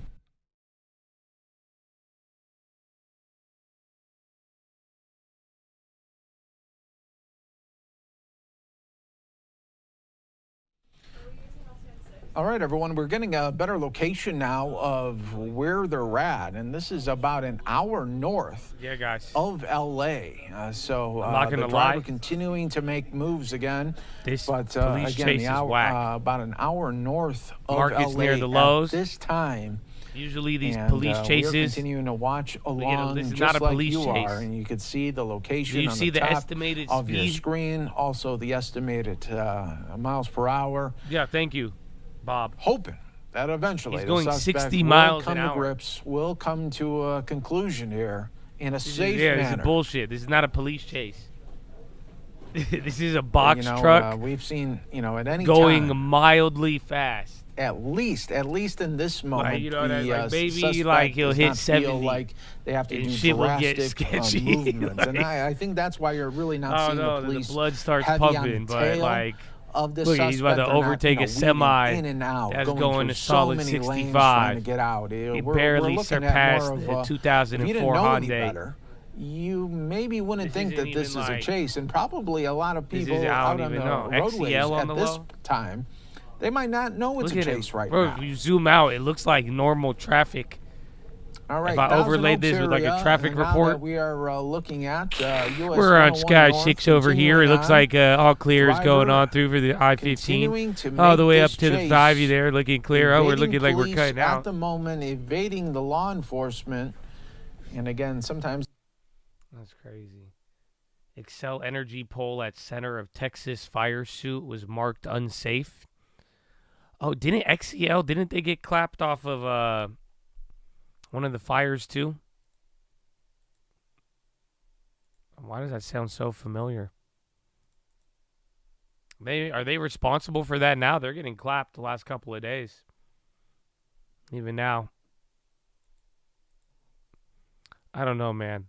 change speeds, I don't know if you guys like especially this, when but a situation like this brings, and we're saying, to you know better what? Oh, we police have chase. police chase going on. That's all I'm Let's go saying. to it. That's what we do here on Live Now as the stolen Lowe's truck. You see it. Great Lowe's Pro advertising Supply, for Lowe's. fast delivery. He's getting And, past. yeah, this might not be the fastest delivery that will be going on, unfortunately, because there might be Bro, some he's items in literally there that are getting destined for passed. some people that in the LA Bro, area. imagine. And, they could be looking I just at saw the 10 tracking, people pat one. and the tracking Bro, system they're could be passing going homie in a haywire. police, and it's a They quote could have unquote had police chase. maybe 3 packages. They're waiting on Lowe's, and well, it's Who's now. this idiot just staying behind him? It could have looked about 15 minutes close to you, and now it's looking an hour away and more. Not the combo that you'd want to see if you're waiting for some home appliance stuff here. Dang, But they we just continue surpassed to him carry again. on right here on Live Now from Fox. Again, the chase continues to happen. All right, man. Disappointed me. I thought it'd be better. I was expecting more from my police chase. I'm very let down. I don't know if it's gonna end any different, but it's good, man. It seems safe. I just feel fake, false advertising. Why didn't they should have called it a kerfuffle? That would have been more specific. I think that would have described it. That hit, you liked it, that's crazy. As long as you enjoyed it, that's fine. I feel you, man. Everybody's different. Better. Oh, you want to listen to Jen? I think she's over now. I don't think you have any more anger management classes in session. Yeah, you're good. You're good.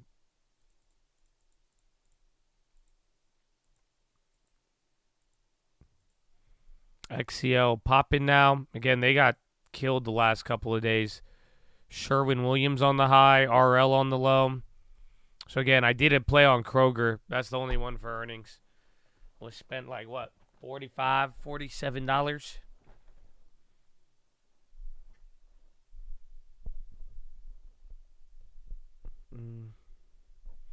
One of the best chases because of how whack it was. I mean, I'll probably never forget it. That one time they're like, it's a police chase. Kind of. Not really. Okay. His top speed was 70 miles an hour on the freeway, but still. Kroger played 2 standard deviations. Just that one was easy to price in. Should have run it up on the chain. I just did exactly 2 standard deviations. And that's it. NYCB, I wouldn't play it. I've kind of got over my speculating on bank failure days. I do think there will be both upside and downside, but quite frankly, if I really wanted to play it, I would play the bonds. That's all I would do. And not like just watch the bonds, but like you got a reason to pretty much gamble on bonds and any time there's a headline or up until we get the data. But other than that, I don't think I would go for it.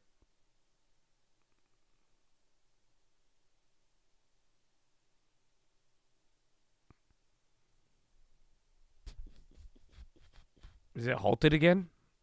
Or is it just trading really slow? No, it looks like it's trading very, very slow. Expiration the next week. Same old strategy. How do you play bonds? I've been playing it through ZB.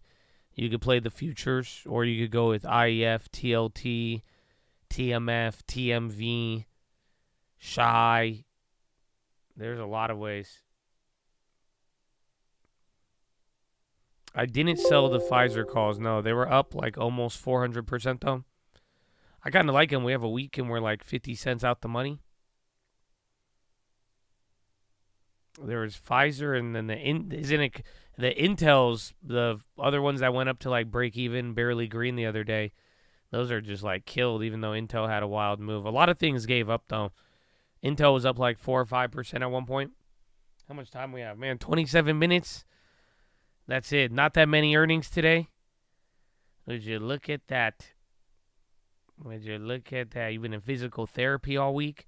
Feel like you missed so much. Honestly, it just started getting popping today. Last couple days, I mean, there was like headlines here and there.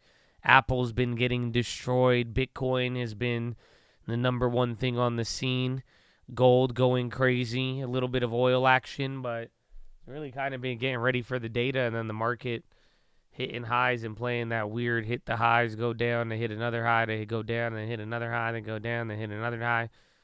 I'm talking about all-time highs. NYC almost failed. NYCB, yeah, that was today. And then they got a private capital. I think it's going to help them out a lot. I don't know what's their market cap at now? $2.4 billion. And then they just raised literally $1 billion of cash by issuing shares. XEL News, XEL. Something about them being responsible for their link to the fire. But they dropped and popped. Yeah, the Pfizers are up to 260. I played Kroger both ways, yes.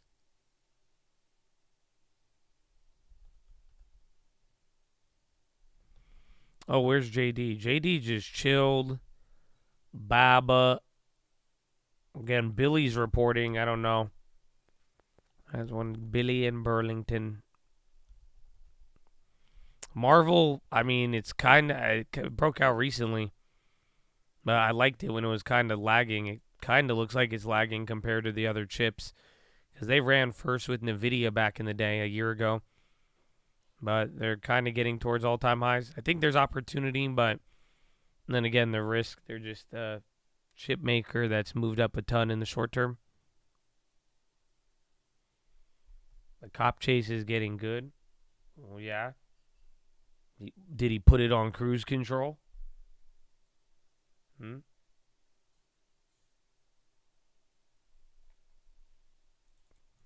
Crowd.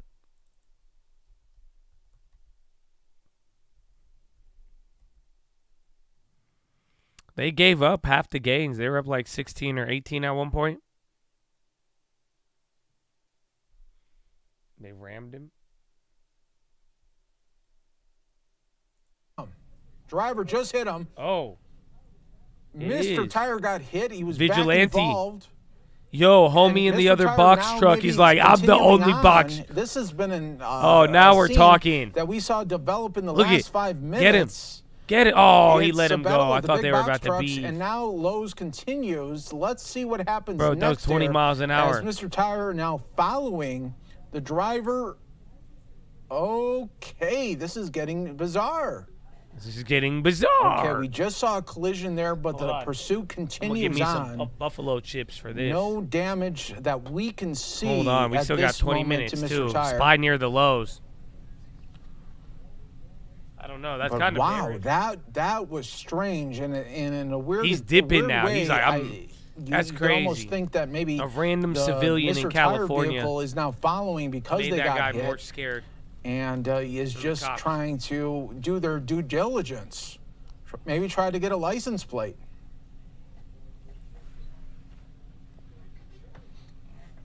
Okay, this is getting weird.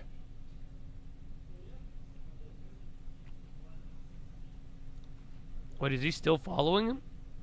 Yeah, he's right behind him, bro. It's almost like Mr. Tire is now chasing the bro. suspect here, where we are getting now. He just picked up your a discretion random heavily op. advised. We don't know what's going to That's happen like in next, GTA when you and, run they're over going one at of the a high guys, rate of and speed then they now, get mad at you, and then they there's try to heavy pull you out your rainwater car and fight you. Out on the roads here in Ventura That's crazy. County, He just but picked up a stray. He's like, nah. the Mr. Tire vehicle is That's upset. nuts.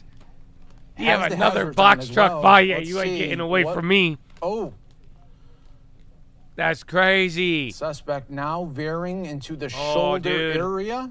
Oh, We dude, have cars. two Look big at box this shot. trucks. They just zoomed, bro. They're neck and neck. Police are in the background as well. Oh, there you go. Come on. And see, Mr. Tire is trying to stop this vehicle. Oh, he's like, I'm exiting. wow. He exited. Mr. Tire tried to stop exited. it, but the suspect He got him continues off the on. freeway. We don't know why that Oh, person is wow. involved He here said, in this "Fuck chase. this Maybe dude." trying to be a good He just Samaritan died. He and evaded. just stop this driver. It's a good move, though, honestly. That's why I always tell you guys, run away. Wow. Avoid the problem. He said, nah, I ain't doing this. I'm out. But now, bro, random civilian that got him. suspect has exited. Wow. All right, so we're continuing on Ventura County, going California, 18 miles an Thousand hour. Oaks area. Just if We're you guys seeing are some wondering drama how play intense out in this real is. time here. It is 12:37 local time, and the suspect continues on. All right, let me We don't eat know two more what that chips, and then situation was about. Good That was Samaritan maybe exciting, though. trying to Glad we pull tuned back over in. themselves, maybe trying to get into a small fender bender. Who knows? Or maybe even trying to flip over the suspect just to try to stop it. But to no avail, this chase continues on, and we are watching with you on live now from Fox. Sky Fox doing a great job of following along during this very, very long police chase. Viewer discretion advised. We don't know what's going to happen next.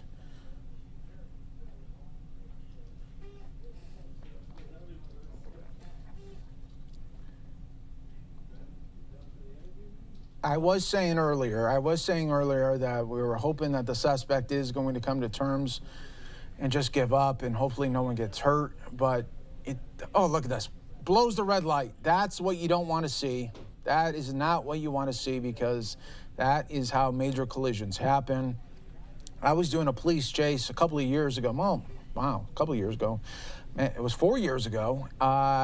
It was in the Tempe, Arizona area, and it was a chase like this where you thought, okay, things may never wind down, and then the suspect got off the highway, went onto the side streets area, blew through a red light.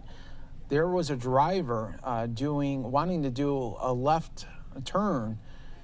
Unfortunately, the driver did the left turn, and the other driver smacked right into them. Amazingly, everyone survived, but it could have been a lot worse. Okay, we are in some major side streets right now. We are in a neighborhood in the Thousand Oaks area, and we are watching this suspect try to maybe find its way back to the highway. That could be my only guess. Can you go back?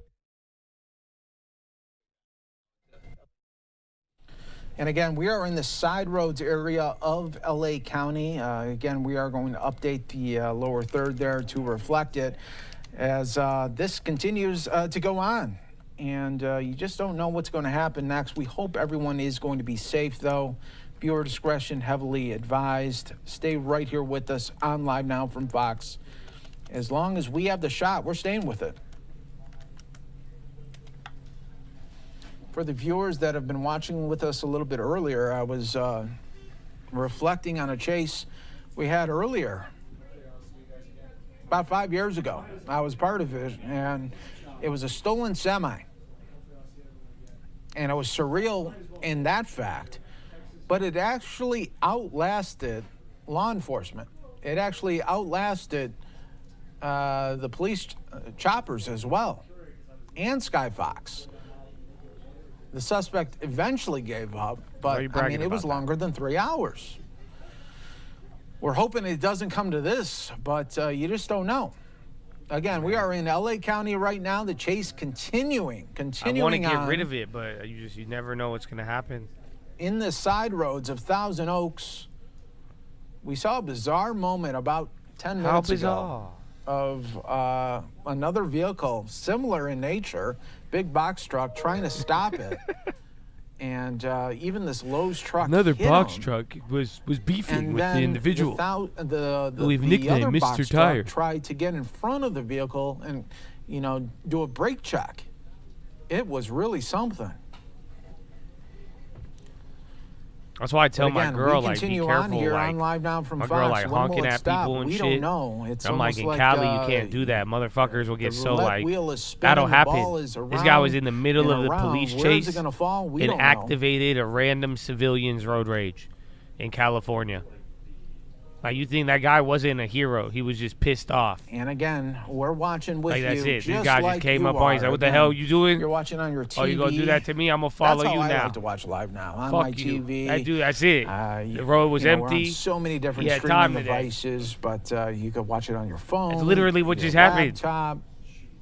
You can Look watch at this guy stopping high now. up He ain't gonna above bother in nobody, at airplanes, least whatever for you 30 like. minutes.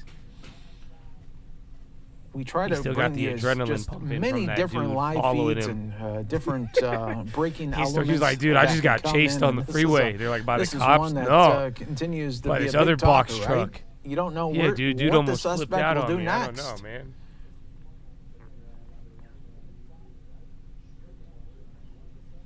Again, this suspect is wanted for this stolen vehicle. We don't know if there is any other priors associated with the suspect or what they're wanted for, but this is the main cause for this chase.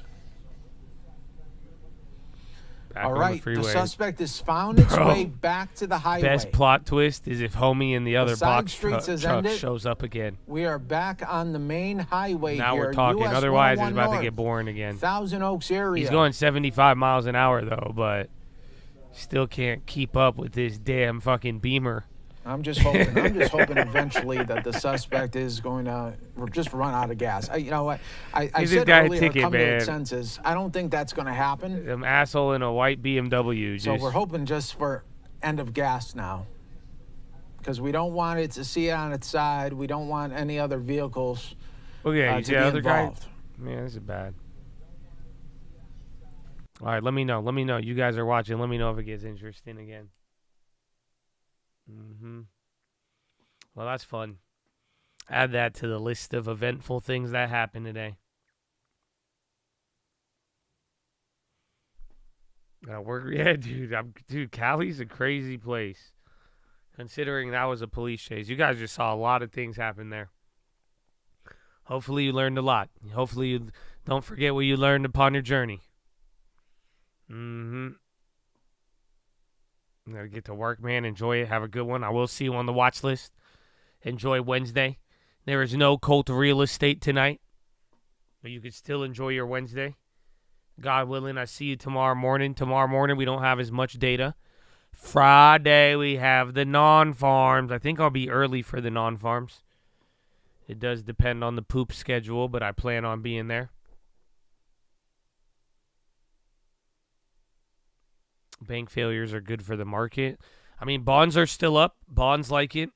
So far, that little like mini bank failure fear of NYCB kind of ended up being good, depending on how you want to look at it or who you want to ask about it. But, hey, how bizarre. JD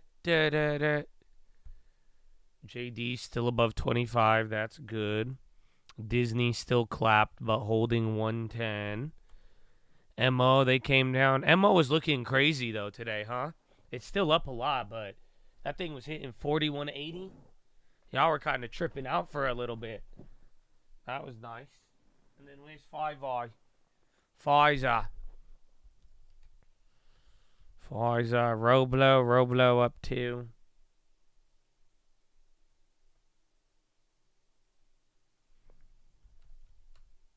NYCB, it's up. It's up off the news.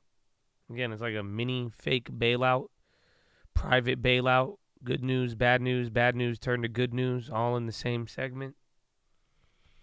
Broadcom, I think, is going to just give you some late stage earnings sentiment here with all the other companies.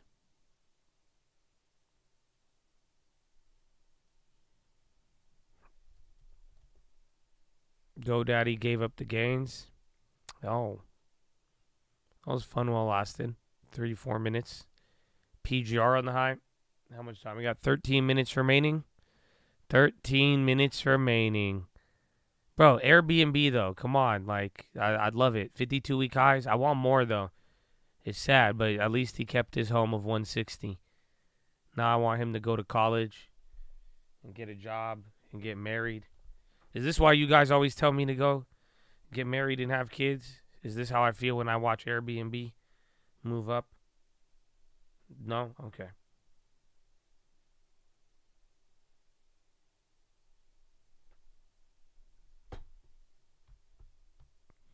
I was playing 2K with Mikey the other day, and like we're in a party, and Mikey's like asking me, because Mikey got kids, and he was like, Josh, like when are you gonna have, like, you ever see yourself having kids? And he's like asking me all these questions, and like we're in the party with other people, and I'm pretty sure like one of these dudes is like 18, and he's like, I'm like, we probably just made him feel so old, because we just having a conversation about children. But I made a joke about him sounding like my mom. Yalla on the high, yalla. At that moment, I realized I was old. I hope it stressed out somebody playing. You know, stress out one of those kids, make them feel old. Your oldest turned 22 today? Wow. That's dope. See, like, that's dope. I've, like, having, like, older kids, I feel like that's awesome. You see, no, I didn't. You passed it? You are now a real estate agent. Let's go, baby. All those years in the making. It is now produced, baby. Let's go. Horna.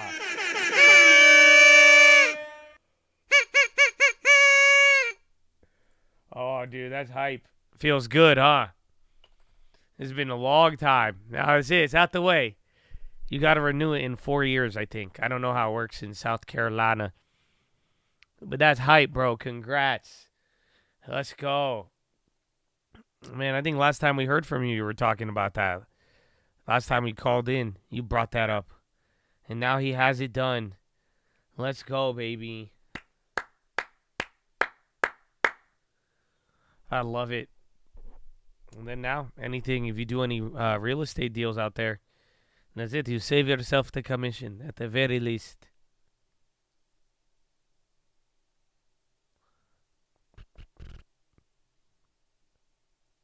$10-minute rigged already? Yeah, 3, 2, 1. 10-minute rigged at VWAP right below the open. How bizarre. It's a good song. It's a good song. No plays on Big. Big is pricing in quite a bit. It is not cheap, my brethren. Oh, where's Abby-Vi?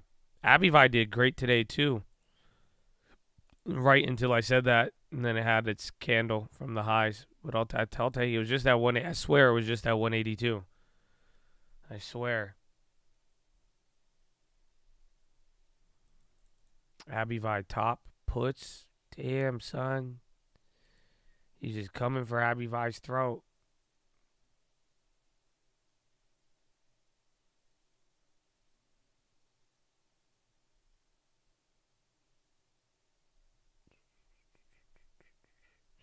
How bizarre. I might just be saying that all day. $1.3 billion to the sell side. Cheesecake Factory on the high. Uranium. Where's oil? Oil trying to come up a little bit, but dude, we should have sold the oil. And then down 5% on the damn weed play. Yeah, Palantir, they had good news in the morning, held up. Airbnb was good. Yeah, Palantir's still there. Pfizer's still holding up pretty good, too.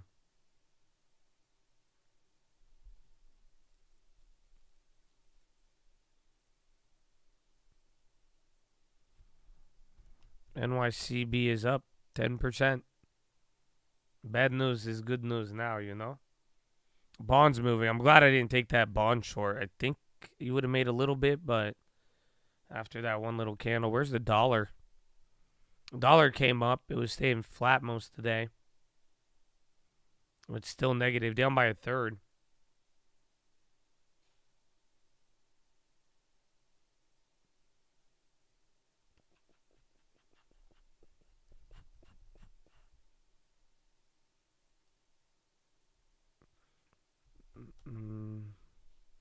Do I feel good about myself? I feel evil. Yeah, you could shush up.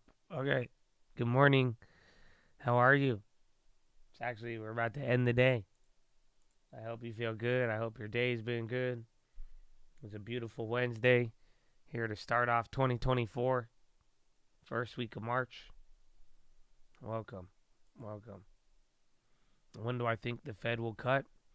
I have no idea, man. I have no idea. I can't trust them. I cannot trust them. So, literally, I've kind of gone to just wait and see. And whenever they do make a move, we can react. But until then, no.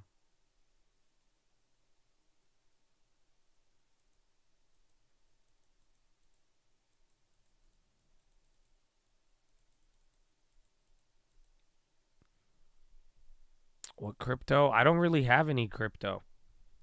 I mean, I have Bitcoin and Ethereum, but we sold out from our YouTube accounts, and we never bought back in. Ex-Google engineer charged with AI tech theft for Chinese firm.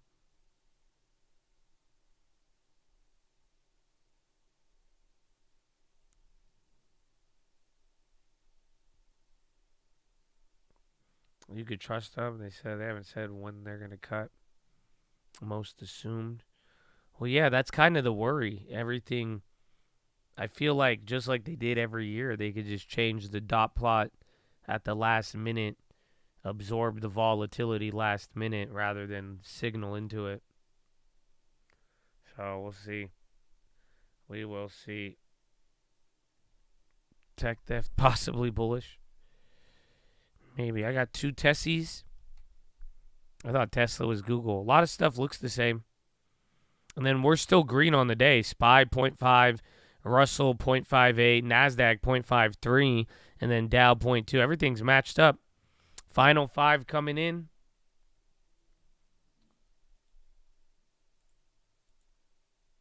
Alrighty.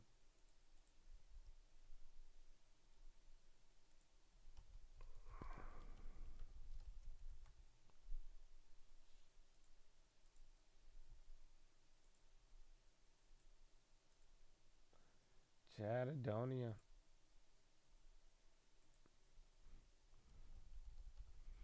So you don't have much time left. Again, final 5. And Philip Hamilton with 5 at the final 5. Mr. Hamilton. God bless you, baby. Horna. God bless you, bro. Thank you. And good afternoon. See, I didn't say good morning that time. Man, God bless you. Thank you for showing love to the chat. I hope you're having a wonderful day. I hope we see you here tomorrow or for the non-farms. My goodness. Door plugs, check.